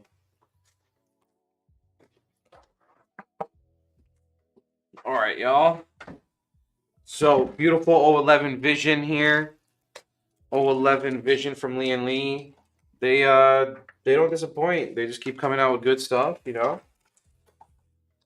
what do we got in here? 14900. Yeah, 14900. We're gonna toss a 4080 Super. So 4080 Super, 14900. That's a good combo, right? It's either 4080 Super or 4090. So with this particular build, this is gonna be on the website as well, right? Yeah. So I was telling them this is the Helios. Yeah. So they can customize it however they want. They can put 4090, they want to pitch 4090. VMD fans, you could give VMD fans. Yeah. Yeah, so standard Helios would be what? 4 fans. 4 fans. And then you could customize it from there. Thank you, Nick. Okay, yeah, so you could get this build standard, or you could upgrade it yourself. Lian Li fans, Corsair fans, whatever fans you wanted in there.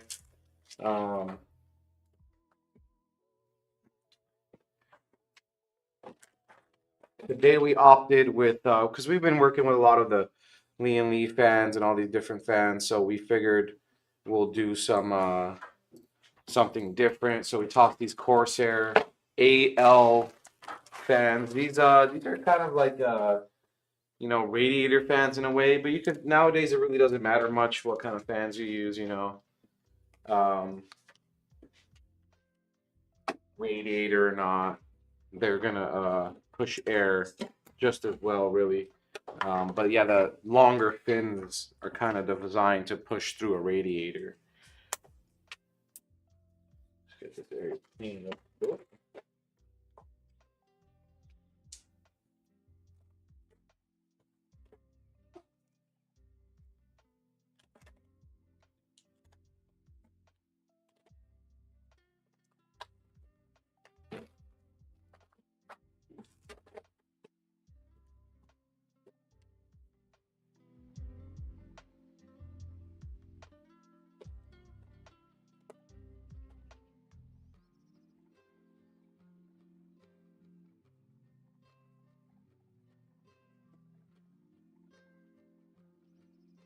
Right.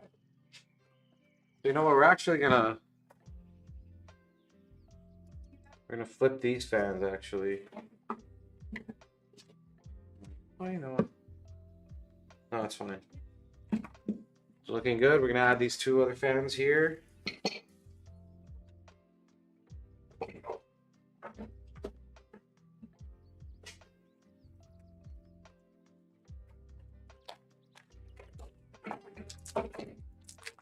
What happened to the table?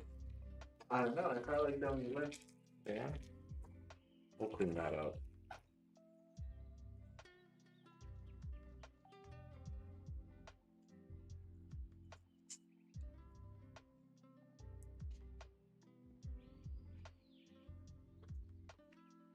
So the cool thing about this case is how really like modular it is. Depending on what motherboard you got, or you know how many fans you want to fit in, you'll be able to move this. And it's not the first time Lian Li has done this, so you'll be able to move this back panel here. They've done it on the Air Mini, the Mini. I think they've even done it on the Evo XL. So this is not the first time they've done it, but it's really neat. This is the first time they've done where you were able to shift this down and add 2 fans, right? So before you were able to shift this down, but it didn't create enough space for 2 fans. It just created enough space for you to shift your motherboard down depending on what kind of motherboard you had, a ATX, MATX, right? Or ITX even. So that way you can kind of center it, look a little bit prettier, and you can delete some of these slots here so you can have your graphics card lower or put like a vertical mount. But now on top of all of that, you can fit another fan, right? So you got 1 fan, you got 2 fans, and say you didn't want a 360 radiator, right? You could put a 240 radiator over here as well. And just great innovation from Lian Li there.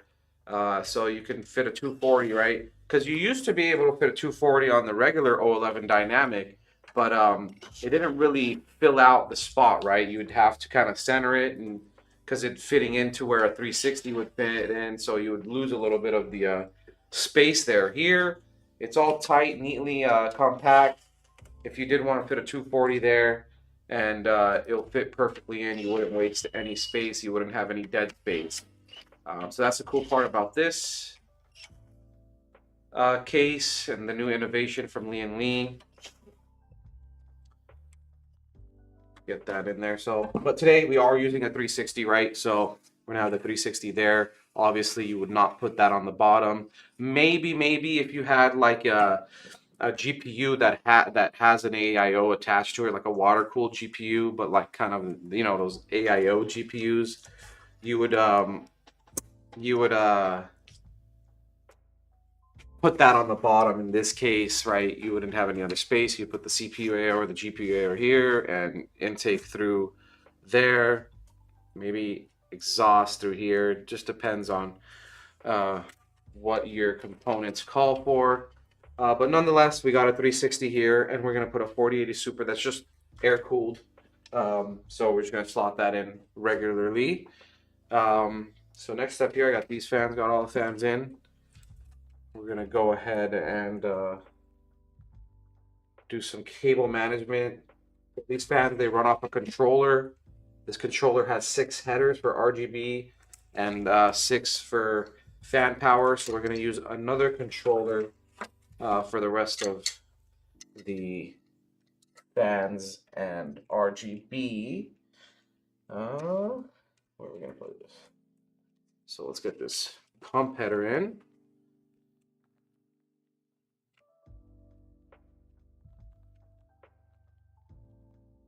Like so.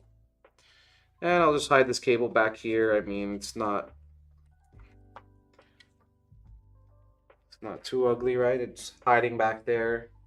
What I used to do was with the old O11 was really get it back there and zip it off, but there's a cage back here now that kind of doesn't give you that access anymore. And then we'll just route this back there as well. Cool.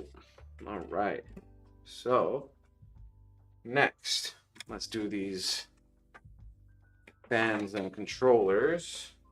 I'm just gonna plug in controller data is this is actually the Commander Core XL, so it still has 6 headers on each side, but it has all these other temperature readouts and an extra splitter for USB 2.0 off the original. So data is going to be USB 2.0, power is going to be SATA. Let's get this 2.0 plugged in. Right in there. And I'll just leave it hanging back there for now. Same thing with this controller. It's going to be USB 2.0 straight to the data, and then power is SATA. SATA data, SATA data, SATA data, SATA data, SATA data, SATA SATA, and data. All right. So let's get her flipped over.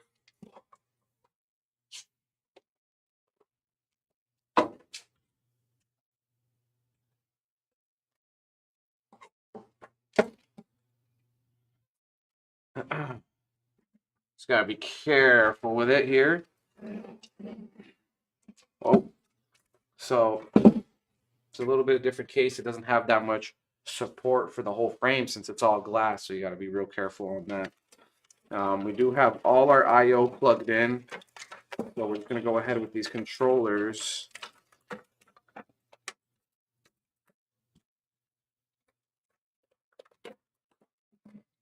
Kind of route these the way I need to route them.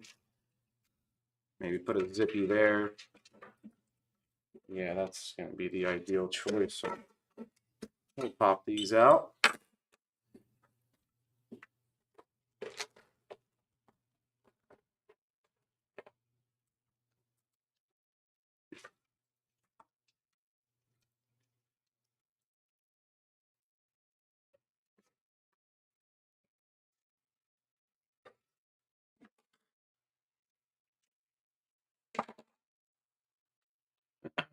So you kind of just route these like this, something like that. Get these two over here as well. So these will probably be the two that will be alone onto the mini splitter, and then the rest of them will be all together on the bigger splitter.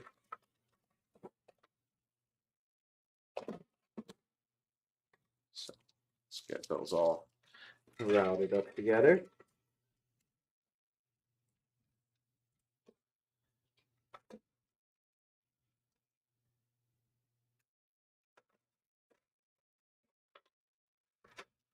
So how'd y'all like Nick? Nick's a good guy, good builder. He's entertaining you guys. Chill dude, right? At least he's not camera shy like Jerry. Wait until you get a Jerry face reveal. When's that gonna happen, Jerry? I think I was on camera. Were you on camera? Yeah, he was right here. Oh wow. Okay, you guys got the Jerry face reveal without me, huh? Wow, wow. I guess I missed out. I just route these together like so. Kind of just get them out of the way. So that way I can deal with the rest of these cables. We have to have a Keith up in here. Keith? What is that? Oh yeah, Keith will eventually make a debut as well. He's not in until Monday, so he hasn't been on all week actually. I forgot to include one of these wires. Look at me. Put another zip, clip that zip.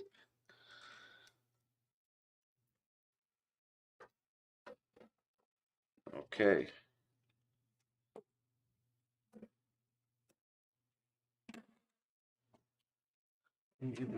Fix that there a little bit. Okay, cool. So we'll get into this Commander Core XL from Corsair. It's a really good hub. You get a lot of temperature readouts if you did want to attach those. You get a little RGB section as well. So just curious. It's not for that, is that? No, it's a different connector. So it's a different connector there, but you get the proprietary. That one's regular RGB. Uh-huh. So for like you can hit your the pump there. Yeah. Pump RGB. Yeah. So we'll just start off slowly here. Yep. We have the shortest cables. Shortest cables will go on the bottom just to give it that reach.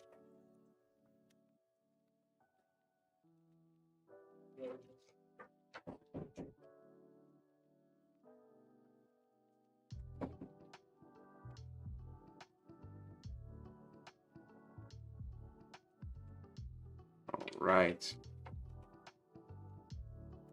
So get those connected.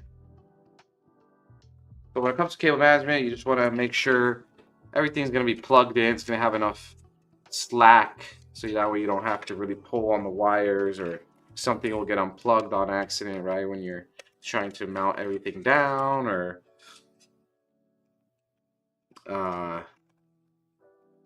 you know, deal with your cable management towards the end, you know. So I gave it enough slack there so that way it's still kind of loose. I'll get these plugged in. These you don't have to worry much about, right? Because they're closer to the hub. So less worries there.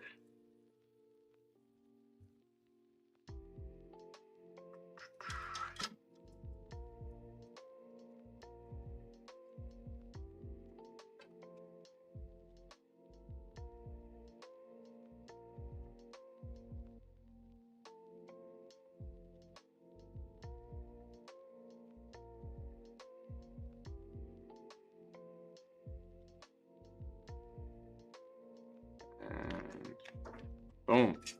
All right. So get that all caught up with each other there. Maybe mount it right there. It kind of has a magnet to it, so it'll stick. It also comes with little stickies. So if you did want to stick it there, you didn't have to use the magnet. I might stick it right now. I just want to deal with my cable management a little bit and then use that those little 3mm double-sided tapes. Right, you don't want to use it and then you'd have to take it off because you didn't put it in the right place, something like that. So let's put it there for now. I mean, it's looking better than the last cable management on that MSI case. I'm used to building on these. That was one of my first times building on that one, and it's a little bit different on that one because of that Project Zero, you know, like that motherboard. And I bet that I cut myself. I cut myself. I need another band-aid. So I drew blood twice in one day. You believe that?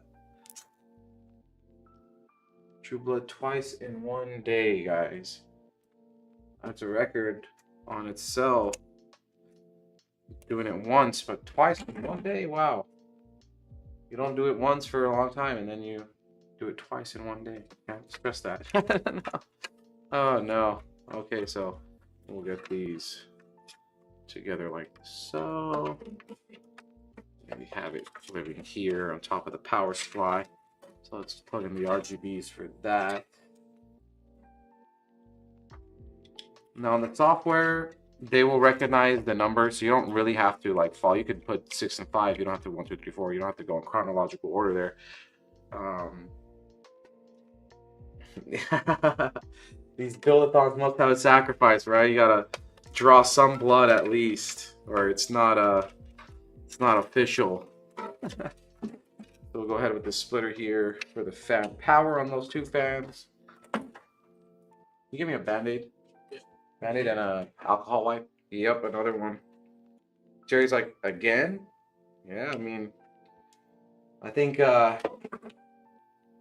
the regular days where I'm doing just one build, I can get away with not drawing blood, but you know, as Zach Attack says, these build-a-thons, you know, you need to draw blood.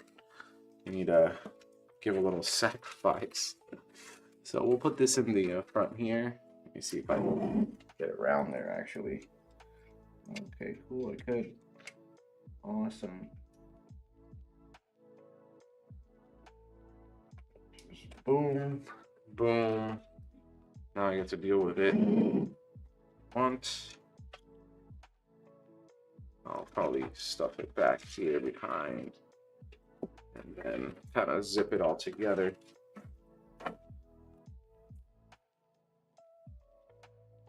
Yeah, that'll work. That works.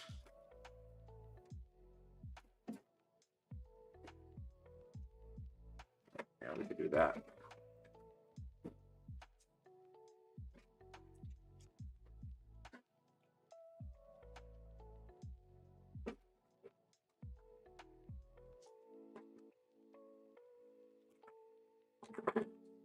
Sauces. I dried out already, so these cuts are usually when the VRM. I seen like a post on Reddit like, hey, what's the most dangerous, you know, like part about building when you get cut most? And a lot of people were saying zip ties. Like if you don't cut the zip tie correctly, then you'll get yeah, I never had issues with zip ties, right? I cut them flush so that way they're not sharp and they don't cut. Where I bleed the most is the VRMs from the motherboard. So the VRM heatsink from the motherboard. Yeah, probably the worst spot. Let me just wipe the little blood. Okay. Yeah, I got some blood, right? Good thing it was just on the case, not on the cables. That'll be harder to take off. All right. Just kind of get these zipped up together here.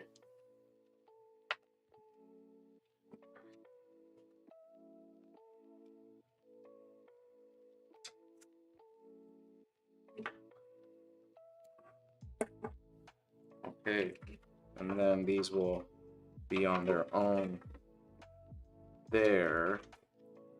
They'll probably attach it to the main channel here, the main. Some people call this the tree trunk, right? Tree trunk method, where it's just all together in one channel. Get that out of the way.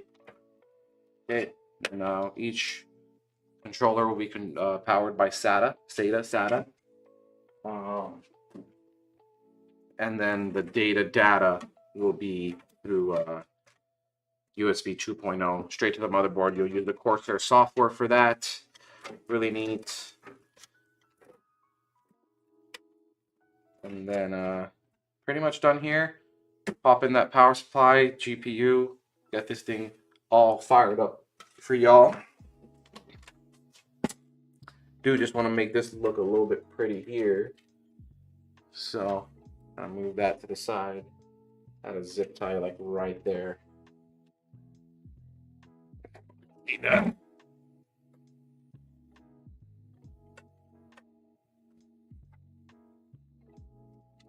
The neat thing about these is they kind of get out the way, so that way you can just pop these off. These little hard drive bays.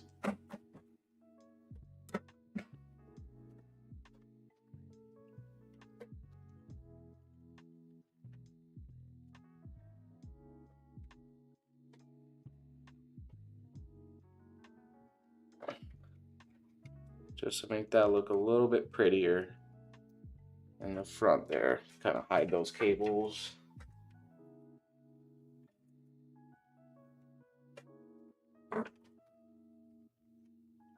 But yeah, these hard drive bays, they just pop right off on the back. You can pop them right back in. Or you can just leave them out if you need more space for cable management. If you had like some more controllers or RGB, stuff like that. Cables, cable extensions, you need some more space. But we'll pop it back in. We don't have anything like that on this build. Cool. So let's get let's back here. Get this power supply in.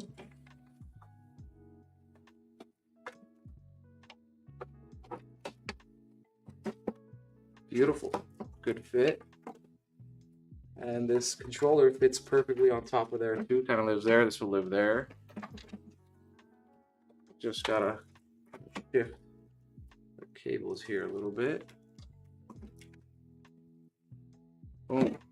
Yeah, perfect. Now we just need power supply screws. Where we got those? Probably in here. Get some of the on.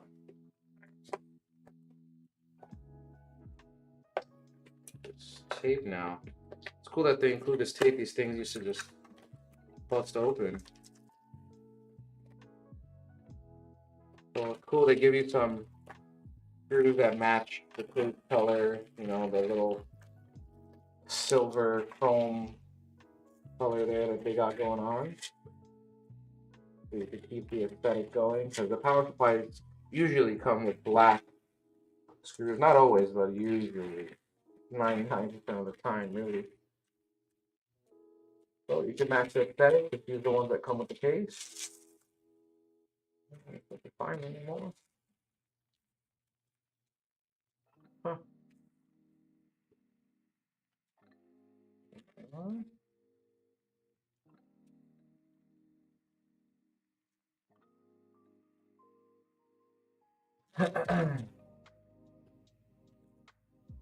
Wow.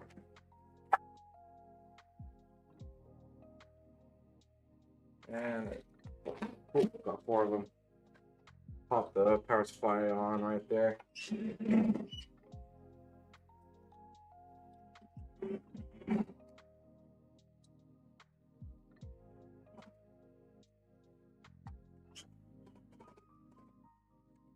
Cool.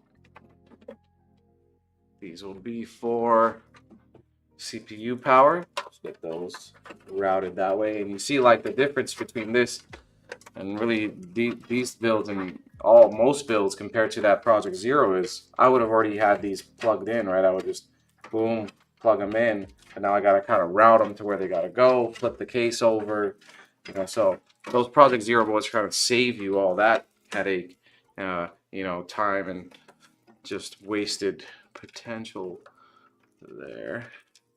So we're gonna go through the bottom with this one.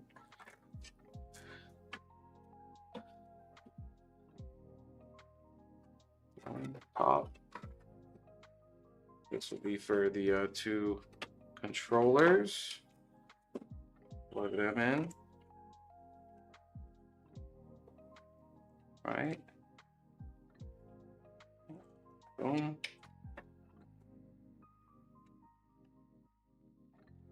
And boom. Oh.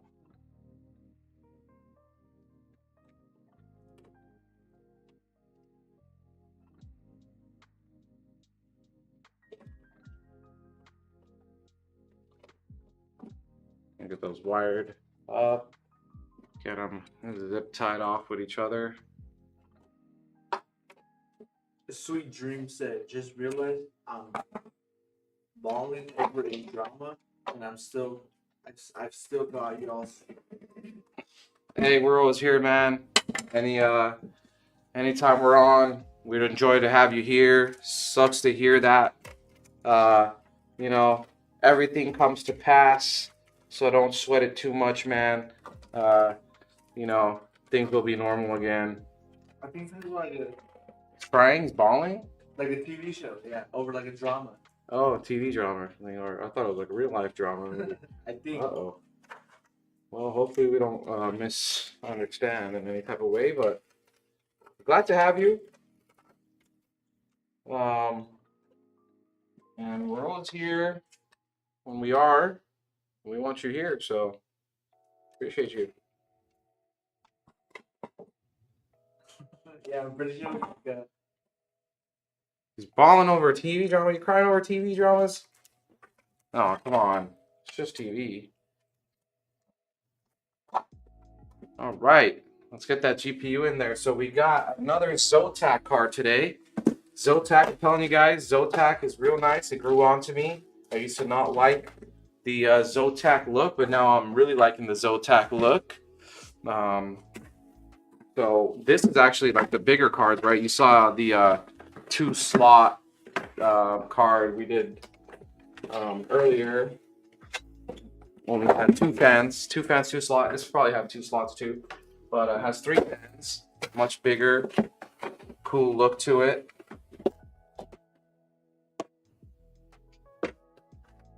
Oh, his sweet dreams. You're a girl. Okay. I did say ladies and gentlemen at one point, but I know I say y'all or guys, right? Sometimes I try to say y'all, but not know that you're a girl. Cool. So, ladies and gentlemen. So it's nice to have whoever here. That's pretty awesome.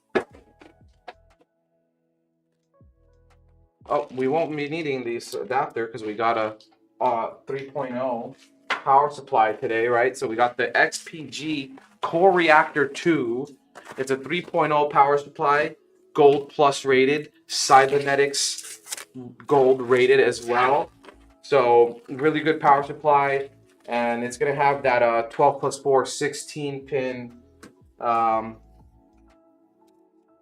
connector there, so you don't need the little adapter dongle piece that comes with the GPU, but there you go. I mean, really good look. I love this look now. I used to hate it. It's really nice. 3-fan setup here. So we'll just slot that in. Let me get these brackets off. I'll use y'all and folks. I use folks too, right? But did say, I think it was yesterday, right? Or one of these days, I was like, ladies and gentlemen, because I didn't know if we got any girls in here, right? But we do. Cool. That's cool. That's awesome. Appreciate any viewership. Let's get that solder in. Gotta be real careful with these because the bracket back here. Just gotta make sure it's nice and aligned. Huh. Might need a just loosen this up a little bit. It's kind of in the way.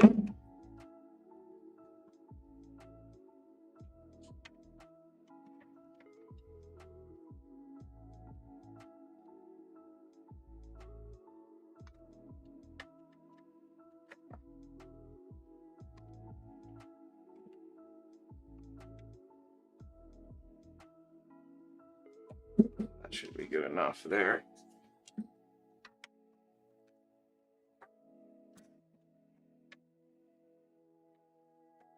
Cool. Bought it in. Let's get these other screws in there.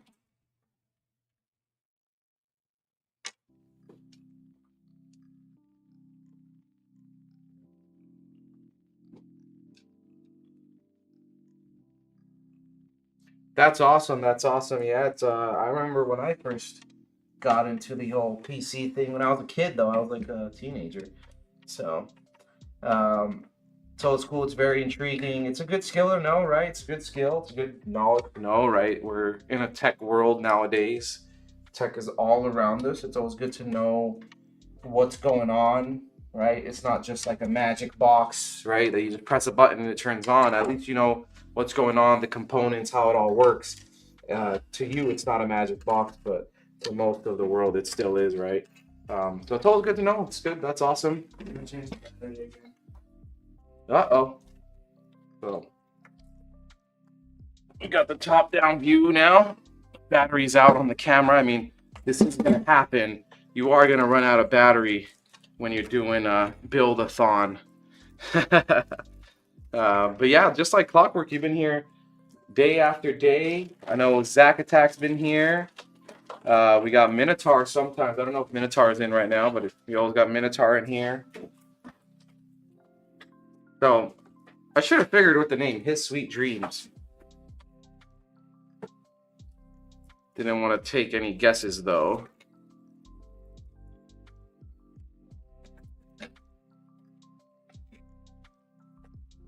Drop that. Stuff that in there. Now there usually is like a magnetic door here. I'm pretty sure Nick took it off. I do not know where he put it. Oh, there it is. Thank you, Jerry. So, little magnetic door, PCMR and Lee. So it used to be Durbauer, right? So it's actually a magnet on the other side here, so you don't have to necessarily take it off while you're working on the cable management. You kind of magnet it on this side, or you can magnet it on that side when you're done.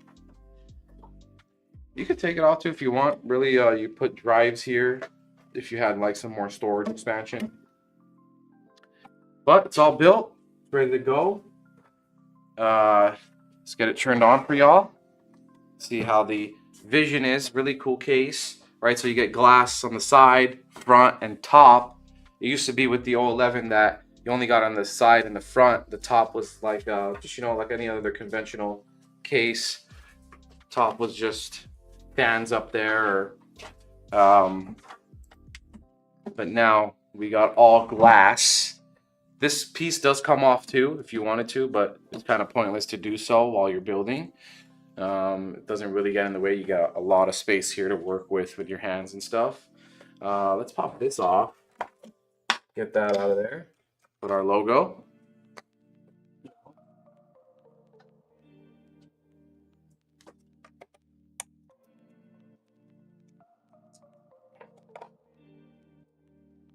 Give it a little peel. Pop that back on. Give that a little peel. Cool. Let's get her fired up.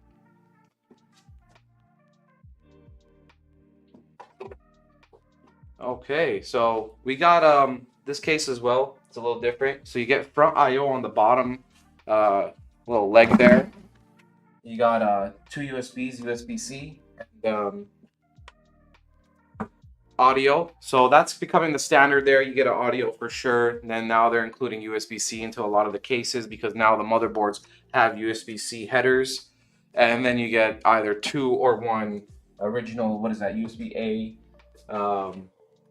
USBs, right? And then you get your restart button and your power button up here on this case. Usually it'll be all together on certain cases. On this case, they have them separate from there. And actually, this foot is detachable, right? So you could shift it over here if you wanted to, wherever you want your cables, however best it works on your desk.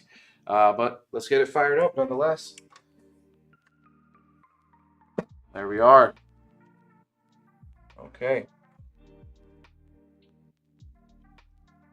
So we did have these fans on white, which is cool. It gives it that frosty look. Now these 2 fans are not on.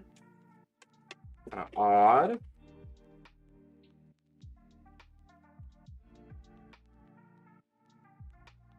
Let me, I think sometimes you need the software. Yeah, it's because you're using the second controller. Uh-huh. So on the software, you run the wizard, and the wizard will detect the other fans and the controller itself. And then they're spinning because the power is still connected separately from the controller. Just the RGB isn't on because those are to the controller, and the controller needs to detect the software, or the software needs to detect the controller, vice versa. But nonetheless, I mean, that frost look there is real nice, real awesome look. Oh, you know what? I did make one mistake of. We're gonna hot plug this for the pump. So I totally forgot the pump, my fault. We'll hot plug that pump in right now.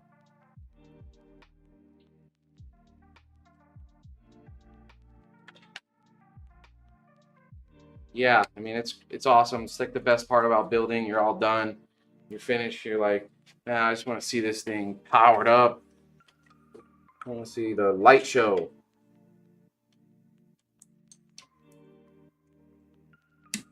So, bam, that's why the pump wasn't on. I didn't have it plugged in. I usually route it to the controller itself as well. In the sake of time, I'll just plug it to the motherboard. So that's why it has RGB, and then the rest of it will be white because of the software there.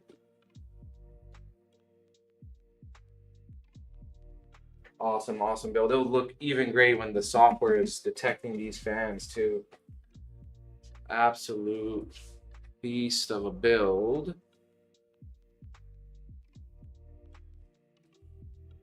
If you could get another no, it's just, no. Because it still wouldn't work. Yeah, because it's too.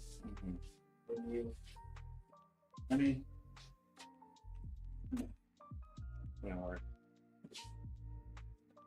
If you want, you go grab it. I'll try.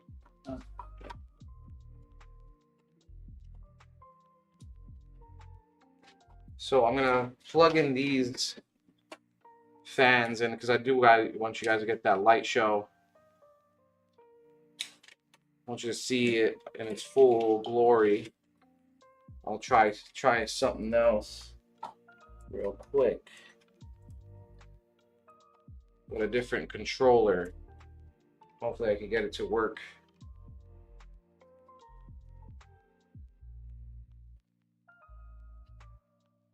Grab my water.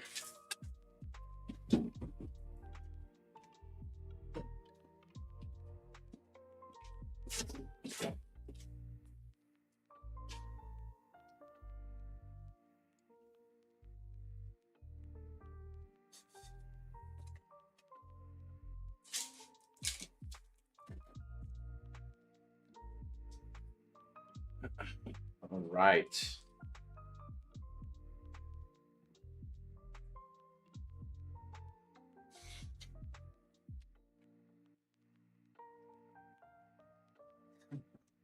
what is that emoji? Who's that guy?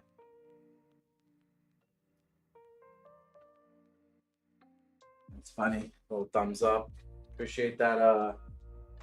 Abdusami 82. Thank you. Yeah, I think there's a lot of people watching here on Twitch, also on YouTube. I think sometimes we do Kick, TikTok, but right now I think we're only on YouTube and Twitch. Those are our two main. We'll always be streaming on those two. Sometimes we stream on others as well. You use the camera on both sides? No. Let's try to get these fans on here with this other controller. So I got another commander port here. It's kind of overkill to be using this. That's why I use the other smaller controller to try to finish off the rest of the needs of the build, right? But nonetheless, just to get the light show here for y'all.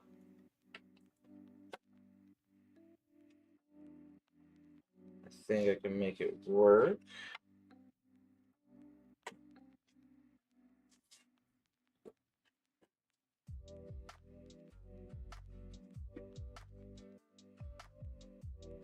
And there they go. Now they're on. Cool beans. RGB. So, oh no.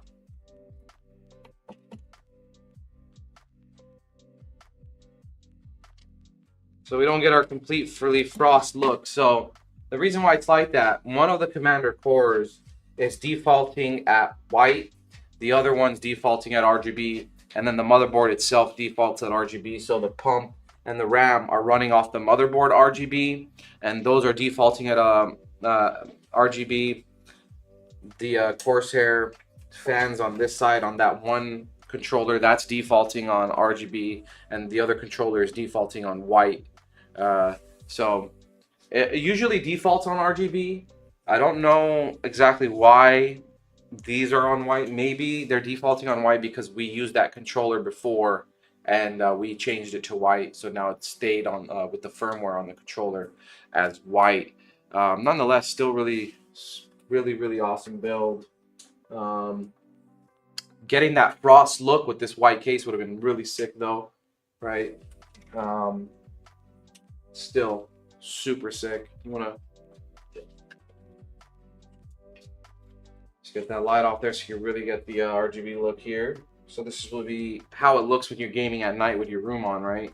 In your room with the PC on.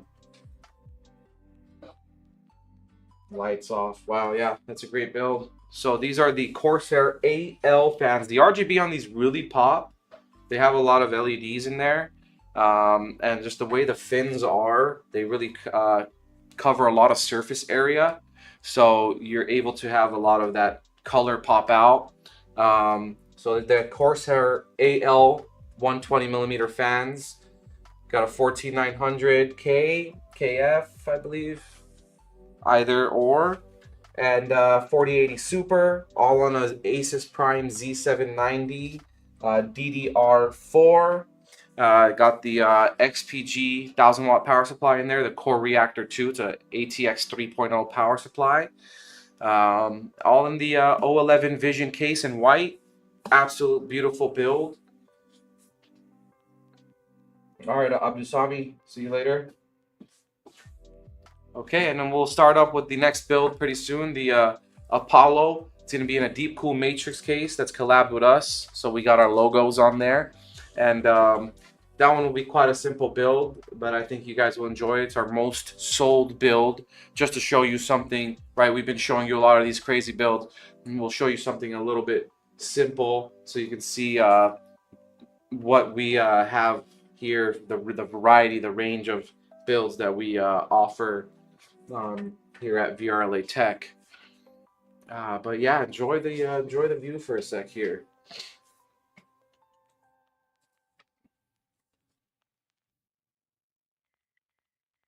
Oh yeah, the mini Snow White version. So like that's like the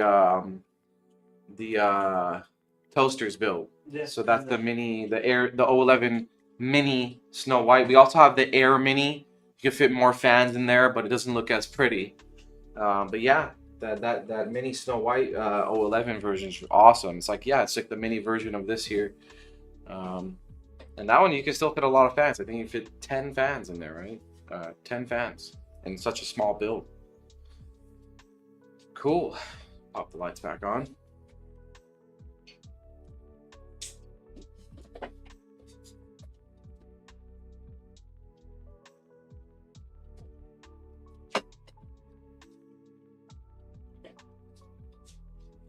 Right. So let me prepare for the next build here. I'm gonna leave y'all with the light show for a second while I just clean up, prepare.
back. All right, y'all.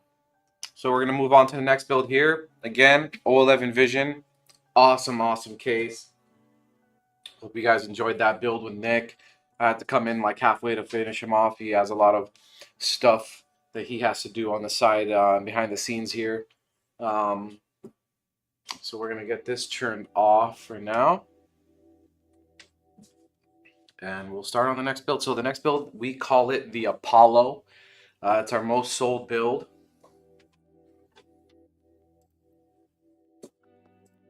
So pretty simple build. So can you? Yeah.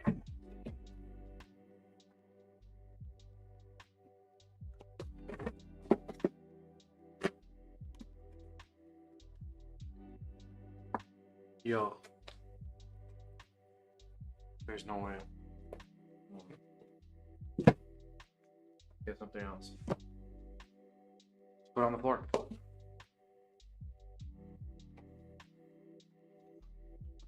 What do you need? Tower cooler. And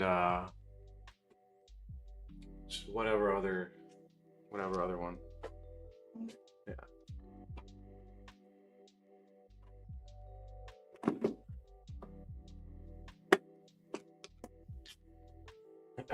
So we got the Apollo.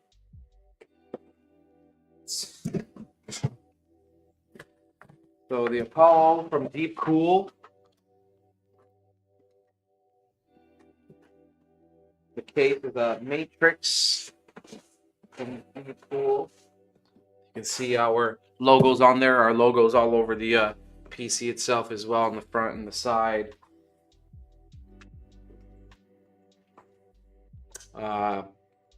Great case, great case. We're gonna throw a B550 in there, B550M Pro 4, so it's an MATX board. We're gonna have a 4060 Ti. So the Apollo itself comes with a 4060. You could upgrade to a 4060 Ti. You can upgrade to anything really you want, but mostly I see people upgrading the 4060 Ti. A lot of people just stick with the 4060, and then it'll have a 5600X in it. So 4060, 5600X, perfect combo. That is like the quintessential just gaming combo, right? That I think fulfills anybody's needs. It's not entry level, but it might as well be, right? I mean, entry level will be lower. Like you could get a 3050, right, or something like that. But really, I think this is the real entry level to PC gaming here, right? You're definitely gonna blow a PS5 or an Xbox out of the water with this type of build here, right? If you're talking about entry level PC gaming to compare and compete with those builds, with a PS5 or a console, you're gonna get lower parts than this, and I think it'll still blow those consoles out of the water. But this here is really what PC gamers are you know, drawn to for, you know, bang for buck and like getting something really great, you know, but still kind of entry level. This is where it's at, right? So 5600X, 4060, and the 5000 series, you know, still going strong. 5000 series AMD still going strong. They're still updating. They had the 5600X3D recently, and then 5700X3D. When they said before that they'll only do the 58X3D, and they ended up, you know, still releasing 5000 series CPUs after they came out with 7000 series. So still going strong. And then, you know, the 4060 is the new 4000 series, new generation NVIDIA graphics cards, right? And today we're gonna throw in a tower cooler, right? So air cooling on this one. You don't need much cooling for a 5600X. And it's gonna be actually, I think, our first air cooling on stream, right? I think we've been doing AIOs all throughout. So we'll do an air cooler, and then we'll do a 650 watt power supply from EVGA. And on this card, it still uses an 8-pin power connector, so we won't need a 3.0 power supply with the 12 plus 4 16-pin connector. So let's start off on the the motherboard. Let me just actually unbox this case so you guys see it.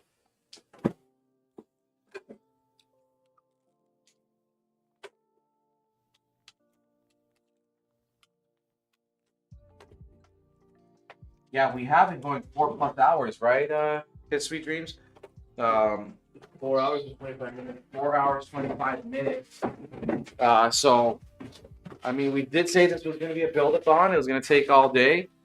You know, back to back to back, repeat, and we're almost there. We're almost at the finish line, right? Let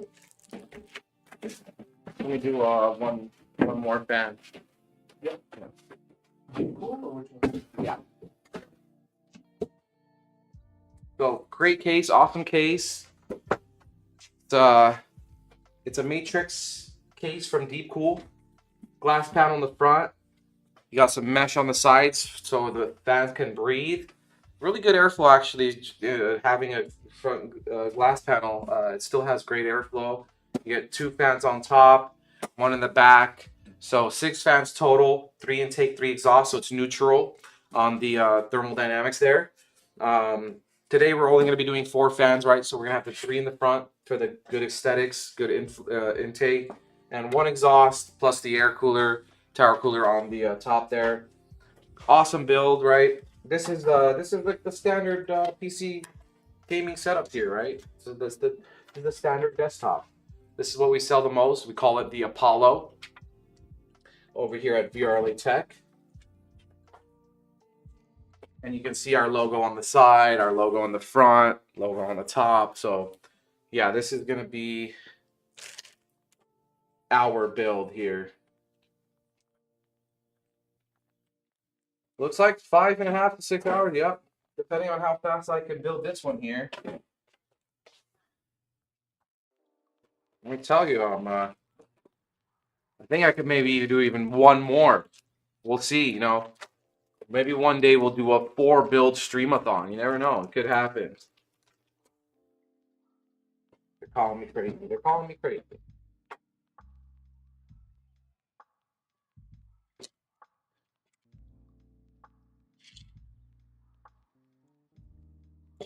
All right. Start off with the motherboard here. So we got B550 Pro 4 from ASRock. It's going to be an AM4. Comes with extra little screws, M.2 screws, SATA data cables. You get a PCI IO shield, stickers. Where's Nick at? Yeah. I might have the burgers for him. Huh? The burgers. Oh, you too, right?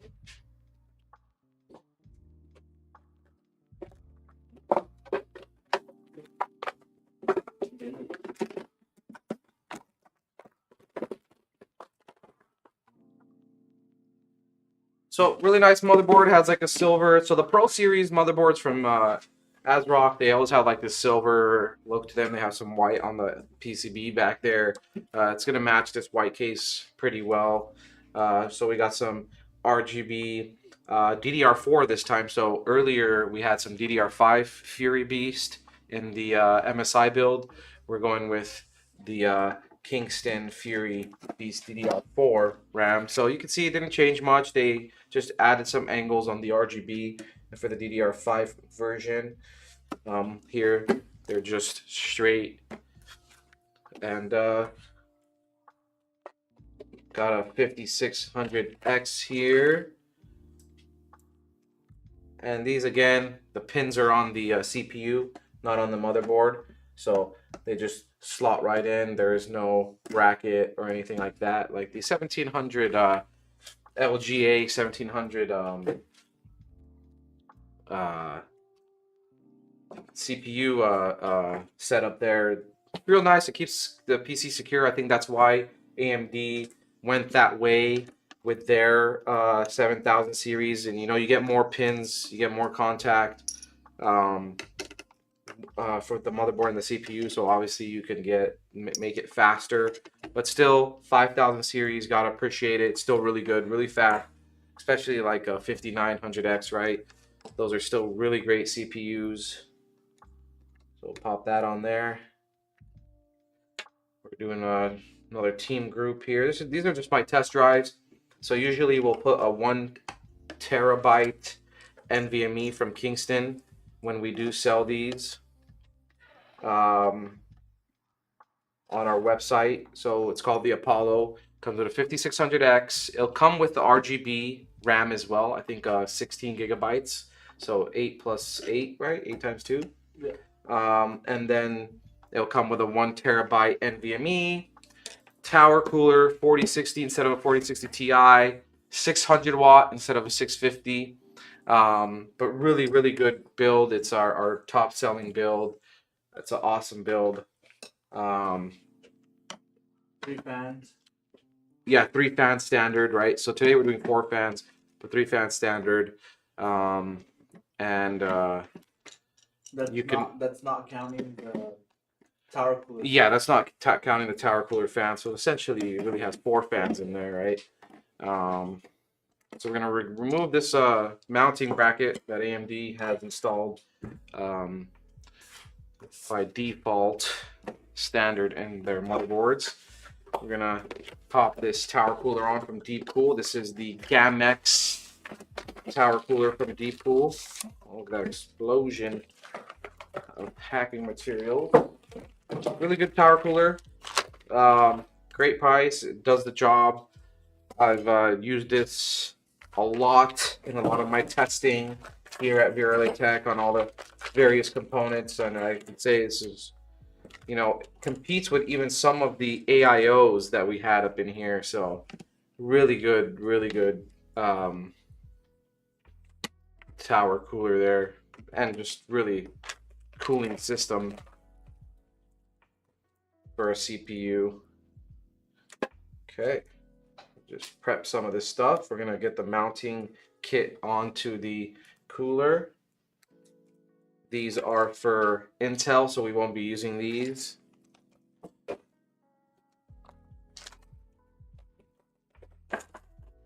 These are also Intel, won't be using these. And we got our AMD stuff here, so, and they give you a little bit of thermal paste. So cool of them.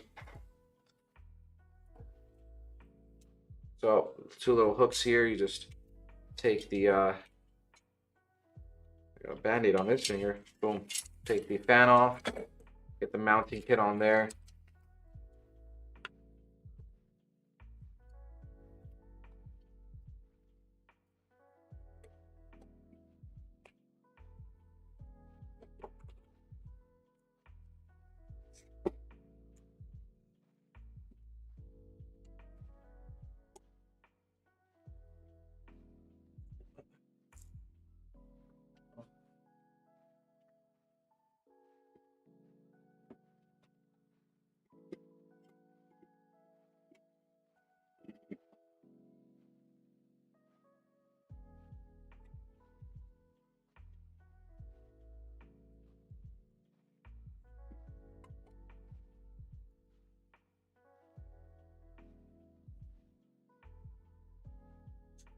Get that thermal paste on there.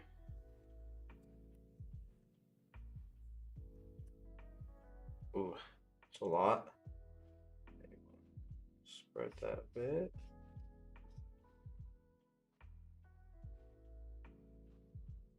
Now these AMD 5000 series do have a big surface area, so if you do get a lot on there, don't sweat it.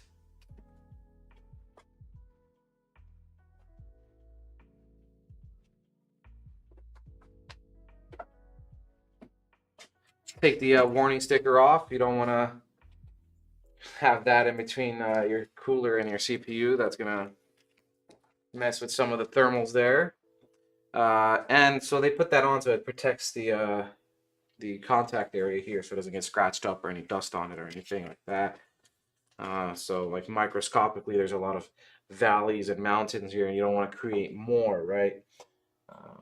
Some people will themselves sand down those areas so they can be more smoother, have a better contact with the CPU. Some people even delid their CPUs and get like a copper lid, sand that down as well, so it could be very smooth. So they could get really, really close contact, you know, atomically close contact, so they could really, you would probably get like 3 to 5 degrees, depending, you know, I'm just throwing some numbers out there, but depending on what the CPU is, what cooler you're using, how you did the whole method, you probably get like 3 to 5 degrees cooler.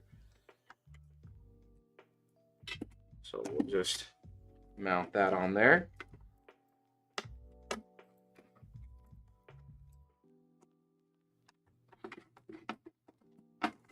Bam. So I like to do the crisscross method. Start on one side, go to diagonally across, and then again another diagonal. So that way it's evenly mounted onto there. And then we'll get the fan on there.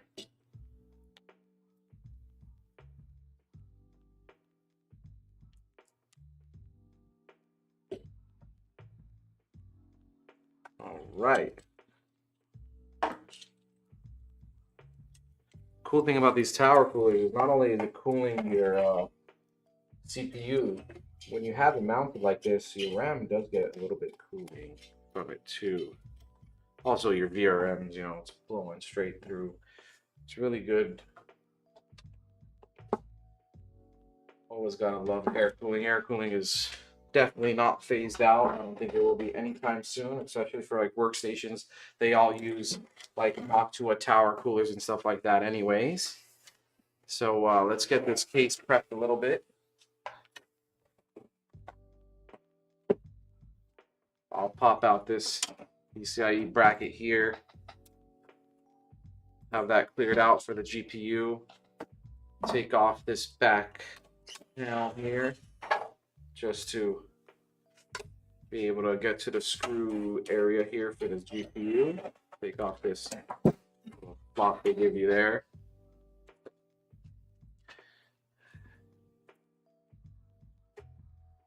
Let's do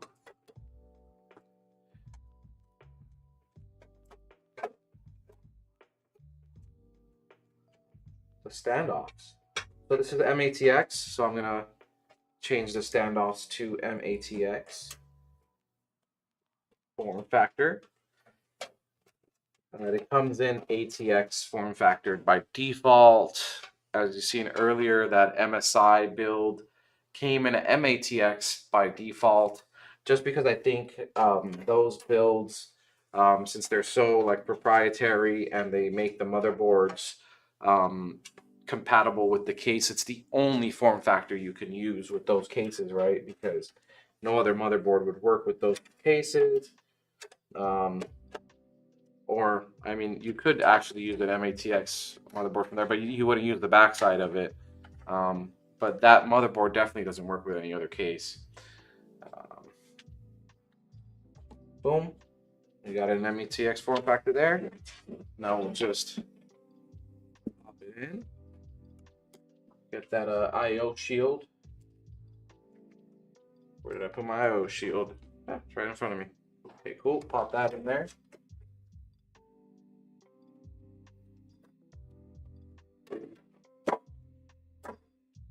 Cool, cool.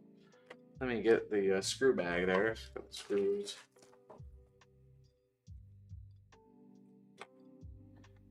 And then we'll just slot it in there. Oh, you know what? Let me connect the CPU power header here, actually. Just skip a step.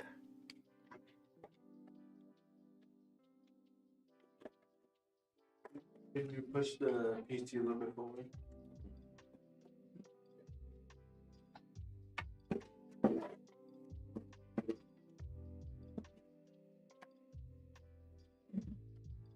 Like that.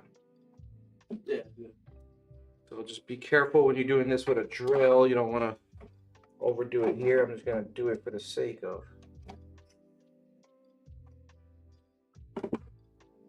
simplicity, really. And then I'll go in with my hand screwdriver.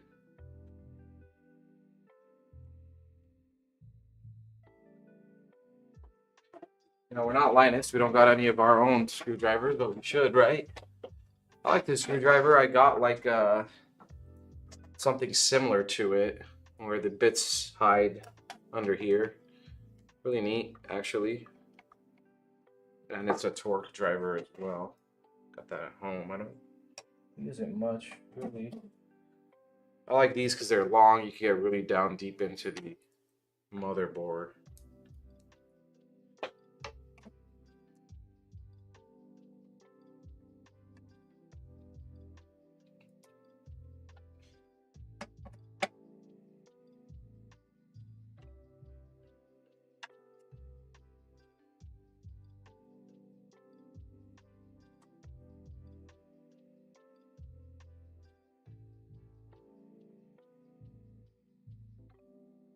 Get these screws onto there.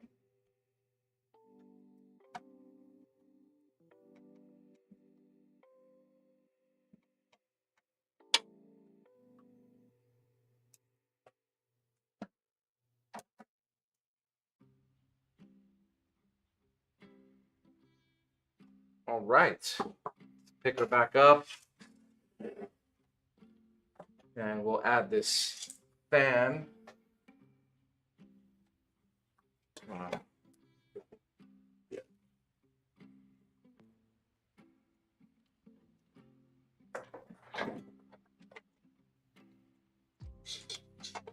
We'll have this fan here. It'll be a 4-fan Apollo build here with the power cooler. So essentially you get 5 fans all together working their way to make the PC cooler.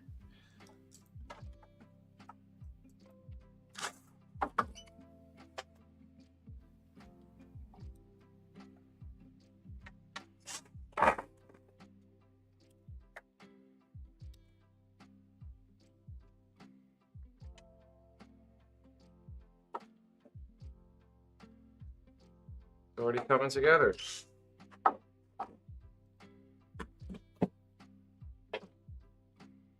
So back here, let me lay your hair back down, get you guys on top of me. They do include some splitters in the case itself already. I'll take them apart, put them back together because by default they're kind of a little bit messy. So I'll kind of clean them up myself and route everything the way that I like it.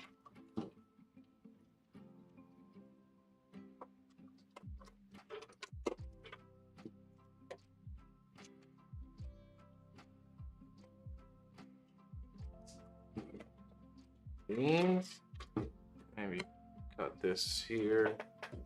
Now with this case, there's so many ways to cable manage this case here.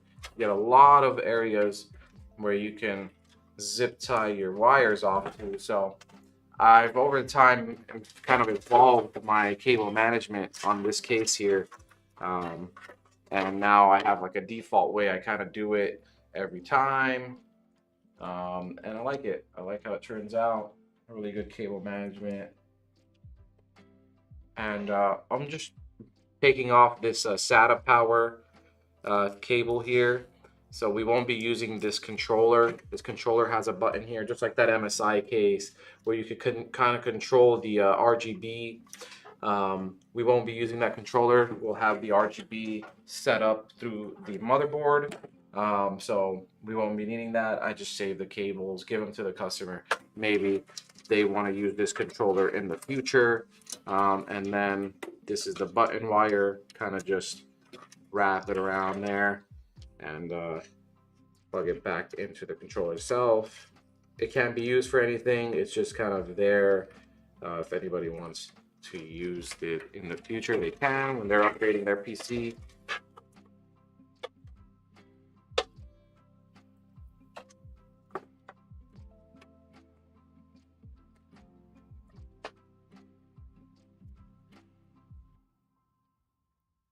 Get this kind of all bundled together.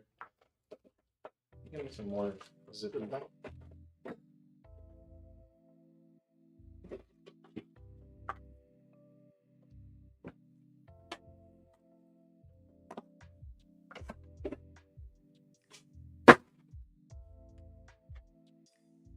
right.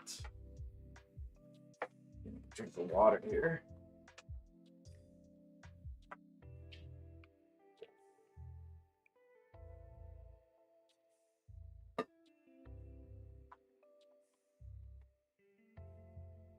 Cool.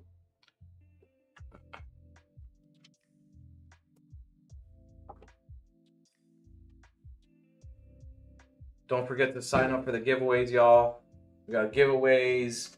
After that giveaway, we got the toaster giveaway happening, and I'm sure we'll be doing another giveaway. I think we're planning on many more giveaways here. So keep checking out our content, coming into the streams, being active on our socials, and you'll be eligible for those giveaways there. I think you don't want to miss out on the giveaways that are coming up. I mean, the one that's up right now, that thermal tape case, is absolutely insane. The motherboard is like sideways. You got 14 fans in there, and the GPU is literally floating in there. It's not attached to the motherboard in the conventional way. So go check that out in the link for the giveaway. I think you'll think it's awesome. Absolutely insane build there. Got me some more zippies. Thank you, Jerry.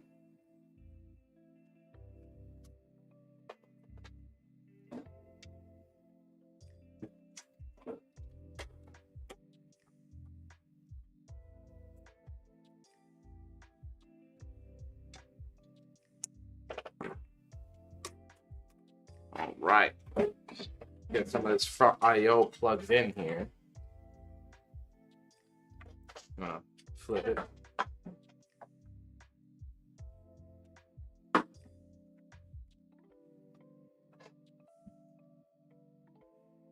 So we've been working with all these cases now, all these newer cases that have the power button and all that good stuff together.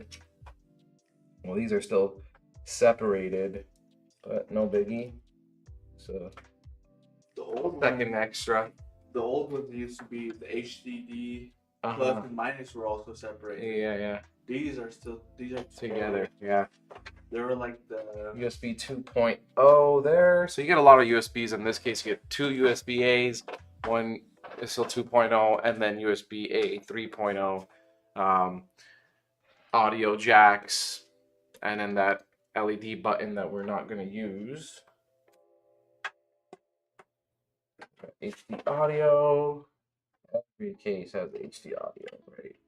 Those are your front IO and audio plugins there. And then USB 3.0 for your one USB 3.0, USB A 3.0 header. Boom. Right. So plug in this fan here alone off the stuff, not on the splitter, just right there on CPU 2. Let's pop this panel off here. I just want to reroute these cables from the bottom. I'll do that really quickly and easily. Pop this back on.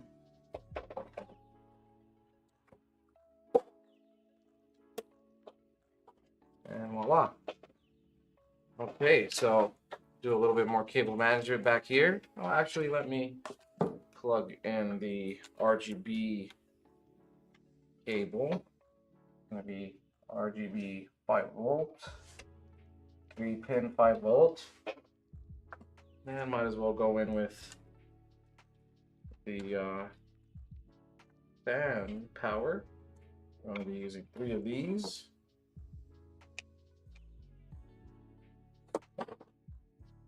This doesn't count the fan power? Yeah, that thermal take is fire. Congrats to whoever wins that. Absolutely savage build. What's that? No. I was just thinking, the old computers, when we were talking about the power cables, they used to come with the, I think we have one here, where you plug into like an adapter kind of, and then you plug all the cables into that adapter, and that adapter goes into the motherboard. So it puts them all together. Yeah. I actually have some at my desk. Some of the Asus motherboards come with that. Yeah. So the Asus motherboard will come with that. Yeah, to yeah, make your they life do. a little bit simpler. Pretty cool.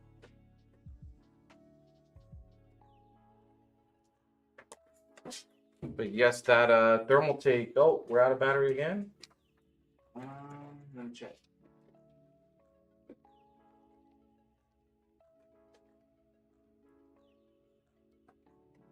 You could switch to top down, anyways. Looks like we're out of battery. Wow.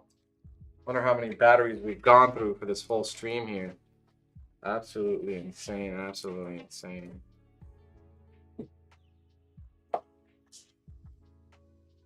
Let's go, actually.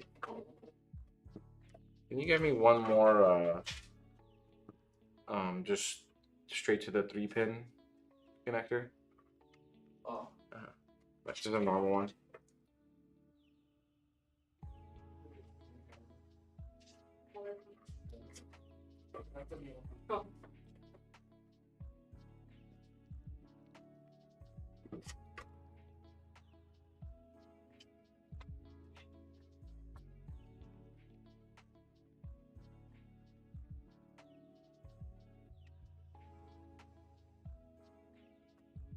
We got that camera coming back on right now, guys.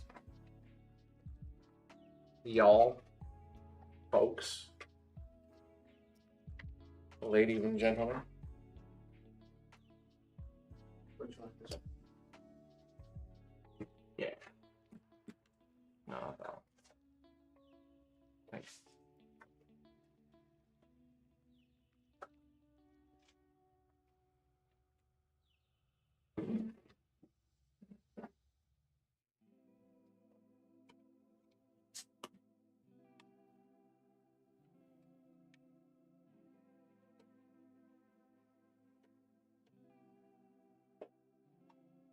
Back on. Cool. Thank you, Karina. We got Karina in the house today. It's not Maria this time. Maria. We miss Maria, actually. We really do. Maria, if you're watching the stream, we miss you.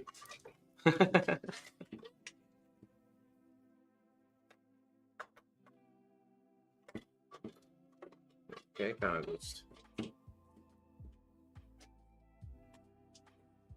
cables. Yep. Once you get everything, that's the cool part about building. I think it's the best part, really, is the cables. Like, people get very intimidated by this and kind of just give up. And really, sometimes they don't even know what they're doing, right? They have to kind of learn, and even if they plug everything together, they don't really know what to do next, like how to make them look all pretty or all neat and all organized and tidied up. But once you get everything, screwed in and all into place and everything, all that's left to do is just a little bit cables, and shouldn't let it intimidate you. I think it's once you get a hold of it, you'll see that it's very easy, and it's actually like almost therapeutic, right? I mean, it's something else. The feeling that it gives.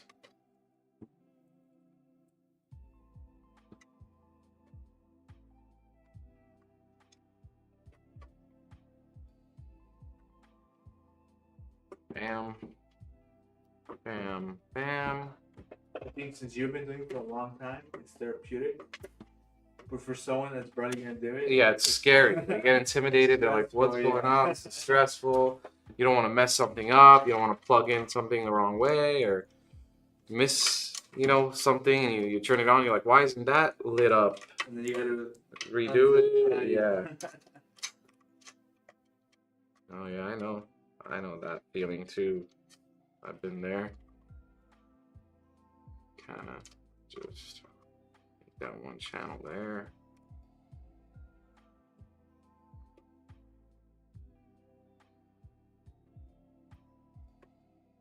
tree trunk technique. Yeah, the tree trunk technique. So I didn't do that this time, right? I kind of separated the tree trunk, if you will. So I did not do that this time, but usually it's an easy go-to method, right? If you're not really experienced much, you kind of could just plug everything in, flip it over, get all the cables, and just tree trunk like that, right? This is probably dying too, so just tree trunk them, zip them up, one lane, one channel, right? And it's call it a day, right?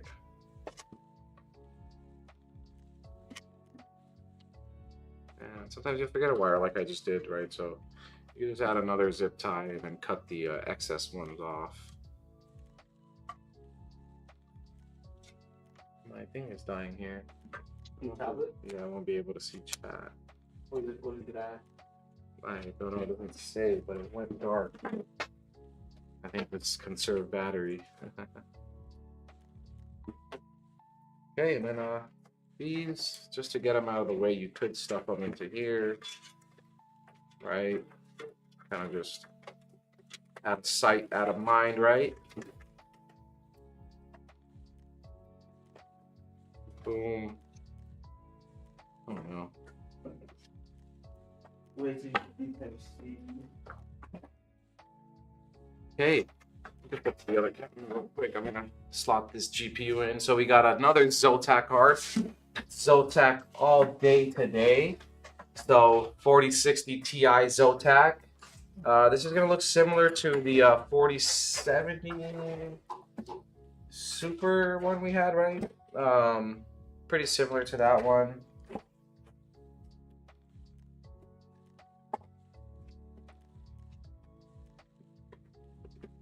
Except it won't have the 12+4 16-pin power connector anymore. It will just have the 8-pin power connector, which is neat. Zotac always gives a little, warranty, stuff like that. And we give like a little, little robot dude. Kind of fold them. How do you do the robot dude actually? Is that how you do him? I'm Boom. gonna have to put it on that side for you. Yeah, go for it. So we got a little robot dude from Zotac. Appreciate Zotac.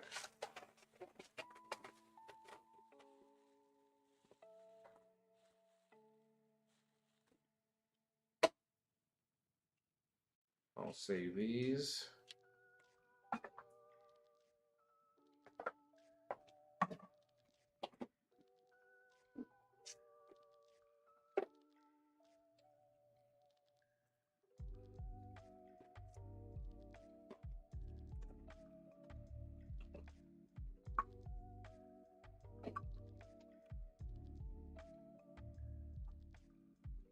Cool.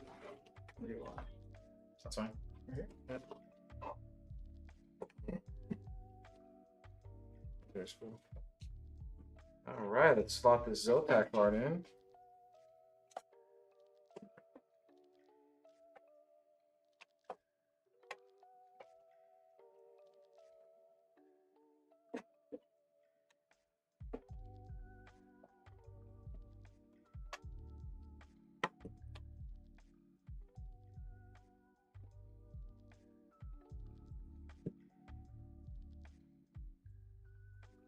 Screwed in as well.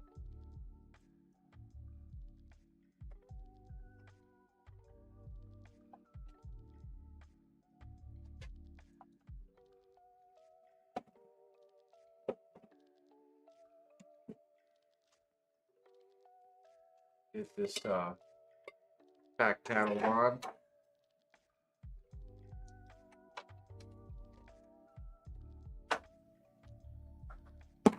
All right.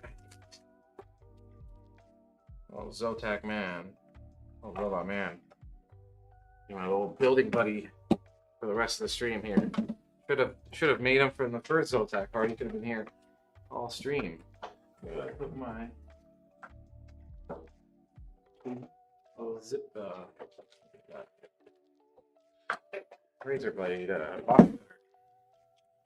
So we got the EVGA, another bronze rated 80 plus bronze, right? Really good power supply, 650 watts. So standard in Apollo would be a 600 watt.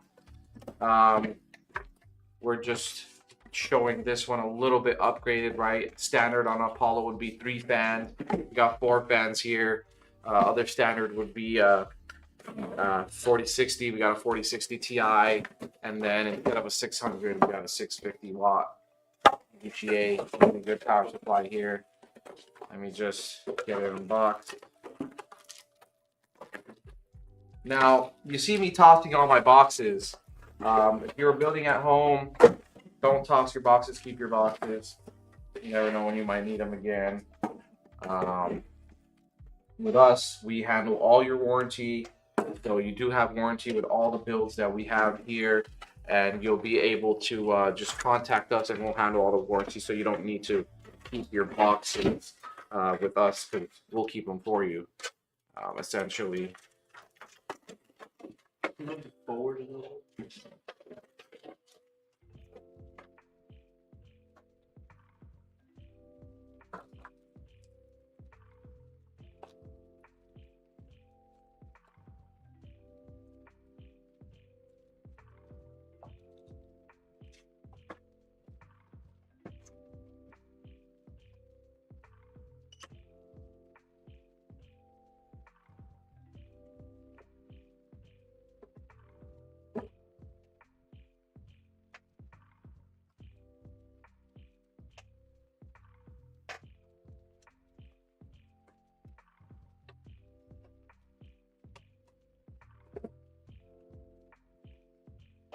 Right. A little bit more cable management. So these are a little bit quicker, right? These are more basic builds. They're not too crazy like the other ones. So they're easier to deal with, a little bit faster once you get experience building and stuff like that. It just becomes natural.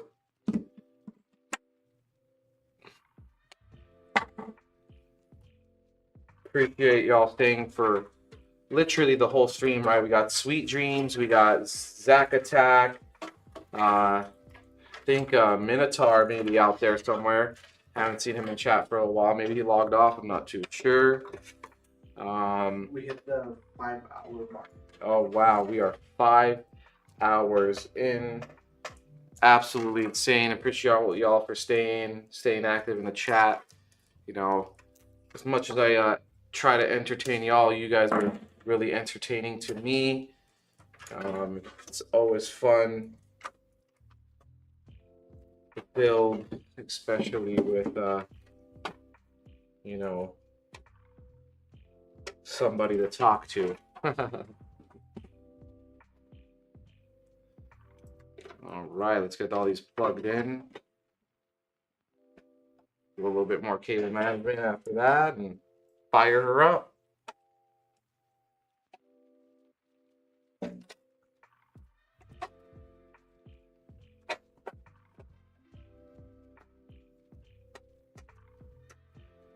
We got a build-a-thon in the books pretty soon here. Absolutely insane. 3 builds, 1 stream.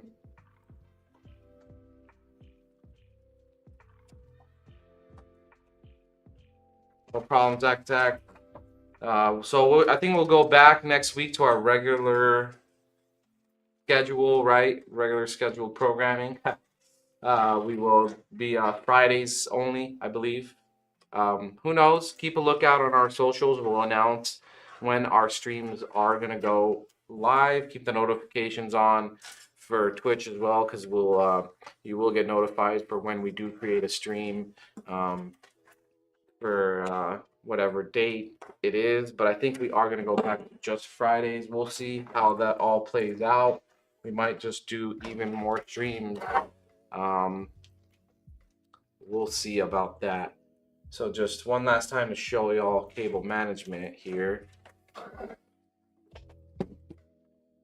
So I kind of split it all up, right? Split it all up here. Got like front IO here, RGB and fan power here, CPU and motherboard. So it's really easy to troubleshoot when you cable manage like this. Another thing about cable managing you want to keep in mind, besides like you want the front to look pretty, right? So you want to be conscious of how the wires are being routed to the back, so that way you could keep the front looking pretty. Besides that, you want to, when you're back here, you want to manage it in a way so you can troubleshoot easily. Hey, why isn't this fan not spinning, right? Well, I know where all my fan cables are. Let me check which one. Is it unplugged? Is it damaged? What's going on, right? So that's another thing to be conscious about when you are building. And that's what we do here. So if we do get a repair in, right, or if we're helping somebody over the tech support, it's very easy for us just to spot the problem when we're helping the customer. And you can see how pretty it looks when you actually have a good experience with cable managing on a certain case over and over again, stuff like that. But yeah, let's get her fired up here. So that's the build. 3 fans in the front, 1 in the back, 4 fans total. Standard would be 3, so it'll be 2 in the front, 1 in the back, and then the tower cooler has a fan on it as well. That's comes standard in the Apollo. You would get a 4060 and a 5600X with a 600 watt power supply and 16 gigabytes of RAM RGB. It's our most sold build. On this build here, we switched it up a little bit. We got a 4060 Ti instead of a 4060. We still got the 5600X, tower cooler, just tossed the extra fan in there and upgraded the power supply. So again, check out our website. You can see the Apollo on there. Awesome build. Yeah, keep that top fan status on Facebook. We see you out there.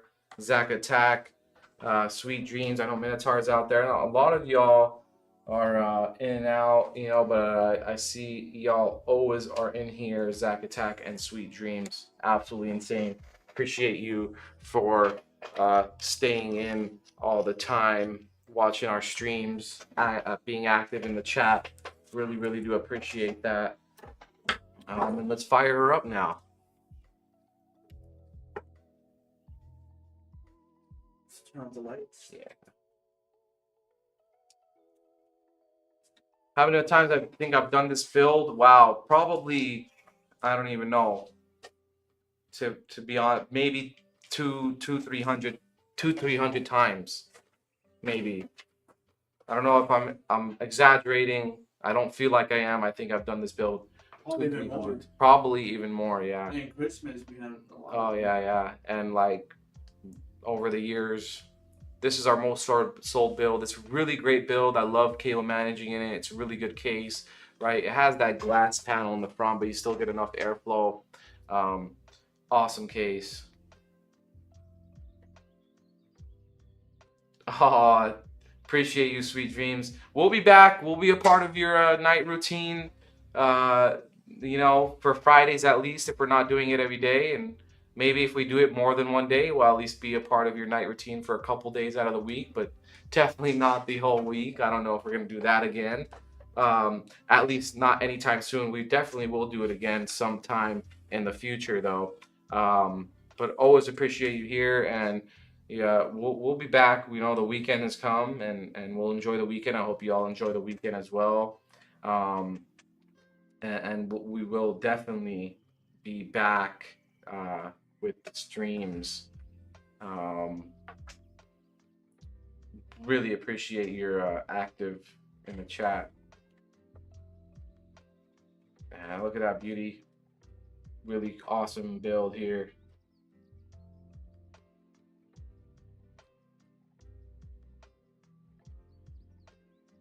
Wow.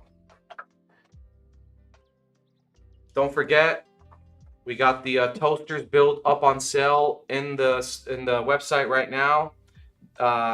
You can buy that if you want. You can wait for the giveaway. Regardless, even when the giveaway's up, that build will still be for sale, right? So you can order as many as you want. But we are giving away just one of those, and then it'll still be on the website for sale as well, right? Same exact components and everything. And that is with collaboration with Toasters. Check out his TikTok. He does a lot of PC related stuff, and he's reviewed our builds on there too. So check out his reviews.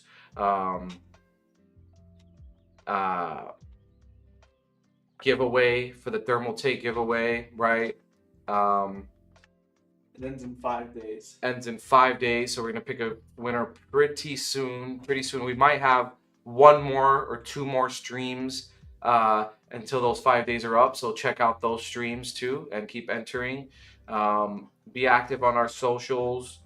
So today we had the MSI build with the Project Zero motherboard, Project Zero case. Very minimalistic in the front, right? Makes it look very sleek, no cables. Then we moved on to the 011 Vision. Awesome case, awesome case, right? All this glass, you can see all through the build. It's absolutely insane. I don't see any other company doing that. 011, Liam Lee was the first to do so, I believe so. At least mainstream wise, right? And then we finish off with just a classic, standard Apollo here that, our best seller so far by a long shot. Great price range, great components. This is the real entry level build. And we got the VRLA Tech logo there, front and top. And again, thank y'all for stopping in. Hope y'all have a great weekend. Don't forget the giveaways again. Be active on the socials. Appreciate y'all. And check out the Instagram. Soon we'll have pictures of all these 3 builds together and stuff. The Buildathon finally came, and now it's going. Came and gone. Came and went. So appreciate y'all. We'll see you on the next stream. Have a great weekend.